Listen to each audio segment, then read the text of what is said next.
Mossflower, Salamander's Trap. Chapter 27. Skipper hobbled into the dining room at Brockle. He sat down with a sigh of relief, rubbing his tail and paws. Fortunata and Mask were clearing away the lunchtime dishes. The sly vixen nodded towards Skipper and winked at her companion. Mask looked slightly bemused, but Fortunata winked again as she sauntered over to the altar. "What seems to be the trouble, sir?" she asked solicitously. "Is it an old injury?" Skipper shook his head and continued rubbing. "No, it's these pains I get in my paws and tail. The minute I come out of the water, or even after a rain shower these days, it stops me throbbing right into me old bones. Oh, the pains, matey, it's agony." Fortunata crouched in front of Skipper. "Here, allow me to take a look, sir. I am a healer of pains." First she stroked the fur on Skipper's paws, then she probed and tested with her claws. The otter put a fine display of anguish. "Ouch, ouch!" he exclaimed. "Oh, that's it right there. You touched the very spot." The vixen stroked her whiskers, looking very professional. Yes, I think you have a touch of the stiffener," she told him. Skipper expressed concern. "The stiffeners? Float me sail. Is that bad?" Fortunata shook her head gravely. "It will be if you let it get any worse. I've seen otters bend double with the stiffeners. Very, very painful indeed." "Can you cure me, Bessamtail?" he asked. Fortunata leaned against the table. "Feverfew, wormwood, extract of nightshade leaf to stop the pain. That's what you need. Plus, of course, a few other items I don't normally carry with me." "But you can get them?" Skipper asked hopefully. Fortunata smiled at Mask. "Well, I suppose so, though I'll have to go out into the woods to gather them. What you say, Patchcoat?" Mask had caught on to the scheme. "Right, Bessamtail," he said, "we'd better go out into the woodlands and hunt for the stuff. After all they've done for us here, it'd be a shame to watch this poor otter suffer when we can help him." Fortunata kept her voice light and casual. "Of course we'd need a couple of helpers, creatures that aren't needed for other duties. What about those two little hedgehogs? I bet they'd love a romp in the woods." Spike and Posy, disguised as Ferdy and Cogs, were eager to help. Goody Stickle wiped their snouts with her apron corner.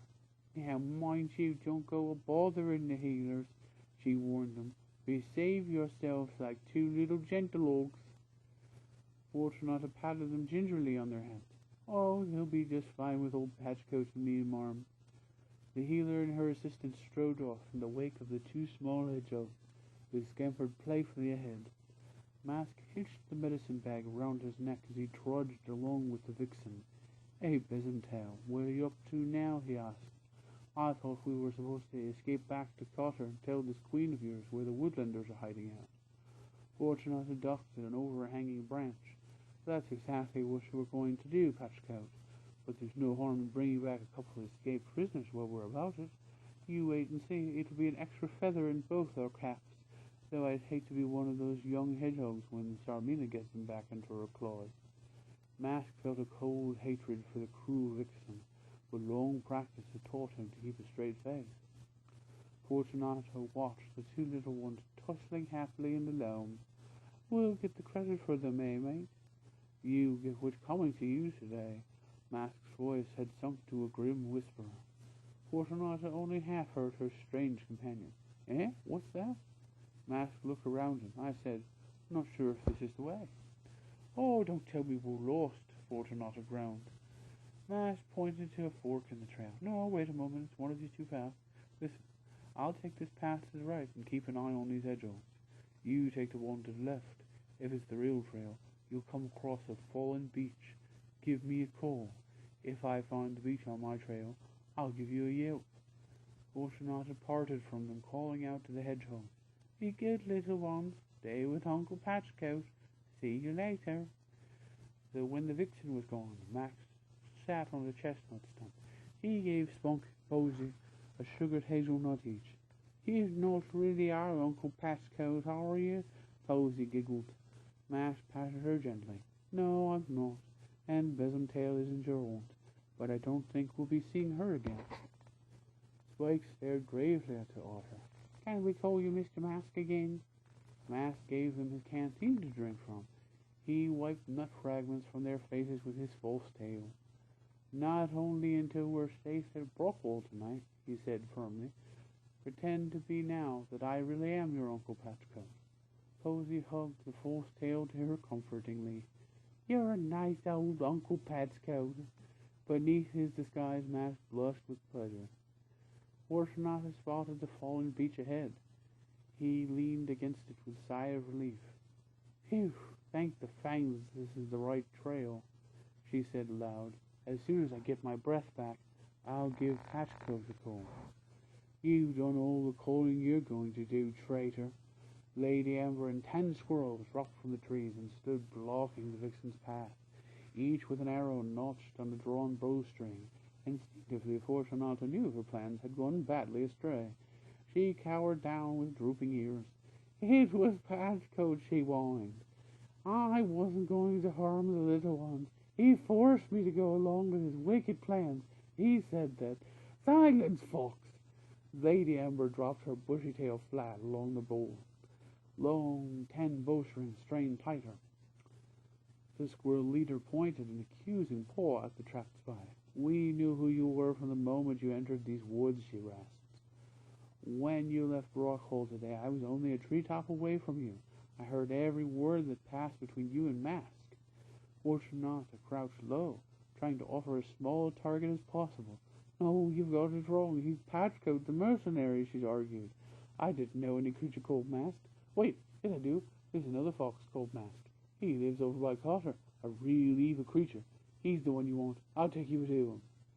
"Spare me your lies, fox." Amber's voice was flat and harsh. "You have lived the life of a traitor, and earned the reward of treachery.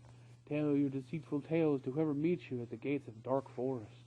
Amber's tail flicked straight up like a banner. 10 arrows flew straight and true. "Over a life of a sailor mouse, it's better than counter jail. Of rest for the weary traveling pulls, with the wind to drive our sail.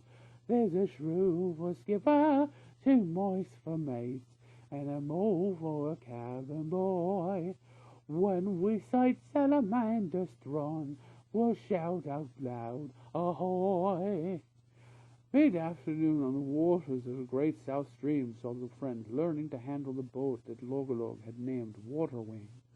Martin was taking his turn at the tiller, under the shrew's guiding paw, while the North towered about playfully trying to air his newfound nautical knowledge. "Keep her downwind, me lads. Steady at the tiller there. Water the larboard side. Captain Logolog, bring the helm a point to starboard. Steady as she goes." Denny was definitely not cut out for a sailor's life. The young mole lay amid ships, clutching his stomach. "Boy, was she nothing. This our poor mole be a dying. You're you good and sure and walk a pace towards stop world going round." Logolog produced some herbs for Jenny to chew upon. Upon a while he felt better, but he kept up a steady stream of comments. "I'd be as soon as a good bird bag flying in the sky than sailing on this here steamer." Martin watched the stream carefully. The mountains lowered right over them now, blocking out the sky ahead. "Look, have you noticed the current? It's very swift here and getting heavier. We're moving along a bit too fast for my liking." "Why, I've noted the stream. It's starting to take a steep downward course, Martin." The shrew looked worried, yet spoke calmly. "Here, North, let me see you take the sail and drop the mast. Better than the poor Martin and Denny. I'll take the tiller." As they worked, the water began to get very choppy. Crested foam heads began appearing around rocks which struck up like ragged teeth in the swirling flow. Logolog was stretched to his limit, holding the tiller and maneuvering Waterwing. The little craft began to buck and tilt. Water was splashing it heavily over the forward end. "Leave the mast!" The shrew's voice boomed over the roar of the water. "As long as the sail's down, bait her out before we're swamped. Hurry!" Waterwing leaped about like a frenzied salmon. The thunder of the stream rose, echoing from the mouth of a dark tunnel forming overhead. Hanging bushes and vegetation clawed at the small crew. Well, rocks pounded dangerously at the sides of the boat. Without warning, they were swept into the deep of the tunnel. The stream became a waterfall, and a mad torrent of boiling white water. They rang hurled over the brink of the chasm. Water Wing hung for a second in space, then plunged into the abyss. The mast struck the mountainside. It snapped with a resounding crack and came crashing down upon them. Sarmina stood in his usual position at the high chamber window, Flood waiting dutifully on one side. Spring vegetables ain't much use. Find out what the birds like to eat, and scatter some of them about. Set traps and get their archers out. Fat wood pigeons, a juicy thrush or two. That's the sort of thing we need. Yes, milady, I'll see to it right away. The weasel captain trudged off obediently. Sarmina leaned further out the window, scanning the wood fringe. No, wait! A strange-looking fox emerged from the water growth, tugging two little hedgehogs along with a rope. It was plain to see he was in a hurry. Behind the trio, a band of otters and squirrels came dashing in pursuit. Looking backward at his pursuers, the fox tripped over the rope. The woodlanders dashed forward and pounced upon him. Sarmina shoved Clud to the door. Quick, quick! Get down there and grab the nearest troops. Help the fox! Hurry! The wildcat queen raced back to the window, yelling aloud, Hold on, fox! We're getting help out for you. Keep a hold of those hedgehogs. The stranger put up what appeared to be a good fight. Unfortunately, he was outnumbered. One group of woodlanders kept him busy defending himself, while several squirrels slashed the rope from the captive hedgehogs, bearing them off into the trees, away from thick-wooded mossflower. Late again, Sarmina slammed her paw hard against the windowsill. Down below, Clud and a party of soldiers raced towards the melee. The woodlanders broke off the attack, vanishing like smoke into the undergrowth. Sarmina was standing in the entrance hall as Clud escorted the newcomer in. She peered closely at the odd-looking stranger. Mast panted heavily, stomping on his haunches. Whew, those squirrels and otters fight like mad beasts. Sarmina circled him. You didn't do too badly yourself. There was grudging admiration in her voice. What's your name? How did you come here? Mast looked upon the wildcat. I'm called Patchko. You must be Queen Sarmina of the Thousand Eyes. Fortunata told me about you. So you've met the vixen. Where is Fortunata now? Mast shrugged. Probably lying in the woods, full of squirrel arrows. She was too slow to keep up. I suppose I could have beaten those woodlanders in here easily if it hadn't been for that great dozy lump. Stupidly, Clud stepped forward. He prodded the strange fox with his spear. You still haven't told milady why you're here, fox. With a deft movement, Mast grabbed the spear, thudded the butt into Clud's midriff, bowled him over, and was standing him on his chest with the dagger pressed into the weasel's throat. Listen, Guts, he growled dangerously. I'll make you eat that spear if you ever poke it at me again. Remember that. My name's Patchcoat the Mercenary. See, I sell my blade to the highest bidder. Mast stood in Clud's nose with one paw and executed a neat turn to teach the weasel a painful lesson. Without even looking to see the result, he turned to Sarmina. Ha! You could do with some proper fighters, Queen, especially if that oaf and Fortunata are special one you keep around here. Sarmina shoved her great fangs in an approving smile. Well, at last, a real warrior. Welcome to Cotter, Patchcoat. I'm sure you'll do well here. Clud, get up off the floor and give this fox your captain's cloak to wear. From on, you'll be taking orders from him. Sullenly, Clud undid his cloak, flinging it to Mast. Ashleg stumped in with a band of soldiers. He threw a healer's bag upon the floor. We tried tracking these woodlanders, milady, he reported sadly, but they're all well away. I found Fortunata east of here, full of arrows. Her body is out in the parade ground. Dead? As a dour tale, my lady. Then what do I want with a slain fox? Sarmina asked impatiently. Throw it out in the woods for the eagle. Sarmina started up back again the staircase. Patchcoat, I'll be in my chamber. Come up later. I'm sure we'll have plenty to discuss together. Mast fastened the coat on of captaincy. Oi, later, my lady.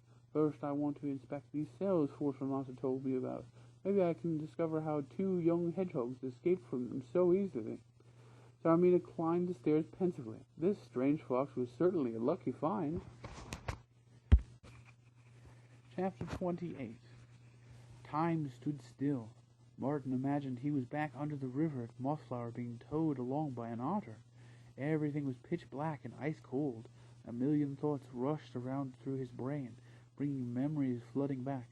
His father leaving him to fight the sea rats, Taormina snarling at him, the kind face of Bella at Brockhall, Dinny chuckling as he wrestled with Noff. Everything whirled together in one great maelstrom of crashing water. Then there was silence. Martin felt mossy ground against his wet back. "Not dead, bring medicine, medicine," a sibilant voice was saying somewhere close. The warrior mouse felt some vile-tasting liquid being poured between his lips. He opened his eyes. He was lying on a broad ledge, which was covered in velvety moss. Soft light cast flickering, luminous water patterns around the rock face. A mouse was standing over him. Another crouched nearby. Martin took a second look. Surely these creatures could not be mice. They had very little fur, black leathery skin, and oddest of all, wings. The one nearest pushed the bowl towards Martin with a black claw. Martin smelt the putrid medicine and pushed it away. "No more, thank you. I'm all right now. Where am I? Who are you?" Lie still, lie still. We are the tribe of Lord Kavir, who is ruler of Bat Mound Pit. You will not be harmed, not be harmed," the creature assured him. Martin stood up. He felt wet but unhurt. "My name is Martin the Warrior. There were 3 others with me, a shrew, a mouse, and a mole. Where are they? Have they been rescued from the water?" The other bat sloughed over. "I am Rockhanger. This is Wingfold. We have found the angry one and the strong tunneler, but no other creature, no other creature." Martin stood and leaned against the rocks. His head was aching, and he felt a large bump between his ears. "The other mouse is called Noff. You'll know him easily. He's a cheeky little thief that loves to sing. He's my friend, and we must find him," he said anxiously. Rockhanger felt the edge of his wing across Martin's face and body. Martin recoiled and then stood still. Rockhanger was blind. The bat chuckled. It came out like a dry hiss. "No creature is blind who sees by touch. If I had heart enough, I would see you with my eyes. But the tribe of Bat Mound Pit gave up the use of eyesight long ago. We can feel in the dark, feel in the dark." The bats led Martin away from the edge with the constant sound of falling water. They made their way along a network of caves connected by a series of passages. Along the first cave they met Martin found Logolog and young Dinny. "You're Martin. Wife wetting off in the mould asked him a heap of soft dried moss." The warrior mouse dried himself vigorously, bringing the warmth back to his body. "Has there been any news of Noff?" he asked his friends. Logolog squinted in the pale light that had diffused throughout the regions of Mount Pit. "None at all," he said sadly. "We've lost Waterwing too, after all the working I put on that boat." Then he wrinkled his snout. "Oh, Coin notice made another boat, but there'll be only one nothing." A bat came carrying food for them. "I'm Darkfur. Eat, eat. Our tribe were searching for your friend, The 3 companions took the edge off their hunger with the soup of the bats. There was hot mushroom soup, and a drink made from some salty-tasting water-weed. The rest was not easy to identify, though it was quite palatable. Martin ate automatically. A great weight hung upon his spirit. He could not imagine life without his mouse-thief friend at his side. After the meal they rested a while to recover their ordeal. When Martin awoke, Logolog and Dinny was still sleeping. There was an enormous bat standing over them. The stranger touched him lightly with a wing claw. "You are Martin the Warrior. I am Lord Kavir, High Chief of the Dark Places. Welcome, welcome." Martin stood up and bowed. "Thank you for looking after our safety, Lord Kavir. Is there any news of our friend North?" Not yet, but sometimes no news is good news," Lord Kavir said reassuringly. My scouts are searching. Martin paced the cave anxiously. "Lord Kavir, I cannot stay here feeling helpless while my friend is in great danger." The great bat folded his wings. I know. You would not be a true friend if you did. Martin, come with me. We will search together. Let these two sleep on. It will do them good. Do them good. Mask strode down to the cells with a businesslike air, his captain cloak swirling splendidly. Hey, where do you think you're off to? A weasel on sentry duty along the corridor challenged him insolently. The disguised otter rounded on the unfortunate guard, stamping his paw down hard in fine military fashion. Stand due attention when you address a captain, you scruffy, idle, mud-brained scum. The weasel gulped, coming swiftly to attention. I am sorry, Captain, I didn't realize. Mask stood, paws akimbo, sneering contemptuously. Chin in, chest out, eyes front, spear straight, shield up, I said. So, you don't realize. It strikes me there's been quite a bit of not realizing going on down here. You probably didn't realize when the prisoners escaped. Well, let me tell you, my mangy-furred laddo, things are going to be different around here. You'll run to jump when you hear the name of Captain Badgecoat in the future. Either that or you and your cronies will find out what double duties and full pack on half rations mean. Do I make myself clear? The weasel banged his spear butt resoundingly against the floor. Very clear, sir. Right. Lead me to the wildcat cell, then get back about your duties, Mask ordered sternly. Follow me, sir. Gingerbeer heard the rapid paws marching down the passage. With practiced ease, he slung Purdy and Cogs back up into their haversacks and sat on the floor looking forlorn. The wildcat gaped vacantly through the bars at the evil-looking fox on the other side of the door grill. When the sentry departed, Mask held up a paw to forestall questions. I am the Mask. The quorum sent me to free you. Are the dogs with you? Yes, good. We'll be ready tonight. You mean we'll be getting out tonight? Gingerbeer asked incredulously. Why, if I can swing it. Tell Chib there must be a good force of woodlanders waiting at the thickets on the east side. I've got to know now. Be ready tonight.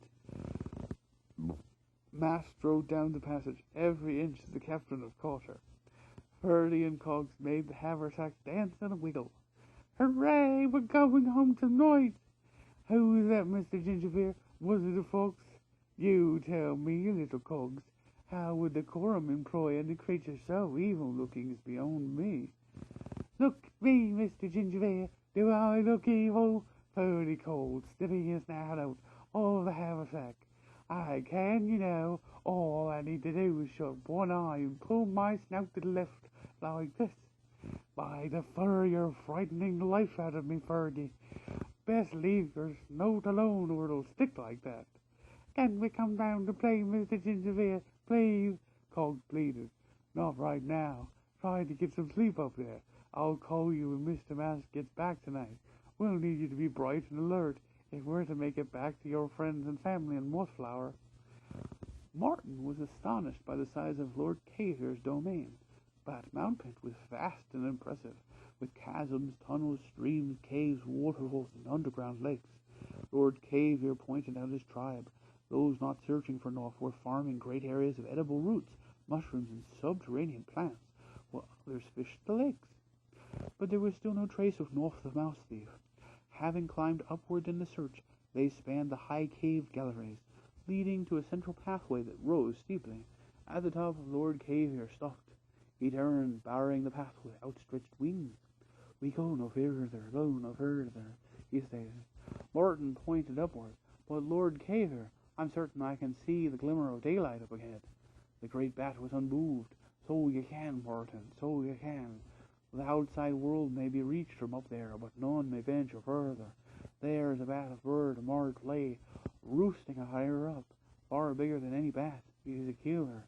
Many of my bats that went up that way were never seen again, never seen again. Martin gave one last dejected look towards the dim shaft of light, and turned back. The little bats were curious and delighted with Denny. They were under the impression that the mole was a fat bat without wings. Denny liked the idea. Bat mousin', I do fly under the soil. That's why my wings are wild at digging. The little bats laughed. Mr. Denny, you are funny. Martin called Denny and Logolog to discuss their positions. As I see it, there is one way into Bat Mountain, and that's the way we came in.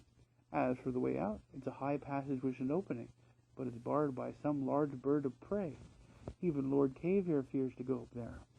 Brr, does you say what kind of bird bag it be? Denny asked. Martin shrugged. That I don't know, Den. I only know that I hope that poor Noff wasn't taken by it.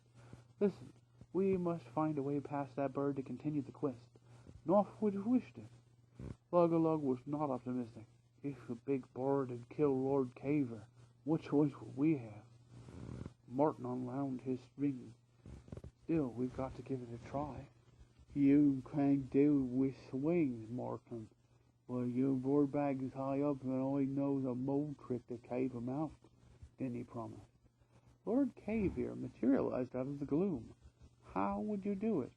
What is your plan? We get beneath him and dig our way under the nest and push it so he falls outward down the mountain, the mole explained. Lord Cavier flapped his wings and flew upward, hanging upside down by his claws. Can you do it? His voice was an excited hiss. Martin patted Denny on the back. Lord Cavier, if this mole says he can do it, then rest assured he can. Come on, we can give him some assistance. Darkness had scarcely fallen over the woodlands. Treetops were touched by the fires of the setting sun, and evening birdsong was thinning out to the last few warblers. The thickets at the east side of Cotter were packed with squirrels and otters, each one personally paw-picked by Skipper and Lady Amber.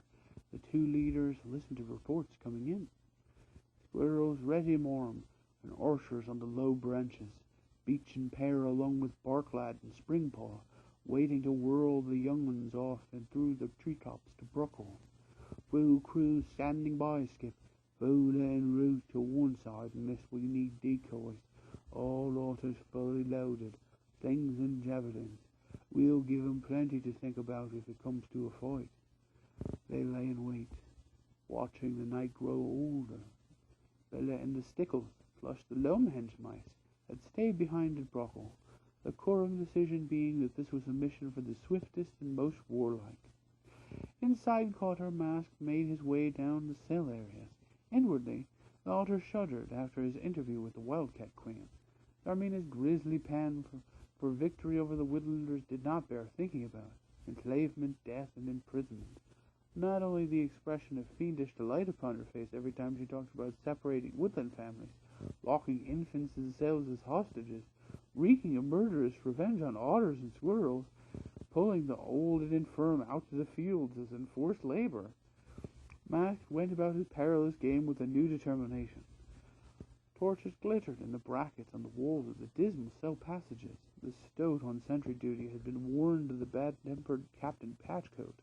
He had prepared himself well, even sweeping his part of the passage with a broom. At the sight of the captain's approach, the stoat came smartly to attention, awaiting orders. Mask came briskly along the passage. That's more like it. Straighten that spear up a touch, he said, inspecting the sentry. Good. Anything to report? All in order, Captain. Right. Get your keys out. The Queen wants a word with the traitor Gingerfere. Captain, the sentry gulped nervously. Her Majesty gave strict orders that he was never to be mentioned again, only fed and kept under lock and key. That's what she said. Well, that's why she's the Queen, mate. Mask chuckled, patting the stout's paw. If she decides to change her mind, who are you and I to say differently? We're only common soldiers, but I like your style. You've a lot more sense than the buffoon who was on duty earlier here. You take your orders from me, soldier, and I'll see to you that you wear a captain's cloak before long. Tell you what, you give me the keys. That way I'll take all responsibility. You go and get your supper and have a game of shove acorn with your mates. The stoat surrenders the keys willingly to Mask, who said this new captain was a bad-tempered fox. He saluted smartly. Thanks, Captain. Give me a call if you need help. Mask marched off down the passage, calling over his shoulder. No need, mate. You carry on. I can take care of a crazy half-starved cat any time, or my name ain't Patchcoat.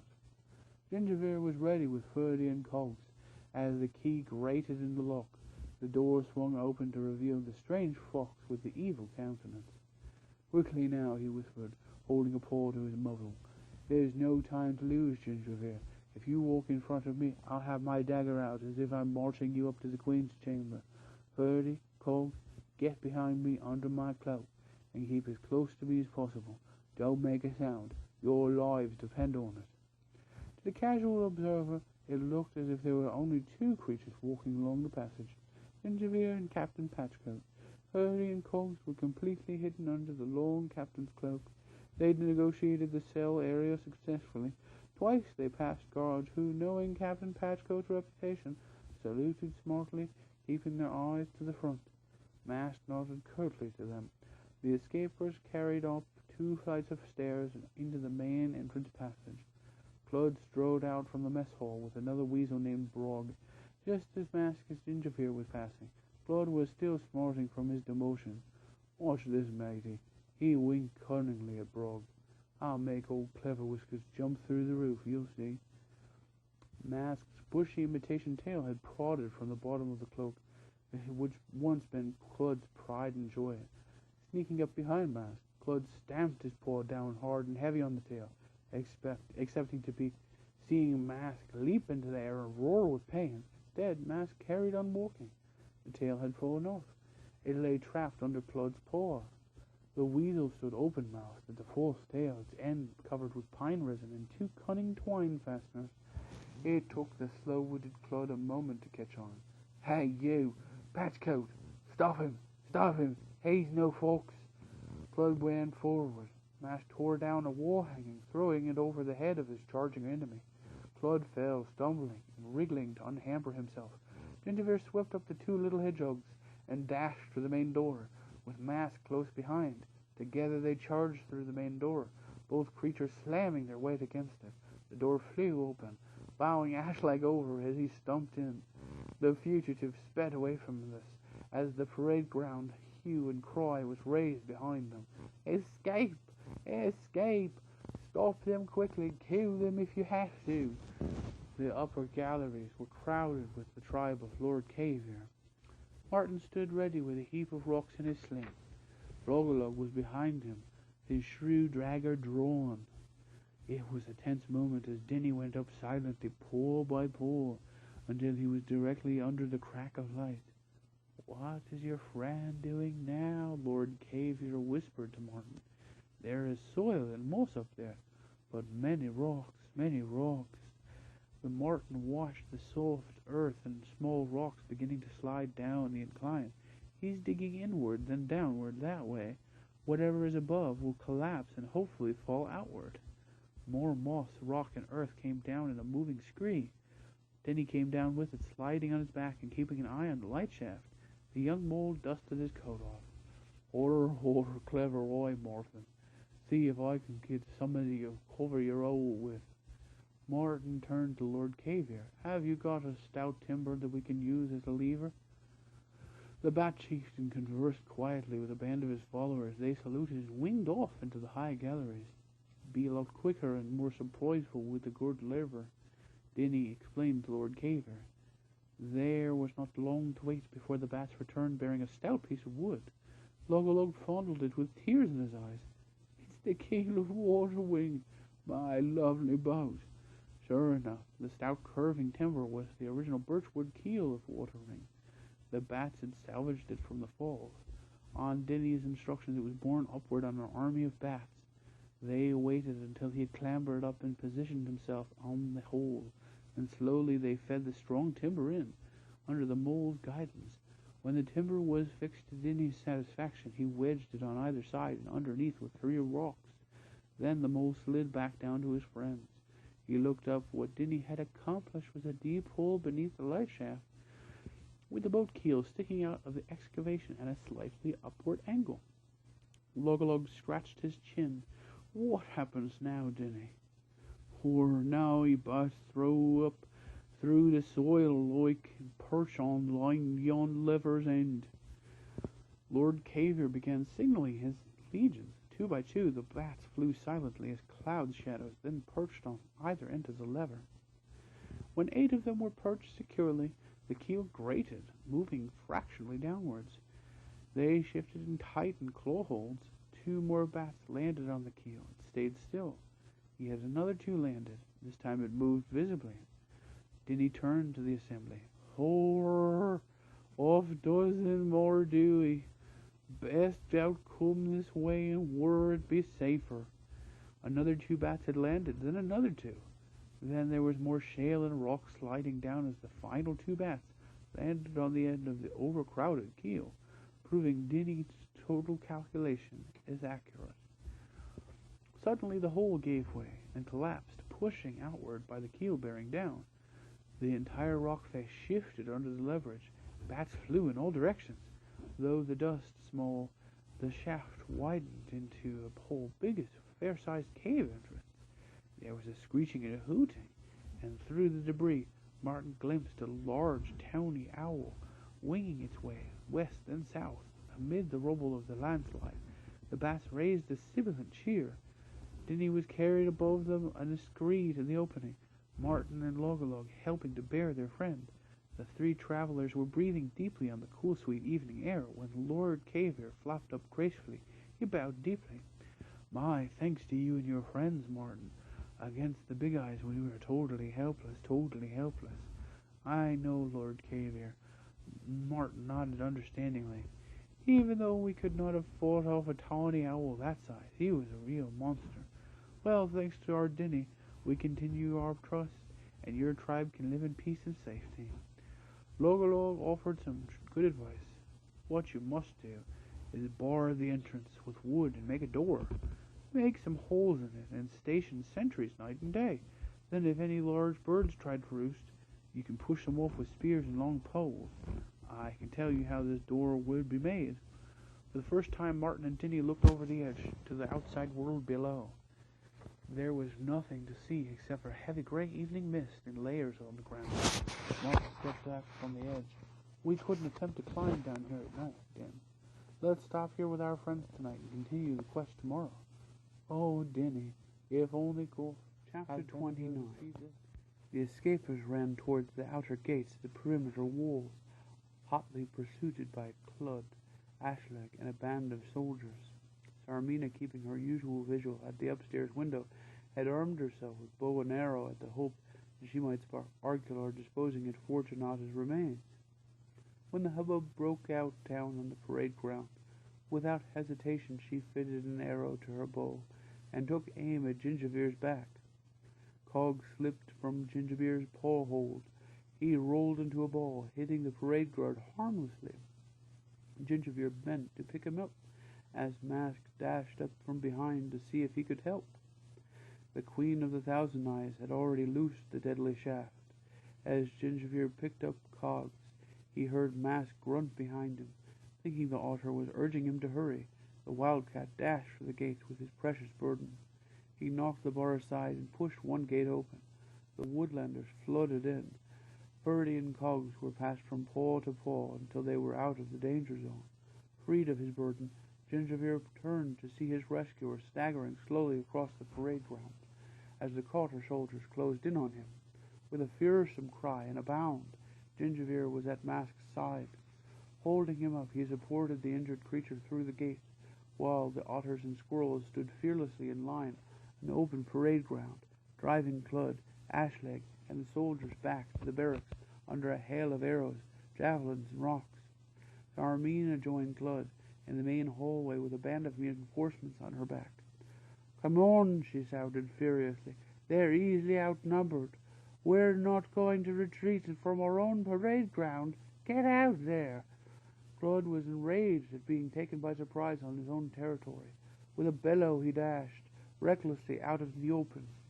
Encouraged by Queen and Captain, the forces of Cotter flooded out across the open ground. Madly, Sarmina raced ahead of him, spurred on by her own fury. Skipper and Lady Amber decided it was time to make a tactical withdrawal.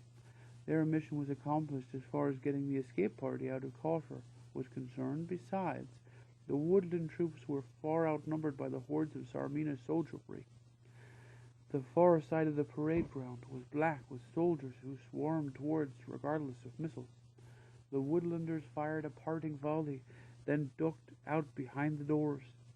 "Lively now, mates," Skipper roared. "Follow Gingerbeer and Mask. Make sure they get home safe. Amber and me'll slow 'em up a bit here."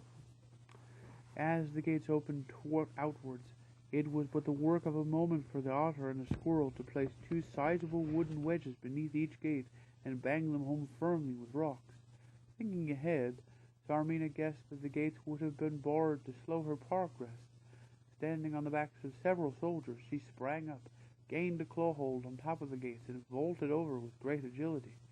Tearing out the wedges with feverish energy, she pulled the doors open. The woodlanders had no time to cover their tracks, so it was plain to see which route they had taken. Zarmina pointed east into Mossflower. "Follow me, stay together, and obey my commands. We might not catch them, but there's an even chance these tracks might lead to their hideout." Deep in the woodland shade, Mask and Gingerbeer were traveling slowly. The otter was breathing laboriously, often halting to lean against trees, but he insisted on walking unaided. Gingerbeer was puzzled and concerned for his rescuer. "Mask, what's the matter, friend? Are you hurt?" The strange otter gave a wry grin and shook his head. "I'm all right. Listen, that must be Skipper and the crew coming this way." The otters were boisterously recounting their victory over Cotter. "Ha! Soldiers, vermin more like. Aye, it took 20 our number to make us back off, eh, Skip? I must have used 2 pouches of rocks on their thick skulls. Oh, I could throw one of them further than they could hurl their own spears. What a bunch of blunderers. Good job they got a cattle lead 'em, or they'd be lost in their own headquarters. Hey, you two, what are you doing hanging about here?" Skipper bounded up, twirling his sling. "Mask, me old shipmate, he did us proud back there." "I think he's been hurt," Gingerbeer whispered in Skipper's ear. Mask straightened up and began walking doggedly forward. "Leave me alone, I'll be all right. Look, Skip, it's his back." Boola pointed to the wet patch spreading across Mask's cloak. Mask staggered a few paces, then fell heavily. Skipper dashed towards and knelt by Mask. Gently he drew back the cloak to reveal the broken arrow shaft protruding from the otter's grey fur. Zarmina's arrow had found its mark, not in Gingerbeer as she intended, but deep in the back of Mask. Skipper supported the wounded otter's head as he said encouragingly, "Hold on, matey. We'll get you back home and patch you up in a brace of shakes. Strike me colours. One measly arrow ain't going to stop a freebooter like you." Mask shook his head, a slow smile playing on his lips. "Someone at the gates of Dark Forest must have put my name on that arrow. At least I made it back into Mossflower." Hot tears sprang into Skipper's brown eyes. "Don't say that, messmate. It wouldn't be the same without you." Mask leaned close to Skipper's ear. "Do me one last favor, Skip.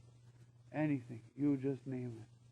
Promise me you won't tell little Spike and Posy about this. Say that Uncle Mask had gone to live somewhere far away." Skipper wiped Mask's brow gently with his paw. "On my affidavit, brother." The grey otter nodded slowly. His curious eyes clouded over as he lay back peacefully and went limp. Skipper stood up. He sniffed, rubbing grimy paws against his eyes. "Listen, crew, we're taking him back to the River Moss. He liked it there. We'll stow him under a willow on the bank, and that way he'll always be near the sound of water that he loved. Tie some slings together and make a stretcher, mates." Gingerbeer stepped forward. He picked Mask up from the earth, holding him firmly in his strong paws. "Please let me have the honor of carrying him. He rescued us from Cotter Prison, Birdie, Cogs, and myself. We owe him our lives." Skipper turned away. "So be it." Thus passed the Mask, the strange one who lived alone in Mossflower, the otter who is master of many disguises.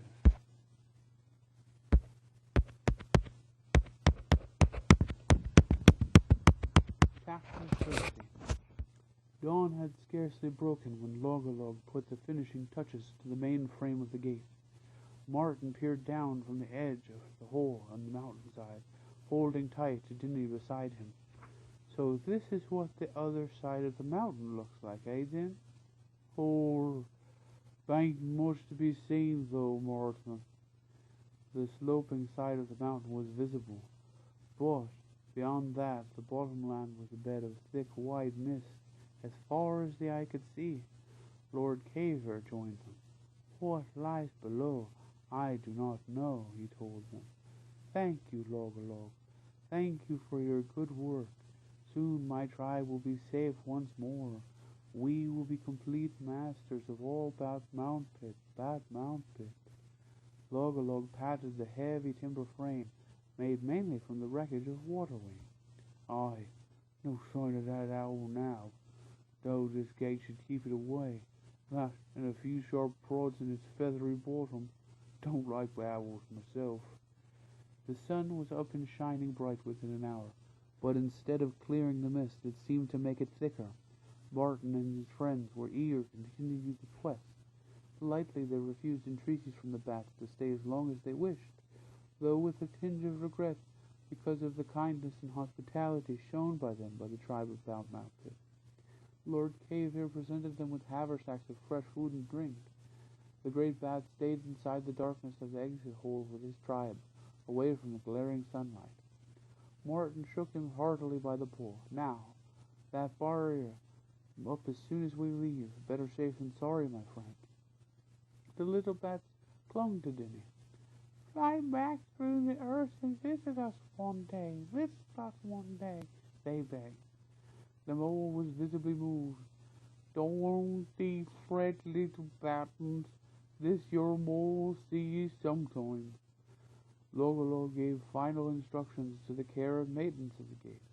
All three then stood for a moment in the awkward silence that often marks the parting of friends. Martin was about to say that Knopf would have composed a ballad for the occasion, but he turned away with a sigh. Adjusting the sword hilt about his neck, he faced the outer world. They began the sloping descent from Lord Caver's whispered farewell in their ears. "Our spirit flies with you. May you find what you quest for. The going proved not too difficult. They dug their paws into the loose scree and shale, half walking, half sliding. If only Knopf were here, Martin cannot help remarking. He'd remember the exact words of the Skyfurl poem. Let me see now. "Land lost in must and grey-brown treachery," or something like that. I can't recall it properly. Dinny braked himself against a boulder. "Nay, nor do I. Proper down pudding this leads us to be, or." Log-a-Log took a chunk of rock and tossed it outwards. It fell down into the mist, finishing completely. "Usually something like that kind of swamp or marshland under mist like that. We'd best keep our wits about us down there," he warned. It was midday when they finally reached the bottomland. The mist was dense and high above their heads. It blocked out the sky, leaving travelers in a world of swirling fog. Dark, squelchy moss and slimy weeds carpeted the ground, dotted with wide areas of evil-smelling fungus. Here and there small rivulets ran, as if trying to find a way out of this oppressive region. Dizzy gazed into the mist. "Be that something moving over yon?" They stopped to peer. Log-a-Log rubbed his eyes. "It might be. Then again, it might be the mist playing tricks. If you let your imagination run away with you, all sorts of shapes start popping up." The travelers leaned against a large humped rock to take their noon meal. Martin broke off some bread. "I've got the strangest feeling we're being watched," he said, chewing as he spoke. Then he tipped the rock. "Dick and Claw will be telling me that too, Martin." Suddenly, behind them, 6 huge toads bearing the ends of a twisted reed net leaped from the top of the rock. Passing right over the travelers' heads, they landed square on the ground, neatly trapping the 3 friends tightly underneath the net. One toad poked a trident at them. "Crike, Grog, Frog, Gombrat, get you the cold 3 here." Sarmina pushed her party forward towards the fastness of Mossflower. She halted frequently to sniff the earth or trace the paw prints in soft ground. "No mistake. This is them, all right. Look here. My traitor brother, carrying something heavy. By these deep prints, keep going. Dawn can't be too far off. We'll give these woodlanders a breakfast they won't forget. High in a tree above Zarmina's forest, Barklad the squirrel sat muttering to himself. Too many heads to count. Looks like most of the quarter has been mobilized to track us down. He vaulted across the high green terraces to make his report. Flood pointed with his spear. Blood spots, me lady. The wildcat queen inspected the sticky dark red flecks brushed off on the leaves of a lilac bush. Otter. That must be the one who tricked us into thinking he was a fox. Patchcoat. He took the arrow that was meant for Gingerbeer. Flood ground his teeth. Patchcoat, eh? I want that one myself, wounded or not. He's wearing my captain's cloak. Zarmina pushed onward. Take who you please, but Gingerbeer's mine. Leave him to me, she ordered. The soldiers marched forward confidently, made brave by sheer weight of numbers. Not far from Camp Willow, the ancient gnarled tree that was its namesake bent lithe boughs over the clear flowing river. Beneath its branches the dawn launch filtered through onto the party who had gathered round the last bracing pace of the mast. Smooth river boulders in a cairn marked the spot. Flowers and decorated otter slings were laid on the grave in tribute to a fallen comrade. Skipper sighed heavily, turning away to join Lady Amber, who was listening to Barklad's report. Old fury had overtaken the otter leader's grief at his insistence that there would be none but otters to face the oncoming hordes of Cotter. Lady Amber wisely acceded to her friend's wishes, but not before she had outlined a few plans of her own. Do what you have to, Skipper, and good luck to you.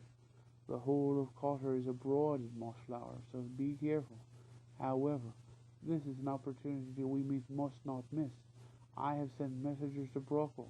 No doubt the Foremole and his crew would welcome a chance to inspect Cotter with the cats away. I will take my force to make sure that they get there and back in safety. Agreed? Skipper greased his sling with slippery bark and checked the rows of dangerous-looking otter javelins sticking point down into the bank. Agreed. Ashlag was first to sight the river, heavily swathed in morning mist from bank to bank. If we've been here before, my lady, he reminded her. This is where we lost Gloomer. Surely isn't this where we have our headquarters? The Queen of the Thousand Eyes peered into the mists ahead. No matter.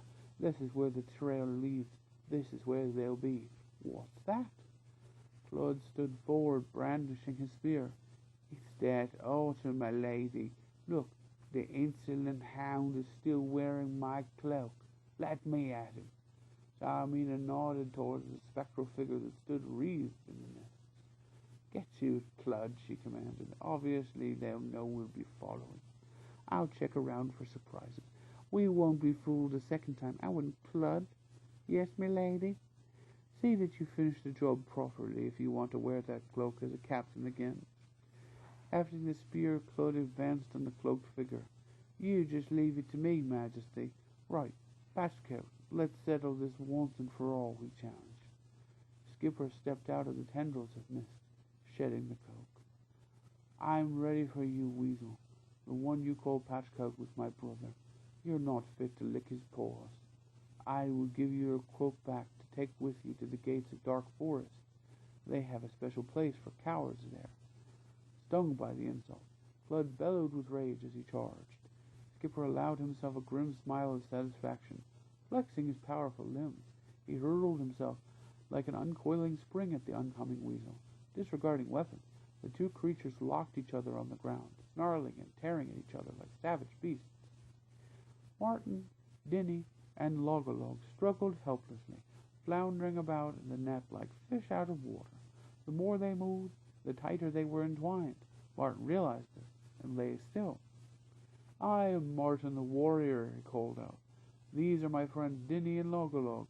Why have you done this to us? We mean you no harm. We are only travelers passing through. Turn us loose, please. The toads turned to each other. They made unintelligible clicking and gulping noises, seeming to find the whole business highly amusing. The leader jabbed warningly at the captives.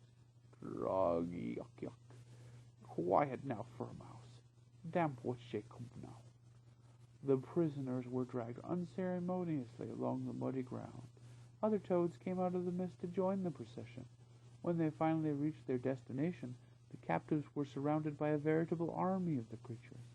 The leader threw the net ends over a stake driven into the ground. He spread his webbed claw membrane. Kerpluck, say here, one mole, two mouse, marsh green, say what? Seated on a huge fungus carved into the likeness of a high throne was a toad bigger than the rest, far more repulsive too. It had no warts and was a slimy green color. He and his great translucent eyes filmed over as it blinked at the captives. Fireflies danced in opaque plant holders, and 4 more toads stood guard around the throne with tridents. The big toad gave an ungainly hop down to the ground and stood in front of the trio, blinking ceaselessly, its great wobbly throat pulsating. Grok, good find, damp porch, fair mouse make happy marsh green. Martin decided the politeness was at an end. They were being treated like trophies. The warrior mouse's voice was loud and angry. See here, marsh green, or whatever they call you. You've no right to treat us like this. Now set us free this instant, he demanded. The assembly of toads gave a bubbly cry of shock at the blatant disrespect to their ruler. Marsh green inflated his throat until it swelled like a balloon. His eyes bulged like button mushrooms. Blackthroat, mouth shut, mouth for cheeky beast. Take 3, throw in scream hole. The company of toads waddled and hopped excitedly, brandishing their tridents. Crab goggle. Scream-o, throw in scream-o. Look over there, Log-a-Log whispered to Martin. I might have known it wouldn't be spring without those 2 weeds sprouting again. It was the newt and the grass snake, Whipscale and Deathcoil. The unsavory pair saw they were noticed and grinned wickedly. You fancy standing on my tail again, Fro? Oh, you 3 are in for it now. Then he shook the net. Go boil your head, slowy beast. Deathcoil stood almost on the tip of his tail. Not until we see you 2 thrown into the scream hole with the snakefish. Before they had a chance to find out what Deathcoil was talking about, the 3 were dragged along to the net once more. Their journey was not so long this time. It was far speedier because the net was hauled by many more toads. They hauled at what appeared to be an overgrown well. Its large circular bore disappeared deep into the earth. Thick ferns drooped about the edges, rolling down into the pit. Marsh green came waddling up with the snake and the newt. They were flanked by toads carrying firefly lanterns on their trident forks. Kerbook, snakefish feed well. Marsh green bring you fur mouse. The toad ruler called down the hard, dark well hole. A toad presented Marsh green with an elaborately carved trident. He jabbed it ceremoniously at the captives in the tent, then jabbed it 3 times towards the well. The assembled toads flattened themselves against the ground, chanting, Snakefish, mighty one, stay in scream hole.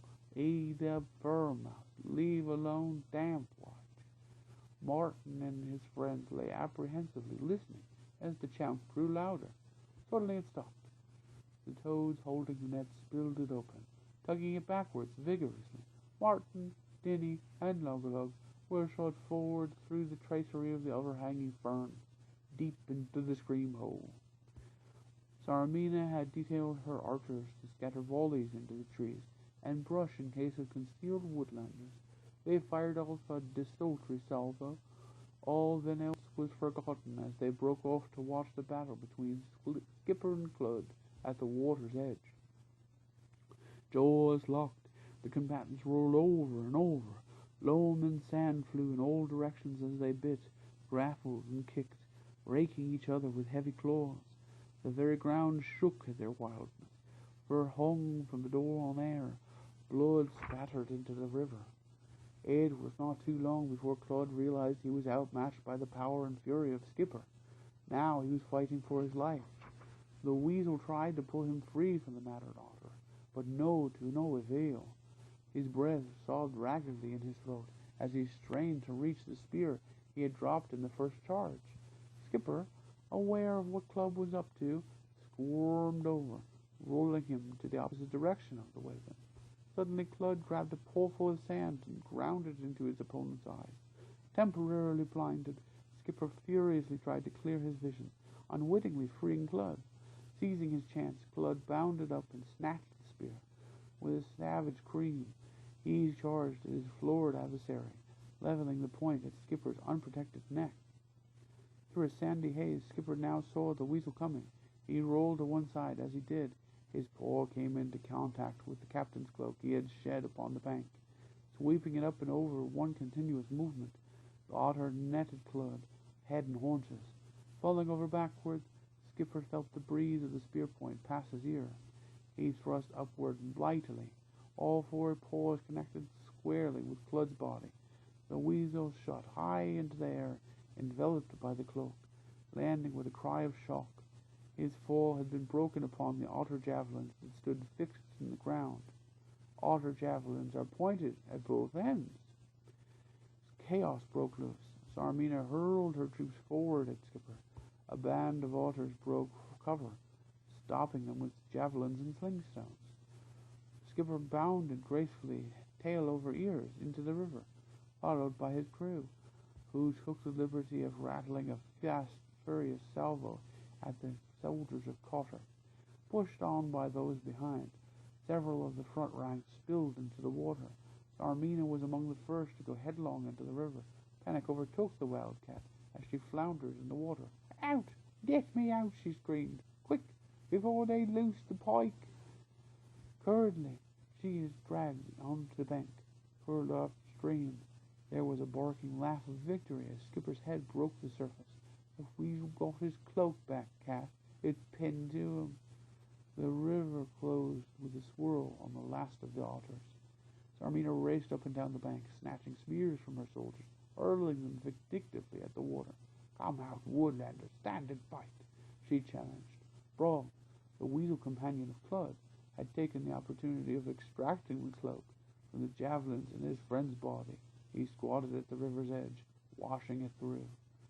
"Few rips, bit of blood. Still, it should clean up nicely," he thought. Suddenly the cloak was being pulled into the water, dragging Brog along with it. Ashleg kicked him soundly on the bottom. "Let go, fool. They've got the pike out." Brog had never let anything go so quickly. Villa appeared on the opposite bank. "Stay out of your woods, cat," she said, pointing a blunt claw at Sarmina. "Take your vermin away from Mossflower and leave us alone, or you will be defeated one day." Sarmina ran to the water's edge, but halted at the sight of a dorsal fin patrolling by the river. Her voice was a hoarse scream. "I am the Queen of the Thousand Eyes. I will rule Mossflower. One time I might have shown you mercy, but not now. This is war to the death. Your death. Badger, archers!" Before an arrow could be strung, Bella had gone.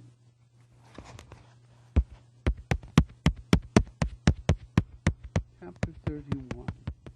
The scream hole was dark and slimy. Martin, Dinny, and Logolog landed with a splash in muddy water.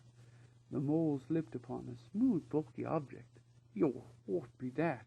he wondered aloud as he spat out fetid water. "Don't hang about down there, matey.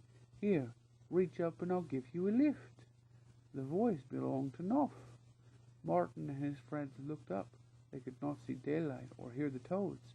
Above them was a hole in the pit wall. Noff stood at its entrance, holding a firefly lantern in his paw. The little mouse thief looked dirty and wet, but cheerful as ever. Martin was overjoyed. "Noff, you old thief, is that really you?" Their long-lost companion shook with silent mirth as he held up a cautionary paw. "Shush, matey, not so loud. You'll wake up the big feller. Here, grab this vine and I'll pull you up." Noff hauled Martin up. Together they pulled Logolog and Dinny to safety. All three shook water from their coats and warmly hugged the woodland mouse thief. "Bring any rations with you, matey?" Noff was hungry. No, they told and took 'em all. Nuff looked disgusted. Oh, that warty lot.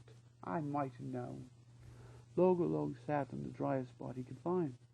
But how'd you come to get down here? He asked curiously. We thought you were dead for sure when we lost you at the waterfall.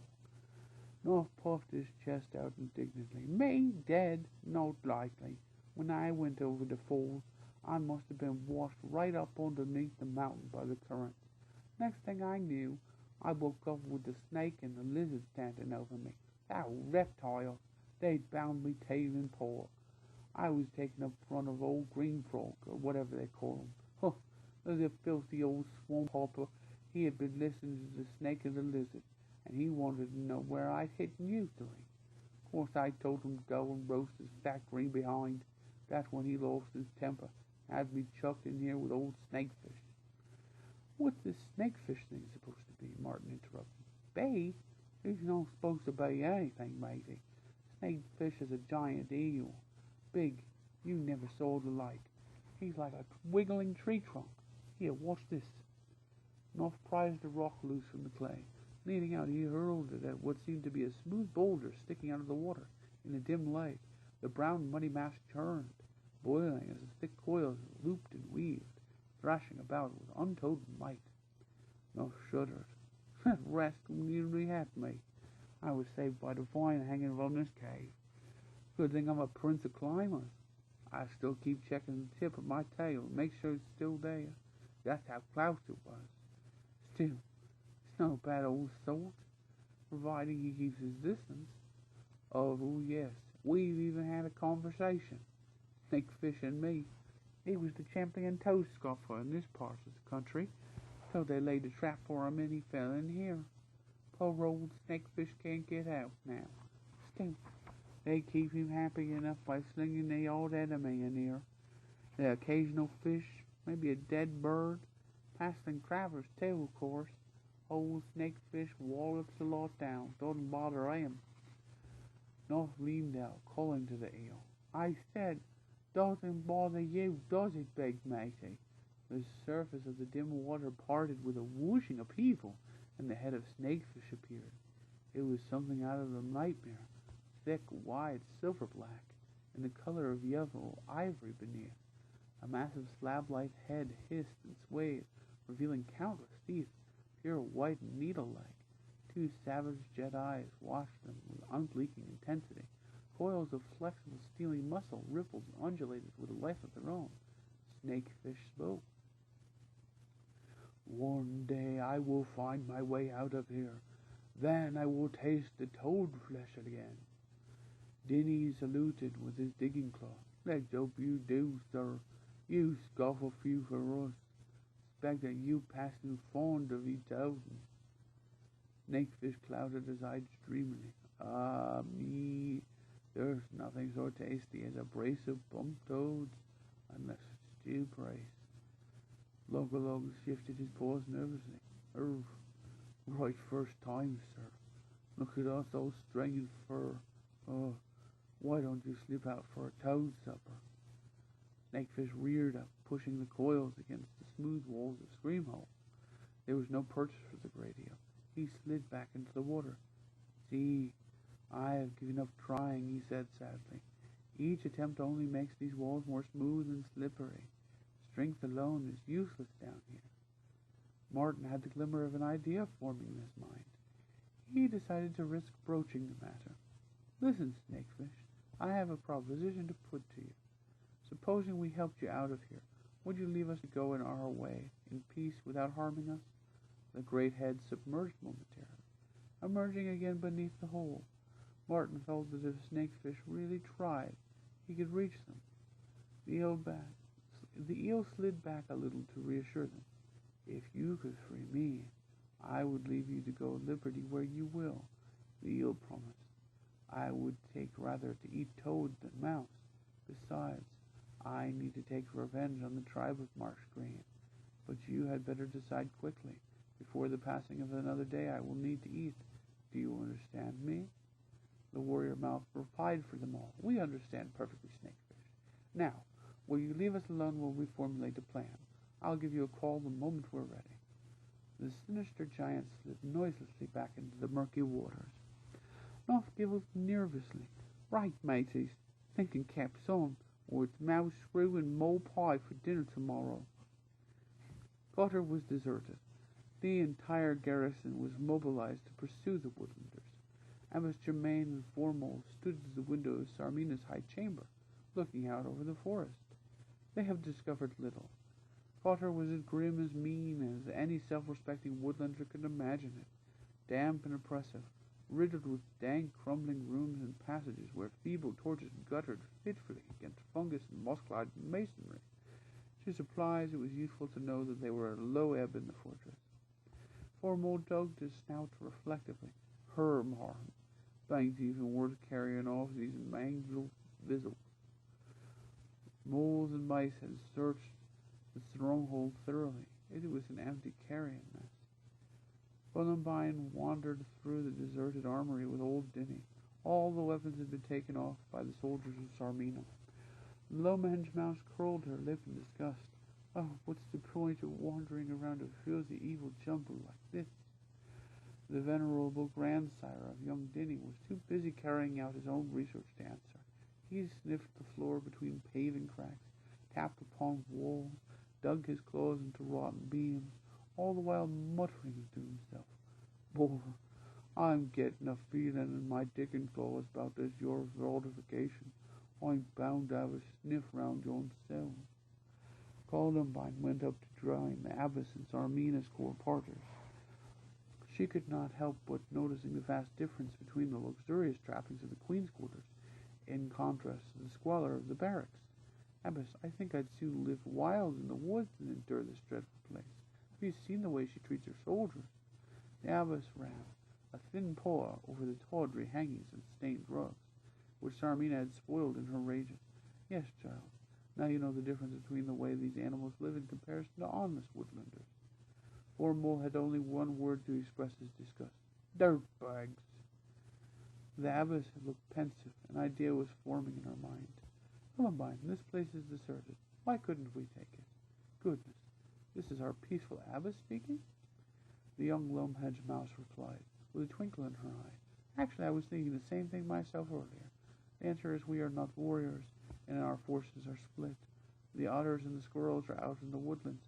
Besides, we would find ourselves in the position of being unarmed and without food supplies. How long can a little party like ours last out?" The mouse shook her head wonderingly.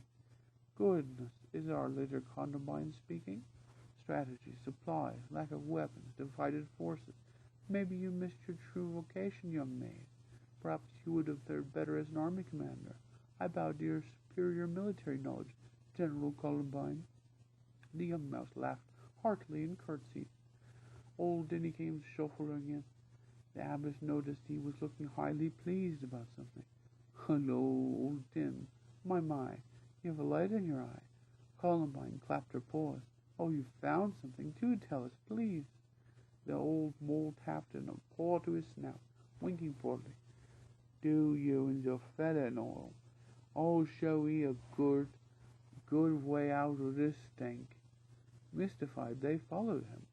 As they walked, they talked, and old Dinny imparted a plan to Columbine and the abbess.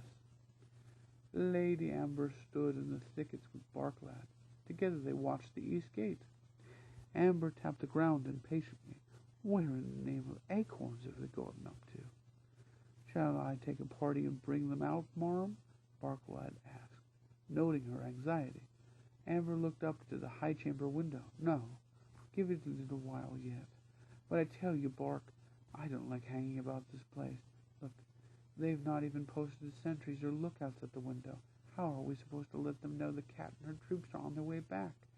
Oh, where have they gotten to?" "Right, behind you, marm."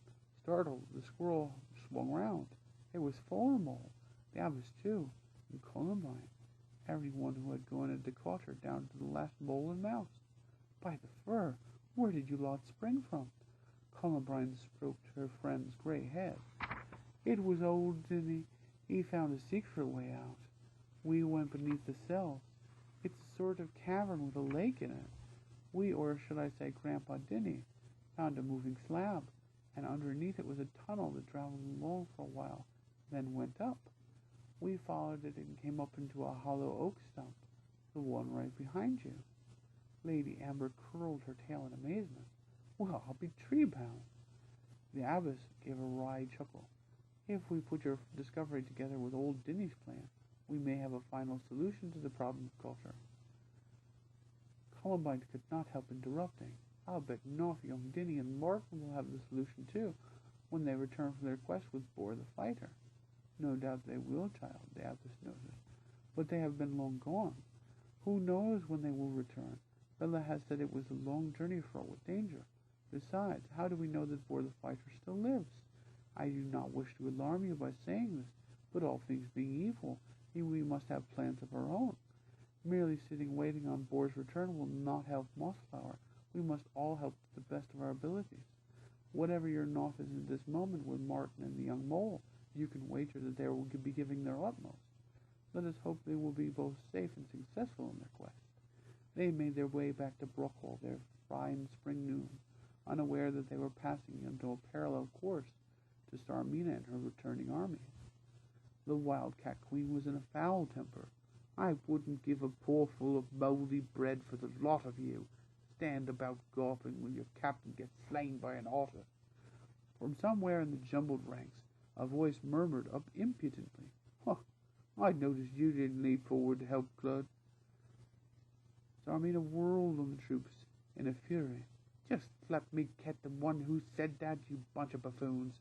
I couldn't get a single arrow off at that badger. Oh no, you stood there like a load of frogs catching flies." As she turned to press on, the voice continued muttering, "Well, you've got the biggest bow. Why didn't you use it?" Starmina grabbed her unstrung bow from the pine marten and flailed indiscriminately about her. "Ashleg, I want that chicky beggar found," she shrieked. "I'm the queen, you hear. I'll make an example of whoever it is." The pine marten dropped back. Marching at the rear, he bobbed up and down to see if he could catch the cheeky one unawares. When the army straggled wearily back to quarter midday, Starmina's temper had not improved. "Ashleg," she commanded, "dismiss this crowd of nincompoops. Send them to their barracks. I'll be up in my chambers." Ashleg was stumping his way round to the front when the voice was heard again. "Oh, that's nice, lad. Wish I had come for chambers instead of a damp barracks." Starmina turned to confront the sea of blank faces, but she stifled her reply and contented herself by elbowing her way savagely through the ranks to the main door. "Dinny, I was thinking, could you burrow upward towards the side of the cave?" The mole tested the walls with his digging claws. "Like as not, Marston. I'd need digging claws like that before upper till we all get out in here." Martin petted his friend's velvety back. "Good mole, Din. We only need you to reach the surface. Then you can lower something down so we can all climb out." Dinny wiped his paws. "Stand out in this your mole's way. Her go I." With a mole's undoubted digging skills, Dinny was soon burrowing inward and upward. Martin reported the pen to Snakefish's log-a-log, and Gnoff back-pawed the freshly dug earth out of the way into the pit below. Night and day were of little consequence in the misty world of the marshes. The toads had lingered onwards on the edge of the scream hole, but there was little to see, and their enjoyment was marred by the fact that no screams were issued from the well. One by one they drifted off back to the court of marsh green. Deathcoil and Whipscale stayed, however. They sat by the scream hole, waiting to hear the cries of their foes, as Snakefish did his grisly work. The newt felt the stump of his new-grown tail. "What's going on down there? Has Snakefish gone to sleep?" he snarled. Deathcoil stretched leisurely on the ground. "Patience. Have you known any other creature to escape what happens in Scream Home?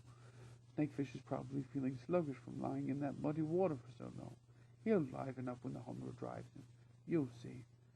Sit down here and wait a bit." The unsavory pair stretched out side by side. They had been dozing from some considerable time when the earth beneath them began trembling. Deathcoil pulled up to one side, rearing up. "Did you feel that? The ground shaking." The newt scampered out of this trembling area. "Quick, let's get out of here." His companions slithered behind. "No, wait. It's only all in that one spot," he called out. The ground is white steel over there. Let us get behind that rock and see what happens. In a short while, 2 digging claws and a moist snout broke through the ground surface. Young Diddy emerged from the earth, shaking soil from his coat. Going to the edge of the scream-hole well, he called down, "Don't worry, I'll soon have ye out of there, or..." The spies behind the rock slithered away to inform Marshgreen and the toads of what they had seen. Sarmina had slept heavily after the night spent in Mossflower Woods. The nightmare visited her dreams once again. Once more she was engulfed in cold, dark, rushing water. It flooded her senses as she fought feebly against the muddy, engulfing tide that filled nostrils, ears, and eyes. The moment when she fell, all was lost and drowning was inevitable. She came awake with a start. Stumbling heavily, she slumped on the floor, pulling the solid stones to reassure herself. The stone was real. It was good. These stones belonged to her, Queen of the Thousand Eyes. She looked gratefully at the floor. That's when she saw the paw prints in the dust. 2 mice, 2 moles. Fortunately, Ashleg was halfway up the chamber stairs when he heard the Queen screeching his name. As soon as his wooden limb would allow, he hop-skipped the remainder of the distance, bursting into the chamber. Ashleg found himself confronting a Sarmina he had not encountered before.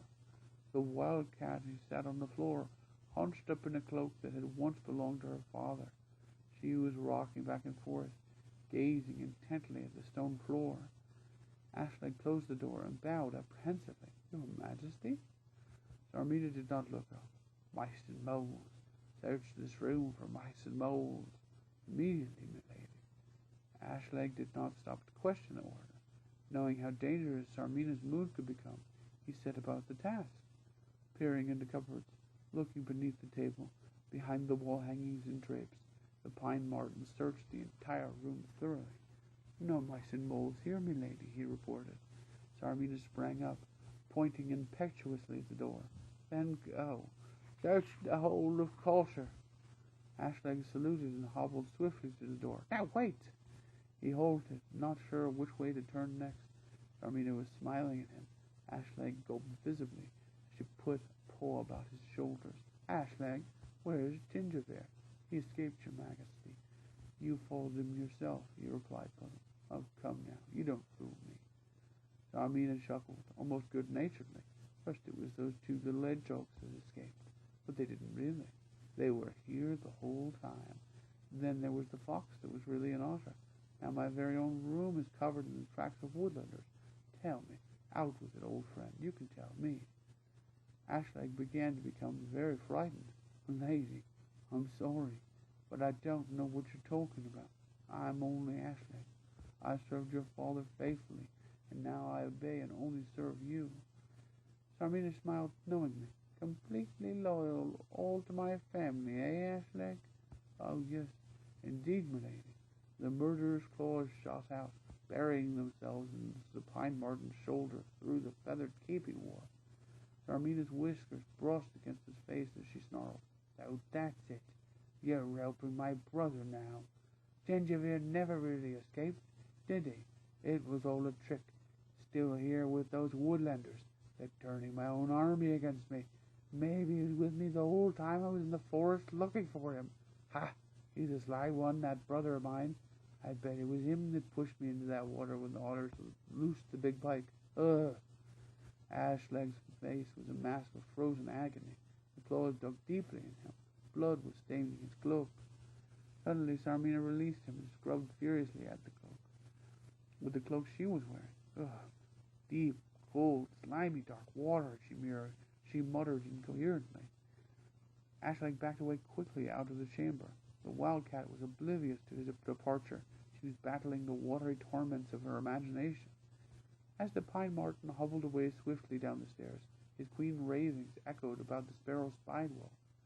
Stay away, you won't get me. I won't come near the water." Ashleg's mind was made up. He could not stop a moment longer. Sarmina was a mad queen. Cotter was a place of danger to those who stayed there. The late afternoon sun poured down into the ramparts of Cotter. Sounds made it frightening to the departing Ashleg. The large areas of dark shadow, and sunlit stillness unnerved him. He had cast aside the plumed scarlet cape, exchanging it for a dull brown, homespun cloak. Hurrying across the deserted parade ground, Ashleg slipped through the gates and began walking south, away from Sarmina, Mossflower, and dreams of ambitious conquest. Maybe there was somewhere under a different sky where he could find a new way of life. Maybe somewhere there were friends waiting who knew how to live simply, without delusions of grandeur. Perched in his high spruce, Argilar opened one eye, never too proud to scavenge. The eagle had satisfied his hunger with the results of the confrontation at the river. Argilar's eye closed again lazily. Feeling full and tired, he slept on in the mistaken hope that everything comes to he who waits. Ashleg had flown the coop, that is, if a pine marten with a wooden leg ever does fly. Then he counted himself lucky. He had found the woven rush net that had carried them to Screamhole. Securing one end to a tree root, he had pushed the remainder of the edge over the pit. "You're below. Grab hold of the Nate Martin." Unfortunately, the net fell short of the traveler's grasp. From above, the mole's voice was calling urgently. "Burr, hasten now. I hears toll bags a comin'." North jumped up and about with frustration. "Think something quick, matey." Snakefish poked his massive head up. "Sit on my head. I think I can reach it." "What? Not likely." Logolog backed into the cave. "Hurry. Them are nearly your..." Then he called. Sitting on the edge of the cave, Martin placed his paws on the huge reptilian head and braced himself against the skull ridge beneath the smooth skin. "Push me up, Snakefish." The great eels thrust upward, slid back slightly, then with a colossal effort, reared out of the water and shot up like a bolt. Martin grasped the net, keeping his purchase on the eel's head. "Quick! Bite!" Snakefish's teeth clamped on the bottom of the net. He hung there a moment, then began bunching his coils, the rough underskin finding contact with the fibers as he weaved his sinuously body up the meshes of the net. Martin pulled upward. Snakefish secured himself and called. "I can make it easily. Show yourselves, you two below. I'll loop my bottom coils around you and lift you up with me." Logolog and Noff stood clutching each other. Their eyes touched shyly as they felt themselves enveloped in steely coils and lifted effortlessly. Marsh Green and his toads loomed out of the cottony mists. 3 of them waddled forward, trying to capture Dinny, as the mole flayed about with his dizzy hanging claws. "Gor, don't come near I, slimy toe bags," he warned. Deathcoil and Whipscale noticed too late the net fashioned on the edge of the Screamhole. Martin came leaping over the edge, losing stones from his sling. Fast and accurate, he bounced a rock off Marsh Green's head, knocking him flat. Gurgling screams of horror greeted the next arrival from the pit. The head of Snakefish appeared, dripping like some primeval monster from the abyss, slitted eyes and white rows of teeth confronting the terrified assembly. Toad flesh! With bunching serpentine motion, the slayer of the swamps pulled himself clear of the pit, shedding his passengers in the same movement. North and Logolog sprang up, battling despite their bruised ribs. Pandemonium took over as Snakefish struck like a thunderbolt into the nearest group of toads. Regardless of tridents and firefly lanterns, the giant eel went about the business of satisfying his immense hunger. Martin turned away, sickened by the grisly spectacle. "Are you all right, then?" he called anxiously. "Quick, North. Look, let's get out of here right now." North stared wildly into the mists. "Oi, but which way, matey?" "Oh, this'll show we." No, young Dinny had a first headlock on the groggy Marsh Green. Martin grabbed a trident and poked the Toad Chief. "Good move, Din. Come you, lead the way due west, or I'll stick this oversized dinner fork and feed you to Snakefish." Marsh Green waddled out, pleading mournfully. "Goreg, mouse for not kill Marsh Green. Show you way to go." In a short space of time, they were blanketed on all sides by a mist so heavy It drowned out even the far-off squeals of Snakefish's victims. Log watched the green bulk of the toad waddling ahead. Well, at least he seems to know which way to go. What's next in your rhyme, Nuff? Without hesitation, Nuff reeled over Olaf's sky-furrow's lines. Oh, tread the brethren of the air, fly straight and do not fail. Onward cross this wet gold flat, where seabirds wail and call. Martin patted Marsh Green lightly with a trident. Do you know that place? The defeated toad chief turned, blinking his eye films. Glory, not far, shore bad, seabird, eat you, eat me. Martin leaned on the trident. Oh, stop moaning, Greenbottom. We'll let you go when we're free of this mist, though it's more than you deserve. Eventually, they cleared a reach of a clear running stream. They drank some water while Dinny dug up edible roots. Cooler rooted, they banked no deeper, never pie, no sir. Norton, perched on a rock. Don't worry, matey. If we ever come out of all this in one piece, I'll steal the biggest pie in all of Mossflower, just for you. Then he closed his eyes dreamily. Oh, a right big and old for this your mole. North broke into song. It will be great, I'll watch you, mate, and you can dive right in. But don't sing with your mouth full, this pie is all for din. Across as light as thistledown, and filled with all you dream, fresh vegetables, the best of fruit, all floating round in cream. Then he lay back upon his back, weaving stubby paws. Oh joy, oh hyperness, oh for all I see. The trek was long and wearisome. Time stood still in the bend of the mists. Martin longed to see natural daylight again, be it bright and sunny, clouded and rainy. They were negotiating a particularly soggy stretch of ground when Log remarked enough. You reckon things were going a little bit darkish? Nov jumped upon a tussock of dry reeds. That's probably 'cause night time's coming in, matey. Martin pointed. Look, I can see the sky. Sure enough, the mists were beginning to thin. Pale evening sky was plainly visible to where they stood. Nov made a further discovery. See, on the other side of this grass, there's sand. Looks like miles of the stuff. Hurriedly, they jumped into the tussock to confirm Nov's sighting. Behind them, Marsh Green picked up his trident and waddled off back into his domain of swamp and mist. The questers gazed in wonder at the scene before them. On the horizon, the sun was sinking into a sheen of pearl gray and dusty crimson. Martin's paw shut up, pointing northwest.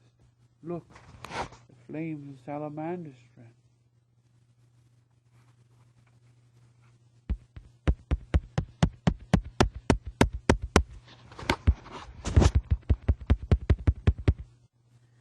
Chapter 32.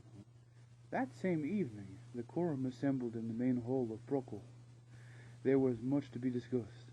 Goody Stickle bustled about laying the table, with cogs firmly attached to her apron strings. The little hedgehog did not complain. Besides, speaking through a mouthful of hot acorn scone dripping with fresh butter and damson jam, was not quite the form of budding warriors and daring escapers. He waved in passing to Ferdy, who was seated in a deep armchair with Ben Stickle. Between bites of his scone, Ferdy related a highly colored version of their adventures. So me and Cogs broke the door down and pounced on these 3 weasels. Was it stoats? No, they were weasels. Anyhow, there was 6 of 'em. Great ugly vermin. Ho, did we ever give 'em what for? The Wildcat Queen was there, but she took one look at us and ran away. Good job, too. You know, Ben, me, and old Cogs there, we had to carry back 4 squirrels off through the trees. Or was it otters? No, it was squirrels, I'm sure. Saved them from those cutter soldiers, though. Ben Stickle wiped jam and crumbs from Ferdy's mouth. You must have made the pair of you powerful hungry. You haven't done anything but eat since you got back. Except talk, that is. Are you sure you never chattered any of those stoats to death? When the table was laid, silence fell as Bella entered the room. "My hall is your home," she said. "Please fill your platters and eat the excellent food. Thank you, Goody Stickle, for this splendid table." There was an immediate clatter of serving and good humor. "Pass that deeper ever pie. Mind you don't fall in. Oh, is that leek and onion broth I smell? Fruit pie. Ouch, it's hot. Here, cool it down with some of this cream. Pass the butter, please. Nut pudding. My old mum used to make this. I remember enough pinching it from her oven. You have a go at this quince and apple crumble. Hey, who's used all the cream? I say, Goody, you must give me the recipe for your plum pudding. Ask your gran. She gave it to me. Now, which will I have? October ale, cider, or buttermilk? None, you're fat enough, Ben Stickle." A pleasant time was passed eating the celebratory supper. When the dishes were cleared away, Abbess Germain stood up. "Pray silence for our host," she called. Bella took to the floor. "Where are Ferdy, Cogs, Spike, and Posy?" Ben pointed in the direction of the dormitory. "Well, in a bed and snoring like champions, marm." Bella bowed her head. "Then let us give a moment of silence and thought to the memory of a very brave otter, the Mask, without whom none of tonight's joy would have been possible." A respectful silence followed, broken only by an audible sniff from Skipper. Bella took a sip of buttermilk. Then she wiped her eyes on the back of a heavy paw. "Now to business. First, let me say that it has been a good day in many ways, mainly because Ferdy and Cogs are back safe with us. Also because we have a new friend in our midst, Gingerbeer. I am sure you will all join me in saying that our home is his for as long as he chooses to stay here." "Thank you, Bella, and you too, my friends. But this cannot be," he said sadly. "Zarmina is a very dangerous creature. My presence here would only endanger you all. I could never forgive myself if any of you suffer because of me. Tonight I will stay with you, but tomorrow I will leave at first light to go eastward through Mossflower, far away from Cotter and all it stands for. I could not stay here knowing I would be adding to your problems. If Zarmina knew I was here with all of you, she would go mad with revenge upon us all, and who knows what evils her dark mind could think of. Somewhere beyond Mossflower I will make a fresh start. Thank you all for your help and kindness. All my life, wherever I am, I will carry the memory of my woodland friends deep in my heart. If the time should arrive when I can return the good treatment you have shown me, then rest assured, you will not even have to ask. I will help in any way possible, for I owe the woodlanders of Mossflower a deep debt of gratitude." The wildcat sat down amid silence, for which suddenly gave way to loud applause for his noble words. Ben Stickle shook him firmly by the paw. "Mr. Gingerbeer, sure, it would break Fergie and Cod's little hearts to know you'd gone away, but one day I'll tell 'em when they're old enough to understand. Thank ye for looking after my little og, sir." Bella banged upon the table. "As you are aware," she continued, "our friends from Lomehenge and the Foremole's crew risked life and limb to find out about Cotter. Old Dinny, I believe you have something to tell us?" The ancient mole tugged his snout to Bella, then spread a bark cloth scroll across the table. Now this year's your coat here, see? We been a-comin' on going all the wrong ways. See, this is a map of the below cells. There's Gert Cave Lake under the counter. Also, what ten weed up an hollow stump in the woods. There were murmurs of wonderment from the onlookers. Old Denny dapped a digging claw on the tablecloth. "4 more run I been planning. He'll tell about it. I might one for speechin'." Foremoule threw up his paws and announced in a clear, no-nonsense tone, "Flood her out. Charmania won't stay in their flooding house." Hubbub broke out. Columbine rushed to Foremole's side, raving the scroll aloft. "Please, listen to what I have to say," she shouted over the noise. Abbess Germain looked proudly at her ward as she began to speak. "I was with Foremoule and old Denny when we made the plan. Let me explain. First, it relies on the fact that Cotter lies in a land depression. Mossflower Woods itself is actually on much higher ground. The moles have studied the landfall. Columbine laid the scroll out, pointing at 2 areas of the table, as if referring to a larger map. Over here and over here, the river Moss runs at a northeast course towards the wood, then takes a sharp bend to the west. Somewhere in the past there must have been a large lake where Calder now stands, but this dried up when the river changed its course. We have since found the remains of that lake in a cave beneath Calder. Lady Amber did not see the point. But how does that help us, Columbine? Let the maid tell it, Skipper whispered in her ear. I think I've guessed the plan, though. If the moles were to dig where the river is closest to Calder, Columbine continued, they could make flood tunnels from the banks of the river Moss down to the lowland and straight into the cave beneath Calder. Realization dawned upon Lady Amber. Then the old lake bed would fill up again. Excited shouts rang out. They'd be flooded. Calder would sink beneath the lake. Good riddance, too, I say. Skipper bounded upon the table. If we can make our sluice gates, me and my crew will sink them on the river bank to hold the water back until the tunnels are complete. Lady Amber leaped up beside him. Leave it to the squirrels, Skip. We'll build your floodgates. You just see to it that they're sunk properly into the bank. Poor Mole was not the greatest of leapers, but he clambered up onto the table beside Amber and Skipper. Or us and the moles dig holes. Will don't worry, but likey us will. Columbine thought that the cheering and paw-thumping would never stop. All around her, woodlanders were dancing, hugging each other, and whooping at the top of their lungs. Bella had to pound the table for a long time until order was restored. Congratulations, Coram. I think it is a good plan, she announced. Best of all, it will save open warfare and loss of life. Now does every creature present to agree to the plan? There was a mass shout of approval. Every paw in the room shot up. Aye. Then we shall carry out this plan. We must. For I fear that Martin and his friends are long overdue on their return. Having said that, I do not wish any of you to feel downhearted, for who can calculate the journey to and from Salamanderstrom? We must hope and keep the faith in our friends' promise to carry out their mission. Maybe one day, not too far from now, I will see my father, or the fighter, come striding through Mossflower Woods, along with Martin, young Dinny, and Nuff, to lead us to victory. Whenever the Questors and my father are this day, let us wish them good fortune.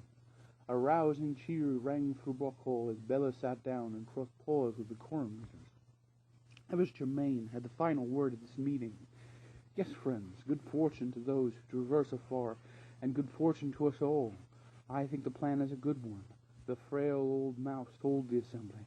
Even I and my brothers in Lomehenge, unused to fighting and war, can see that this will avoid unnecessary bloodshed and brawlness on both sides, for friend and foe alike. A death is always a death. Bloodshed is an awful thing. What we are striving for is peace.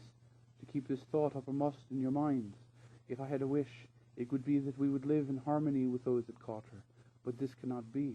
So let me say again, good fortune to the lovers of peace and right. Let liberty and freedom be the legacy that we leave for those who follow us for the seasons to come. May they find true peace in Mossflower. There was a reverent silence for what was indeed a heartfelt prayer. The 4 travelers were hungry. They had risen before dawn and were on their way through the low sand dunes where little else grew but tufted sand grass. Belts were tightened from the previous night's meager supper of a few roots which Dinny had managed to forage. The mole tried digging in the sand for edible material. He rubbed grit from his eyes with weary paws. Gor, bain't no good digging in this slimy sand. Might as well try digging holes in a river. North wiped a dry paw across his mouth. I'm thirsty more than anything, mateys. What I wouldn't give for a good old beaker of cold cider right now. Martin drecked on doggedly. Look, it's no good to go on about what we haven't got. We'll just have to keep our eyes peeled until food comes along. Here, let me show you an old warrior trick my father taught me. He rummaged for some smooth pebbles from his sling pouch. Try sucking one of these. I know it isn't as good as a drink, but a pebble will keep your mouth moist and stop you drying up. Being woodlanders, they were not used to traveling through soft sand. Even Logolog, who had made such a journey before, found the constant sinking of paws into dry, sifting grit very tiring. All 4 soon sat exhausted upon a dune. Martin picked up some sand, letting it run through his paws. He scanned the distance to where the massive rock stood, but there was no light issuing from it in daytime. North spoke his thoughts aloud. Here stands Salamanderstone, mateys, and here we sit, as far away from it as ever. Not a crust or a drink between us, and all around sand. It's certainly hard going. Logolog stood up, brushing his fur free of sand. Wait here. I've travelled in sand before. I may be able to help. He scrambled off among the dunes. Then he scooped up a small hole he watched to fill up again. My old grandfather never believed this, standing down my tunnel. Martin stretched out upon the dune. Well, at least we've come this far. Don't worry, mates. We'll make it somehow. Logolog returned carrying 4 thick pieces of wood, branches he had found at the edge of the dunes. Here, trim these up, he told them. They'll make good walking staves for us to help through the stands. They set about trimming the branches with teeth, gnaws, and clives. They set off again. With the staves, they kept going slightly better. Every once in a while they spotted a small toad or furrowed newt from a distance, but the creatures would either ignore them or scuttle off among the sandhills. There were also the small odd bird, which had to be shooed off with staves before it became too inquisitive. Logolog found some soft grass with milky sap, and they chewed it as they conjectured what lay ahead. Pretty soon we'll be out of these dunes and on to firm sand. Maybe then I'll find something to eat. No water, though. Trouble is that most things on the shore taste salty, and that makes you want water even more. Oh, test the sands with your staves as you go. Here and there you may find sinking sands. Watch out for those big seabirds, too, gulls and such. They'll gobble up anything at all. Show them you're not afraid. Whack at them with your staves. They'll leave you alone. Now, if you see any pools of water, don't drink from them. It's all seawater, full of salt. Tastes very nasty. One last thing. Stick together and don't wander off. That all? Anything else? North laughed and waved the staff. Good. Then what are we lagging for? To their amazement, the mouse skipped off singing. I mustn't drink the water, and there may be naught to eat. These gulls may see a mouse thief as just a tasty treat. I step out bravely on the quest across this funny land, and when I disappear, they'll say he's found the sinking sand. Nothing keeps our North down for long, Martin laughed. Come on, let's press on. They came out of the dunes at mid-afternoon. Before them stretched the shore, flat, solid sand dotted with small rocky outcrops. The sun glinted like gold leaf on a shimmering sea. Logolog ignored it and walked on. His 3 companions, however, could not help stopping momentarily to stare in awe at the distant reaches of mighty water. It staggered the imagination of woodlanders who had never witnessed such a spectacle. Dinny could scarce credit his first sight of the sea. "Oh, I sees it, but I don't believe it. Where did it all come from, Glog-Log?" "They say it's always been there," the shrew shrugged, "like the sky and the ground. See this sand here with ridges on it like little waves? Well, that's where the tide water comes up to. You'll probably see it flooding in soon. Keep your paws on the smooth sand here, this side of all the shells and such like. That's called the tide line." Dinny was fascinated with the shells. He picked up lots of them. When he could carry no more, he would throw them away and start his collection afresh. Without warning, a black-headed gull swooped down at them. All 4 fought upon the land.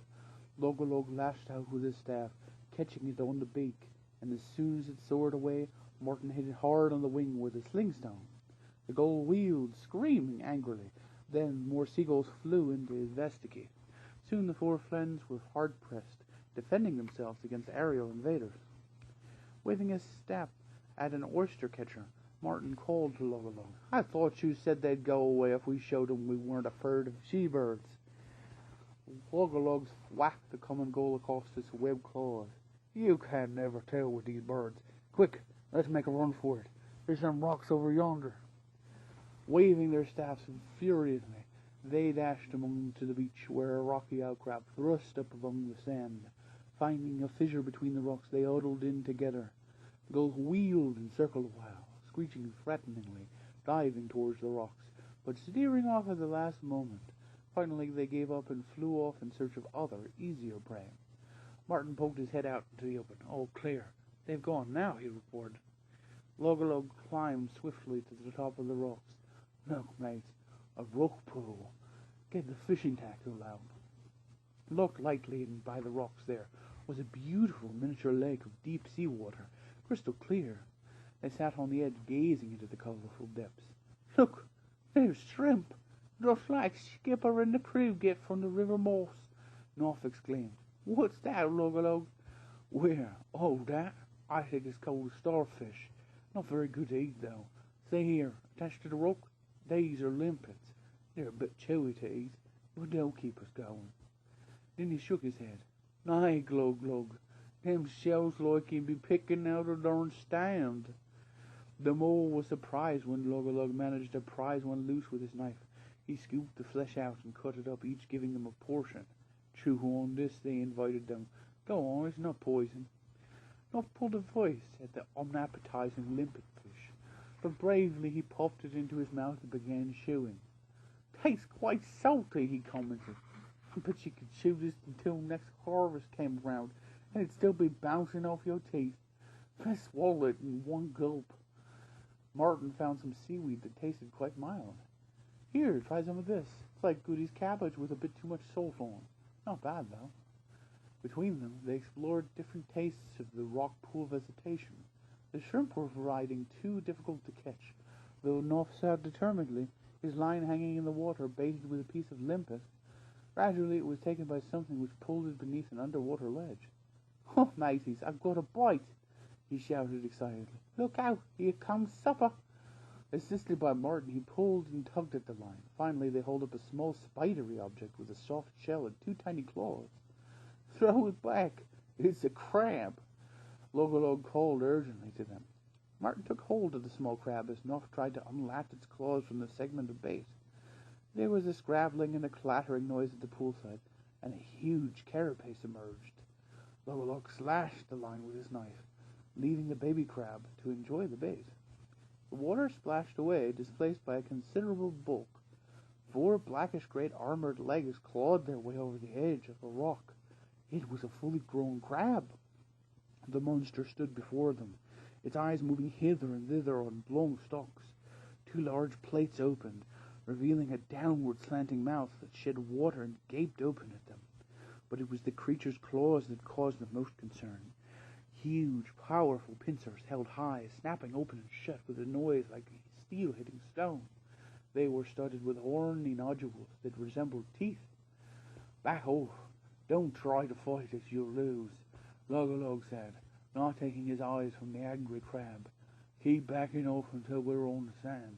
Then we'll really have to run for it. Crabs can scuttle sideways very fast." They retreated carefully. The big crab blew a bubble from its mouth, lowered his claws, stamped at them furiously, at the intruders, and charged like lightning. Now that Cludd was gone, Zarmina needed a new captain of the guard, so she promoted Brog the weasel. At first Brog enjoyed his position of power, but of late he was sorry he ever donned the cloak of captaincy, particularly when he was called off to be interviewed by the Queen in her chambers. "Brog, I made you captain. You must find Ginger as he has kidnapped Ashley." "Yes, Majesty." "Find yourself another captain, that stout Ratflank. He'll do," she suggested. "I want you to go through the entire army one by one." "Go through the army, m'lady?" "Yes, puzzled." "Yes, Jellybrains. You and Ratflank take them one by one to the cells." "Yes, m'lady." "Will you stop interrupting me and listen? All anyone says around here is 'Yes, m'lady,' or 'No, m'lady.'" "Yes, m'lady." "Shut up!" Zarmina shouted irritably. "Get them one by one into a cell. Pull their whiskers. Then check their fur. Is their tail their own tail?" "Is it, m'lady?" "That's what I want you to find out, nitwit." "Oh, yes, but why, m'lady?" Zarmina paced the room, her voice rising in a cracked crescendo. because one of them is Gingerbeer in disguise, you clod. He's here, in my fortress, plotting against me. Get out and find him. Later, Brog sat in a barrack room table, joined by Ratfrank and several other cronies. They were reduced to eating hard bread and woodland plants. Brog sipped from a flagon. Oh, at least there's still a drop of cider left. I tell you, mates, the Queen's definitely taken a funny turn. Oh, I don't know, Ratfrank smirked. She's still got the sense to recognize a good stoat when she sees one. Look at me, I'm a captain now. One of the ferrets spat out a mouldy crust. Is that some kind of ceremony you carried out, Brog? He asked. What ceremony you talking about, Dogfur? Well, the way you took Ratfrank down to the cells and twitched his whiskers, then you pinched his fur, and you twitched his tail before you gave him the captain cloak. Oh no, matter of fact, you've all got to have it done. What, you mean you all going to be made captains? Oh, I wish Gord Greeneyes was here now, mates. Brog sighed gloomily as he cupped his head in his paws. Or even the other one, Gingerbeer. Warm sun rays cascading through the leaves mingled in harmony with the peace of Mossflower woods. Somewhere a cuckoo was calling, and young ferns curled their tendril tops towards blossom on the bramble. Gingerbeer had travelled east since early morning, never once turning his head to look down towards Brockle. He sat with his back to a sycamore and opened a satchel of food given him by the Wintlanders. The very sight of a homely oatcake brought a lump to his throat at the thought of the good friends he had left behind, especially of little Fergie and Colt. With unshed tears bright in his eyes, Gingerbeer wrapped the food up. He continued walking east through the peaceful flowering forest. Chapter 33. Martin leaped to the fore as the crab came charging forward. Hurry, get down to the sands, he shouted urgently. I'll try to hold this thing off. Go on, get going. The three travelers would not run and desert their friend. They backed away slowly to the edge of the rocks, while Martin, facing the crab as a rear guard, followed them. The crab would make a scurrying attack, then back off, suddenly changing tack to shuffle in sideways. Not having time to use his sling, Martin hurled several well-placed stones at the maddened creature. They made a hollow clunking noise as they bounced off the tough crab shell. Each time it was hit, the crab would hold, pulling its eyes in on their long stalks. Holding one claw high and the other out level towards them, it advanced, for all the world like a fencer minus his sword. The huge claws opened and shut, clacking viciously. From the top of the rocky outcrop where they stood to the stand below was a forbiddingly long drop. Logolog teetered on the brink, shutting his eyes tight at the dizzy height.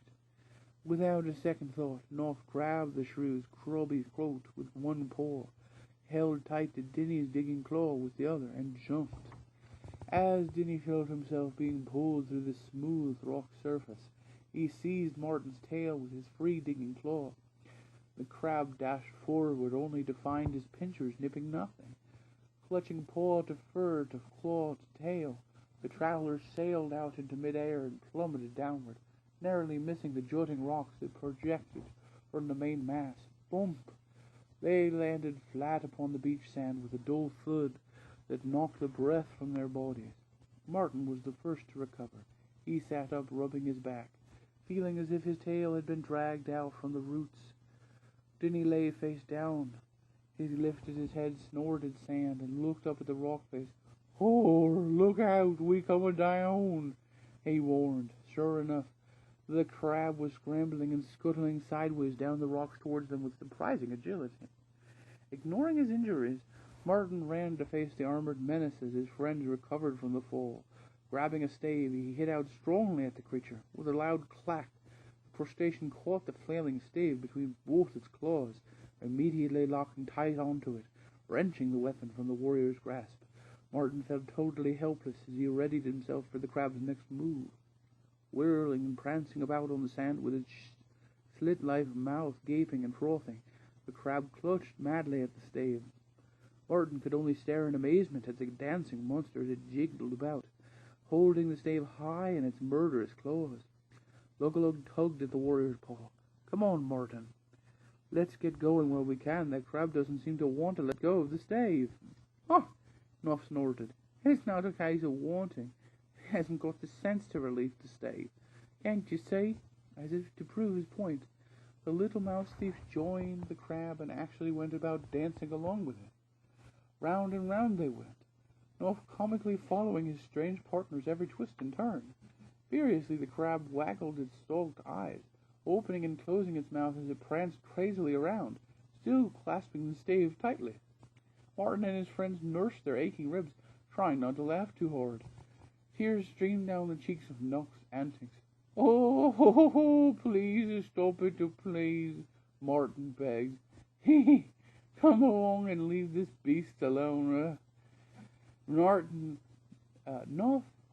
halted as he doffed a courtly bow at the enraged crab. My thanks to you, sir. You truly are a wonderful dancer. The crab stood glaring at Nuff, with a mixture of ferocity and bafflement, as the mouse thief continued his polite compliments. How I do believe we'll meet again at the next annual rock pool ball. Those shrimps are such clumsy fellows, you know. They tread all over one's paws. They're not half as good as you. Incidentally, who taught you to dance so well, keeping all those legs going together? You didn't trip once. My, we really must do this again sometime. The crab stood stock still with the stave held high. It watched the four travelers depart along the shore. Their laughter and jesting mingled in the breeze. I'll wait until I tell Columbine. Maybe you'll give me dancing lessons if we ever chance this way again. Ha ha! Bother, I'm a wonderful foot tapper. What about you, Jim? You could have joined in for a threesome reel. It had been an eventful day. Now, as the noon shadows began lengthening, the tide flooded in. The friends wended their weary way along the interminable shoreline. Salamanders stood firm in the distance, never seeming to get any closer. Tired and dispirited, they trekked onward, feeling the same pangs of hunger and thirst. Apart from the odd seabird, whose curiosity had to be fended off forcefully, they were completely isolated. Logolog shielded his eyes, pointing ahead. Look, what are those birds over yonder? Some distance further on, gulls were wheeling and diving. They were two black, shapeless objects on the sand. The birds were concentrating their attack on the smaller of these. Eager to see what was happening, the travelers broke into a trot. As they drew nearer to the scene, it became apparent that the gulls were harassing a living creature. Not far from where it lay, there was a ramshackle lean-to. Martin wheeled his sling as he began running. Come on, mates, let's drive these scavengers off. Charge! The creature was a thin, ragged rat. Gulls pecked and tore ruthlessly at it as it lay unprotected on the sand. Under the fierce onslaught of stones and staves, the seabirds took to the air, screeching and wheeling above the intruders who had robbed them of their prey, and finally flying off to seek easier victims. Martin knelt and lifted the rat's head. The creature was very old and emaciated. There now, old one, he said, stroking sand out of its water eyes. We're friends. You're safe now. Logolog touched the rat's limp paw.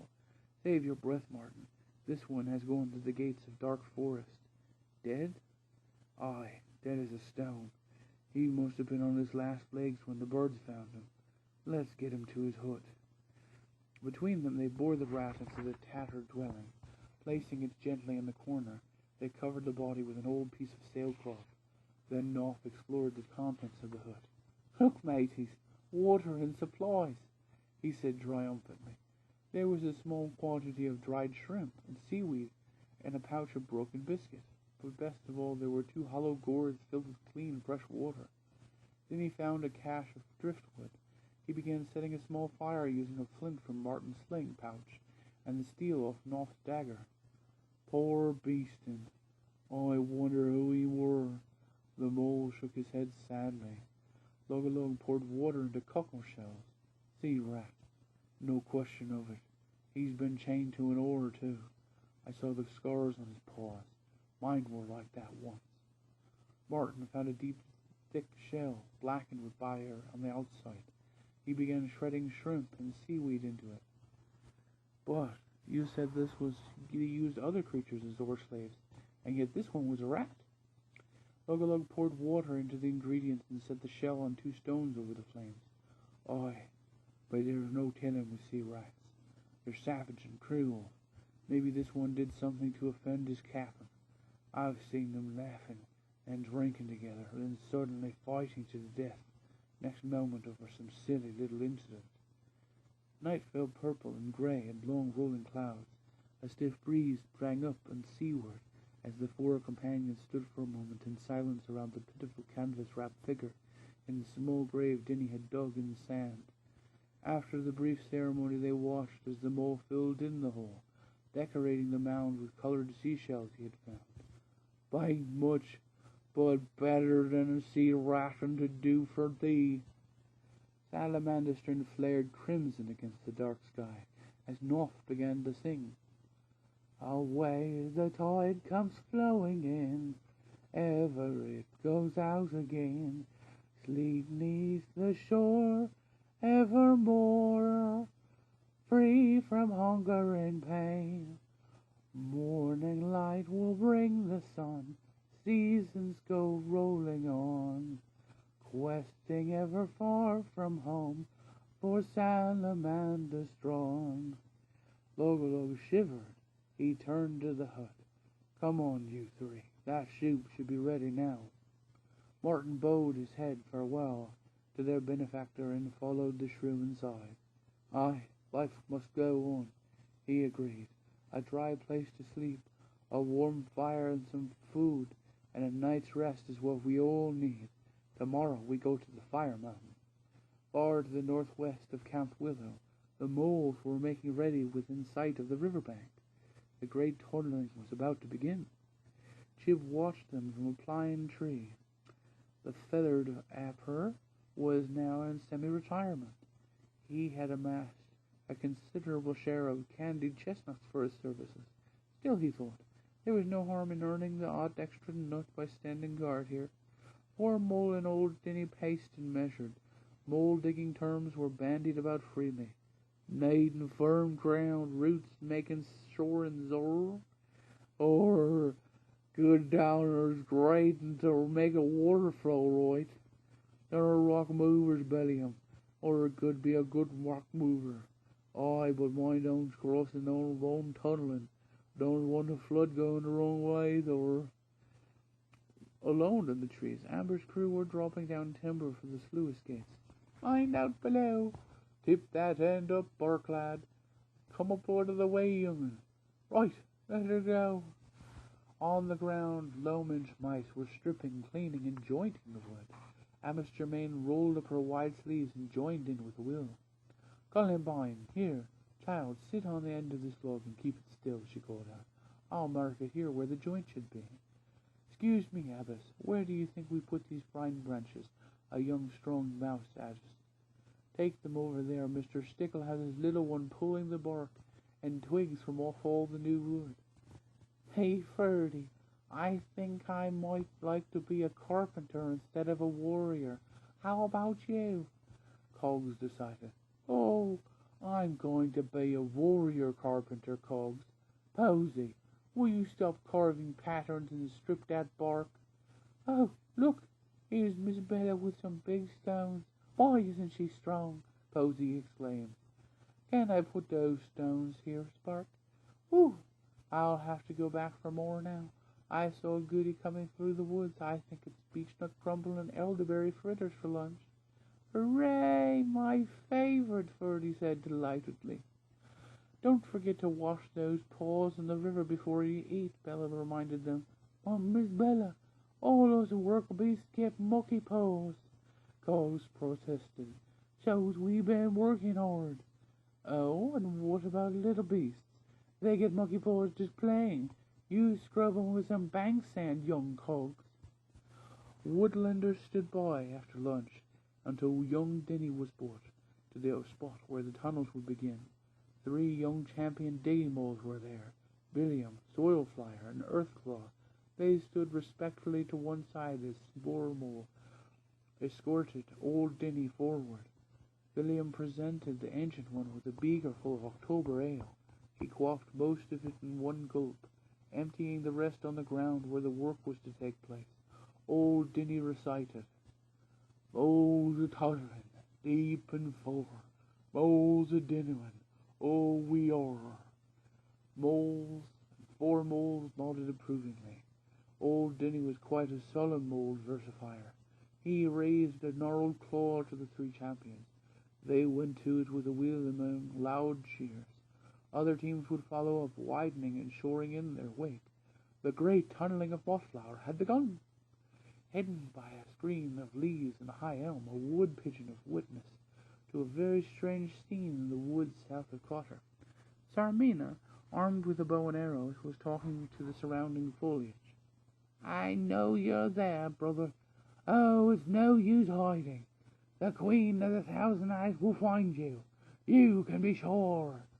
The wood pigeon remained perfectly still. No point in offering a handy target to a wildcat with bow and arrows, he decided, even if she were looking for someone else. Come on out, Gingerbear. Show yourself. This is between me and you. Silence greeted the challenge. Sarmina dried, smiled slyly. You think you're clever, don't you? Ha ha. Not as clever as your sister. I know your little game. I'll find you. The wildcat queen continued plodding through the still forest, sometimes hiding behind a tree, often doubling back on her own tracks, always on the alert. Brog and Ratflank were sitting in the larder. As captains, they decided it was their prerogative to sample some of the remaining rations. 2 officers stuffed bread and guzzled cider from a half-empty cask. There was a knock on the door. Hastily, they swallowed and wiped their whiskers. Brog stamped about, kicking sacks and checking casks as he called out, Yes, who is it? If it's Squint the Stoat, Captain.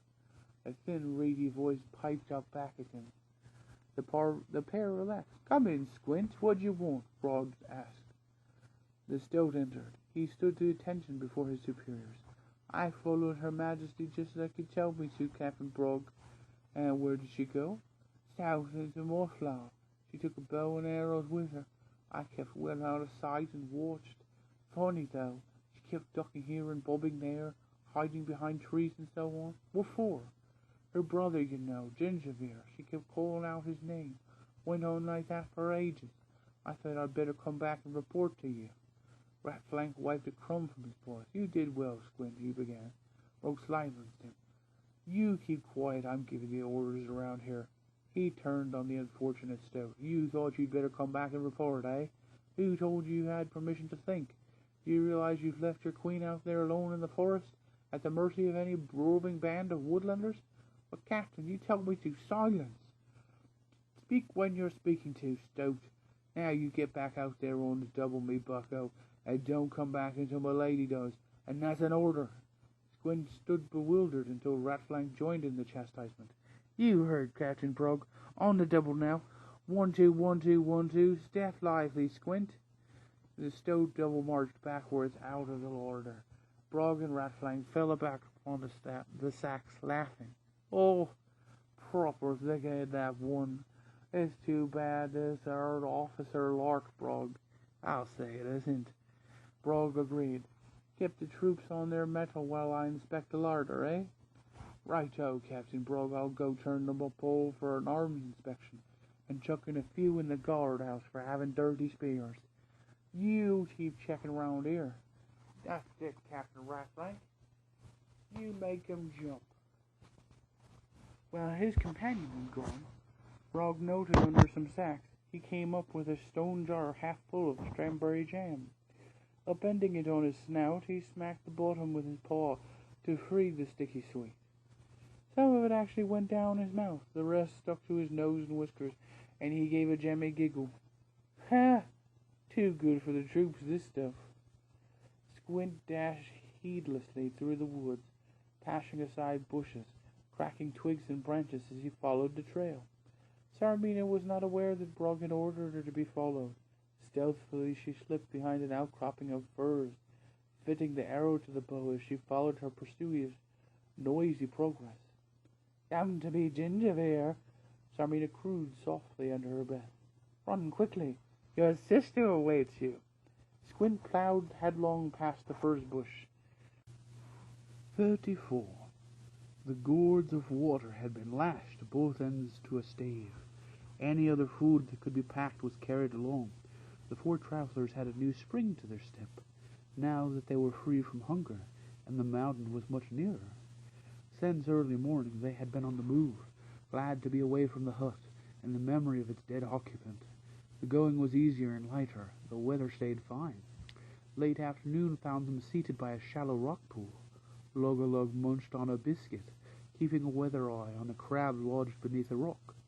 I don't like those things. You never know when one's going to do a quick scuttle on you. Knopf wiggled his paws in the sun-warmed shallows. Oh, I don't know. I quite fancy another dancing lesson, if our friend there is in the mood. They laughed at the thought of their last encounter with a crab. Martin glanced up at Salamandastron. Look, you can see the light faintly. Whatever it is must burn continuously. Do you suppose it's a fire lizard, then? Oh, I don't know, and of what such creatures burr. For dragons indeed. What my grandfather say of them, I don't know. Nor do I, but I know one thing, Log said, nodding toward the mountain. That place is all that stands between sea rats and the land. They fear it and hate it. North dried his paws. Then why don't they go around it? Because it's there, I suppose, Log shrugged. It stands as a challenge. The ship and I was avoiding it like the plague, but not Captain Ripfang, master of the vessel Bloodwake. He's the black-hearted sea rat of them all. Ripfang had many battles round Salamandastron. They say he swore a mighty oath never to rest until he rules that mountain. Martin stood, stretching his limbs. But what's up there? Why did they fight against? Log shook his head. Some say one thing, some another. Fire dragons, armored monsters, or phantoms that could strike a creature down without touching it. Who knows? There'll be only one thing to find the truth, Knopf remarked, shouldering the supplies. What chance do monsters stand against a prince of mouse thieves, a warrior, and a champion digger? Not forgetting a shrew like yourself, matey. Come on, let's get going. Toward evening, with the mountain burning bright above them, Martin first noticed they were being watched. Do you see anything, Knopf? He asked when he'd told his companions. No, matey, but I know what you mean. I can feel the hairs on my neck rising. What about you, Tim? Horror, me digging claws be telling me something. No, what I don't know. Log was in agreement too. Why, just a sort of feeling, really. You see that lump or something or other out by the tide line? I could swear it moved a moment ago. Don't stare at it, Martin warned them. Keep going. Shortly we'll make as if we're camping down for the night, but we'll lie down with paws twitching, keeping our wits about us. Then let them make their move. The travelers chose an open spot away from the rocks. They lit a small driftwood fire and lay around it, feeling very vulnerable. Martin kept his eyes slitted against the guttering fire, clutching his sling in one paw and his sword hilt in the other. Agonizing moments stretched away. There was no sign of movement. The friends began to think that their suspicions had been groundless. Night had fallen and it was quite warm. There was not even a breeze to disturb the loose sand. The fire burned lower. Despite himself, Martin began to feel sleepy. He fought to keep his eyes open. Denny's soft snores reached his ears. Knopf was lying too still to be fully awake. I say, do you fellows do a bunk from the jolly old sea rats? A voice said softly in Martin's ear. No, we've come all the way from Mossflower. Martin answered in a dozy murmur. He sprang up, whirling his sling. Lying amongst them to the fire were 3 hares. The warrior mouth was shocked and angry with himself. Stand up and fight, you dirty sneaks. He challenged them. The nearest hare held up his paws to show they were unarmed. His companion smiled innocently at the travelers. Hello, chaps. I'm Trubbs. I'm Wother, capital W and O, don't you know? I'm Fring, double F, no E. How'd you do? The sling dropped from Martin's paws. Very well, thank you. How did you get here? Oh, this way and that, old chap. Dodge and weave, you know. How the dickens did we ever get anywhere? Then he scratched his nose and stared hard at the sand-colored hares. It was hard to distinguish them from their backgrounds. Trubbs and who, do you say? He asked sleepily. No, it's Trubbs, old sport. Well, they're at your service. Ha! And I've got to be fring, I suppose.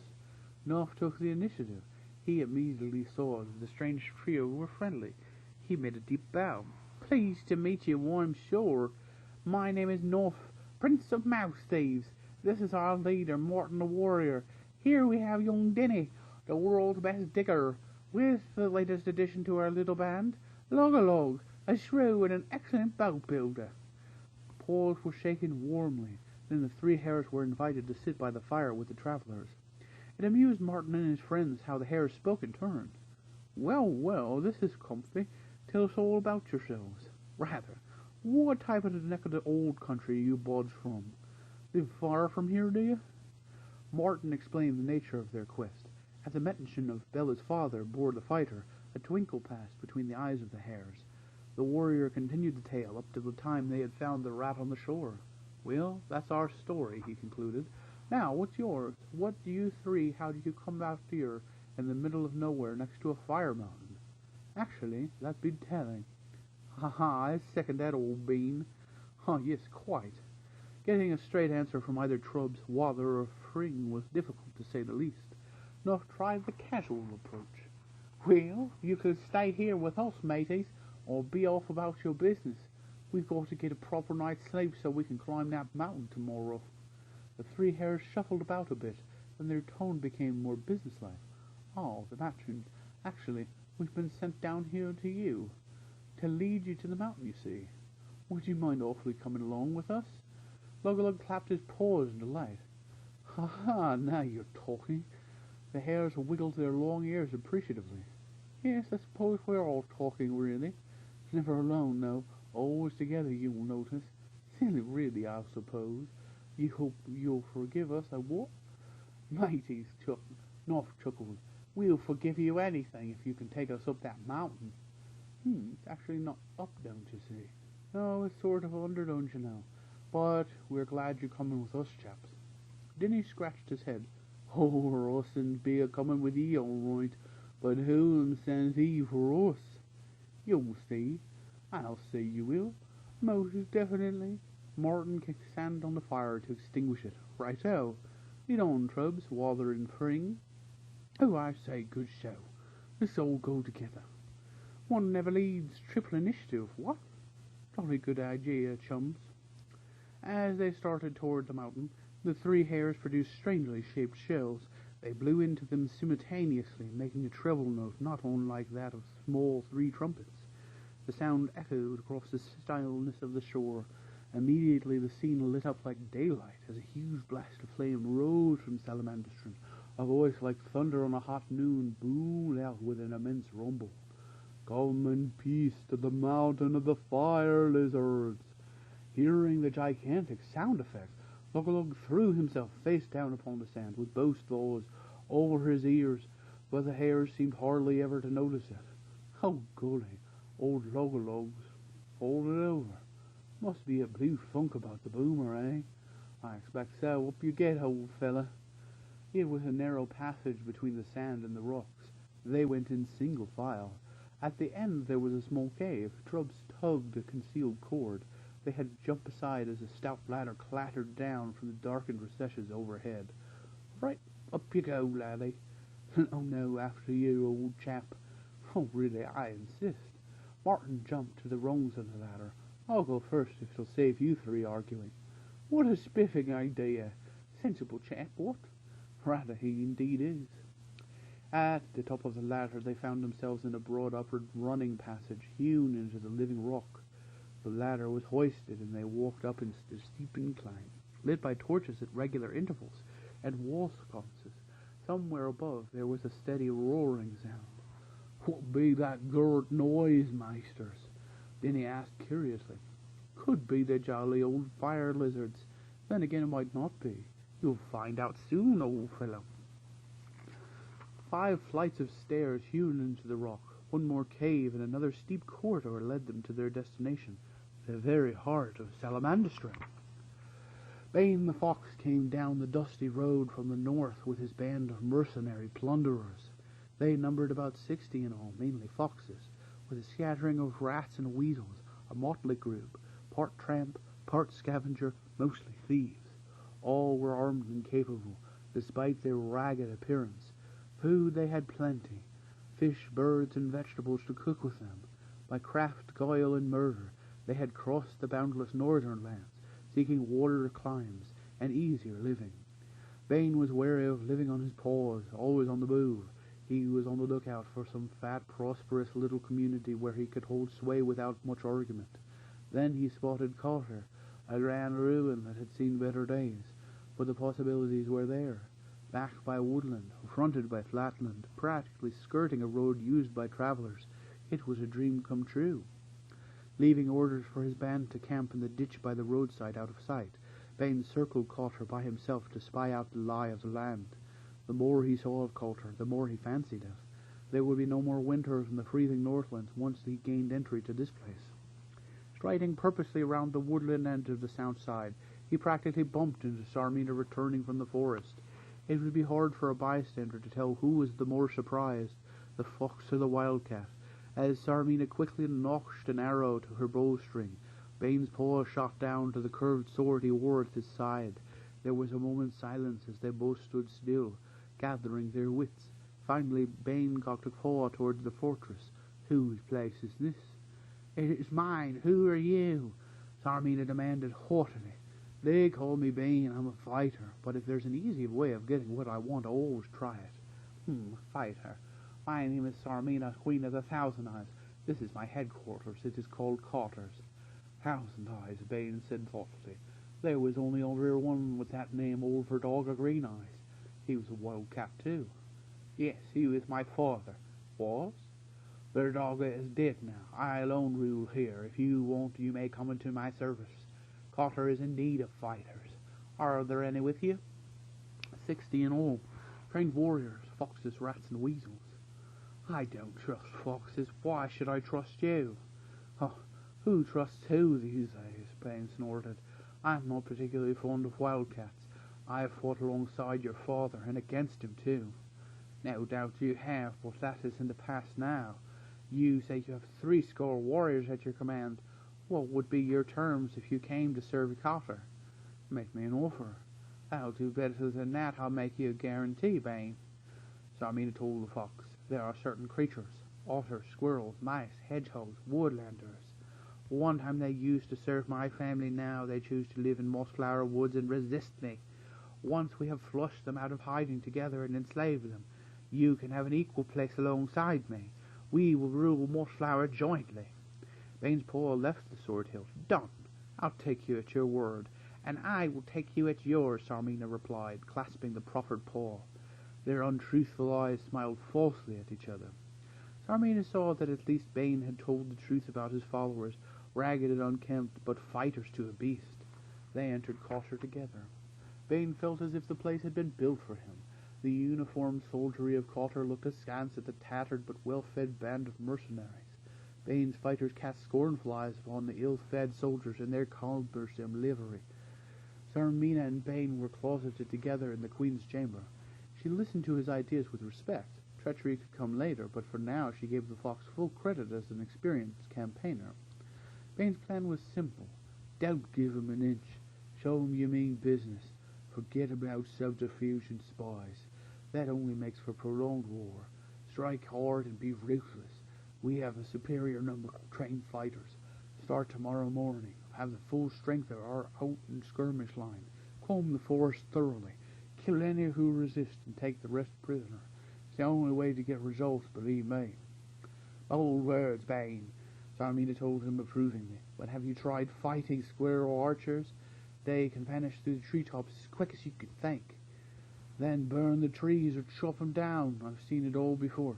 If small creatures scurry off down holes or block them up, fill every possible exit. That's all they understand. You take my word. Works every time. I know I've done it. Sarmina pointed out the window at the fastness of Mossflower. Could you do it again out there? With our combined forces, easily. Then we start tomorrow morning, she said decisively. At first light. Columbine was learning how to use one of the smaller squirrel bows.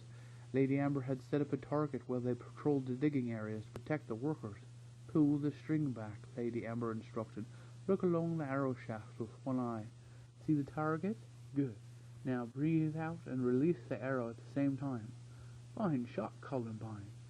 The shaft stood quivering near the target's center. Ah, now getting better at it all the time, Lady Amber. You certainly are. Keep it up and you'll soon be as good as me. Poor Mole and old Dinny came trundling up. The mole leader tugged his snout to Amber. Marm, Dinny and I filled up on yon or gonk stump, wherein ye got out her quarter from, he reported. Old Dinny plucked the arrow from the target and returned it to Columbine. That we have, he agreed. Don't want flooding coming out of there. We am going to flood the cat place, not the woodlands. Amber sighed. It's a long dig. Let's hope we suppose we can do it before the cat and her army make any surprise moves. Skipper sprang dripping from the river. Never fear, Amber. My crew and I have done our bit. We've dug from under the water clear to the floodgates your crew sunk into the ground where the moles began digging. Mind, I wish we could tunnel as well as Billiam, Soil Flyer, and Earthclaw. Strike me colours. You ought to see those lads shift earth. Poor Mole and old Denny smiled with pleasure, but Amber slammed her paw against the target. I just wish there was more of my squirrels than I could do. Oh, I know, we're patrolling and keeping watch, but we don't seem to be contributing any real work, she sighed again. Then why don't you let you and my crew do a little bit of guard duty, Skipper suggested. We could certainly do with the rest after all that underwater digging. Listen, Billiam reckons they'll strike some big rocks soon. Why don't you see if you can rig up something that'll help the moles to move 'em? Amber was delighted with the suggestion. Right-so, I'll get bark-clad and oak apple on it. They could rig tree hoists. Thanks, Skip. Chib had flown a wide patrol merely for the exercise, but soon he began weary of such energetic practice as perching on a branch not far from the sleeping Aguilar. He listened to the eagle talking in his sleep. Pine marten. One little pine marten, that's all. Maybe they taste like pine. Chapter 35. Despite the feeling of awe, Knopf could not help smiling to himself. After watching Salamandestron from afar, seeing the column of fire that spouted from his top, and recalling the very name Mountain of Fire Lizard, the little mouse thief immediately saw that it was a trick worthy of some mind as clever and resourceful as his own. There were no fire-breathing dragons here, but there was something equally impressive in this great cave. It was more than a cave, he decided. It was a huge mountain hole. At its center was a mighty furnace-like forge. A towering column of rockwork took it up to the ceiling, way out of sight. Surrounded by hares, there stood the father of all badgers. He was pure silver from tip to tail, with a double broad creamy white stripe upon either side of his forehead. Above the thickly muscled limbs and barreled chest, a pair of wild eyes surveyed the newcomers. Giving the mighty bellows a handle, a powerful downward swing, he tossed a red-hot spear point with a quick flick of his bare paws. It landed in a water trough with a boiling hiss of bubbles. As the badger stumped across to them, Martin could almost feel the reverberations through the rock floor. He towered above them, extending a calloused paw that resembled a chunk of rock. "Welcome to Salamandestron, friends. I am Boar the Fighter," the big voice boomed and echoed throughout the hall. His paw enveloped by Boar's, Martin felt very tiny. Now the full impact of Bella's words came to him. Here indeed was one to save Mossflower. The silver badger looked as if he could tear Coulter to pieces with his paws. "I am Morton the warrior. This is young Dinny, and these two are Knopf and Loglock. I have traveled from Mossflower with my friends to bring a message from your daughter, Bella of Brockall." Boar unfastened his apron and shed it. "All this I know. Come, let us go to my cave. It is more comfortable there. My hares will bring you food and drink, and you can clean yourselves up." As they followed Boar, Knopf whispered to Martin, "How does he know, matey? Is he a magic badger?" "Shh!" Martin silenced the mouse thief. "Wash your manners. We'll get to know soon enough." Boar's cave was indeed comfortable. There were ledges to sit or lie upon, covered in velvety moss. Plants grew around the walls and hung from the ceiling. There was a rough rock table, and a pool in one corner with steam rising from its surface. "The pool is heated from my forge," Boar said, noticing their surprise. You may bathe there later. You will observe that it is never cold here. Again, thanks to the forge. But please be seated. Here comes the food. The hares brought in new bread, fresh salad, baked fish, mint water, and a selection of last autumn's fruits crystallized in honey. After the frugal seesaw meals, the four travelers ate like a regiment many times their number. Bor watched them with something approaching amusement on his gigantic face. Knopf gave him a friendly wink. So, the flames of the forge carry up that rock flow and shoot out the top of Salamanderstrand, eh? Bor winked back at Knopf. You're a very perceptive little fellow, Knopf the thief. Prince of mouse thieves, matey, Knopf corrected him. But how did you know he was a thief? Martin interrupted. Bor leaned his chin on muscular paws, bringing his eyes level with Martin. I know many things, little mouse. Later I will show you how. Now, is that young Dinny grandson of my childhood friend, Dinny the Mole? Or, Bor, that I be. You know my grandfather, old Dinny? Of course I do. Is that old rascal still going strong? Or he be a fitter than a flea in a wilder 20 hogs. Dinny laughed. Good, I'm glad to hear it. What about you, Lug-a-Lug? Sir Bor, I'm a boat builder, one-time leader of the Northwest Shrew Time. Oh, why one-time leader? Because I'm all that's left of my tribe in freedom, Lug-a-Lug explained. We were captured by sea rats. I was the only one to escape the galleys. Bor's eyes hardened to a burning ferocity, and the bones in his paws cracked audibly as he ground them together. Sea rats! Dirty, treacherous, murdering scum! Martin was shocked by the deep hatred in Bor's voice. He listened intently as the badger continued. Not only do they burn and plunder among honest creatures, but they are savage to their own kind, sinking each other's ships, murdering their own companions for an extra pawful of loot. Lug-a-Lug has told me of a sea rat called Ripfang the Bloodwig. Martin interrupted. Do you know him? Bor pointed seaward. That one. He's out there somewhere. My spies have been watching him all spring, sailing from north to south of here, waiting for his chance to attack Salamanderstrand. Ripfang is the most evil of all sea rats. He has fought and sunk all others who sail in these waters, pressing their crews as slaves into his service. He is also the cleverest of most cunning of them all. In what way is he clever and cunning? Knopf asked, noticed the concern on Bor's face. Well, he has never feared Salamanderstrand, or the legends that surround this place. Ripfang is very daring, too. He has personally been here and knows all that it is only myself and a few heirs that keep the myth of the mountain alive. Others we can scare off, but not Ripfang. It is written that soon he will mount a major war against Salamanderstrand. This was the second time that Bor had spoken of things that had not yet happened. Martin was curious. You say it is written, Bor?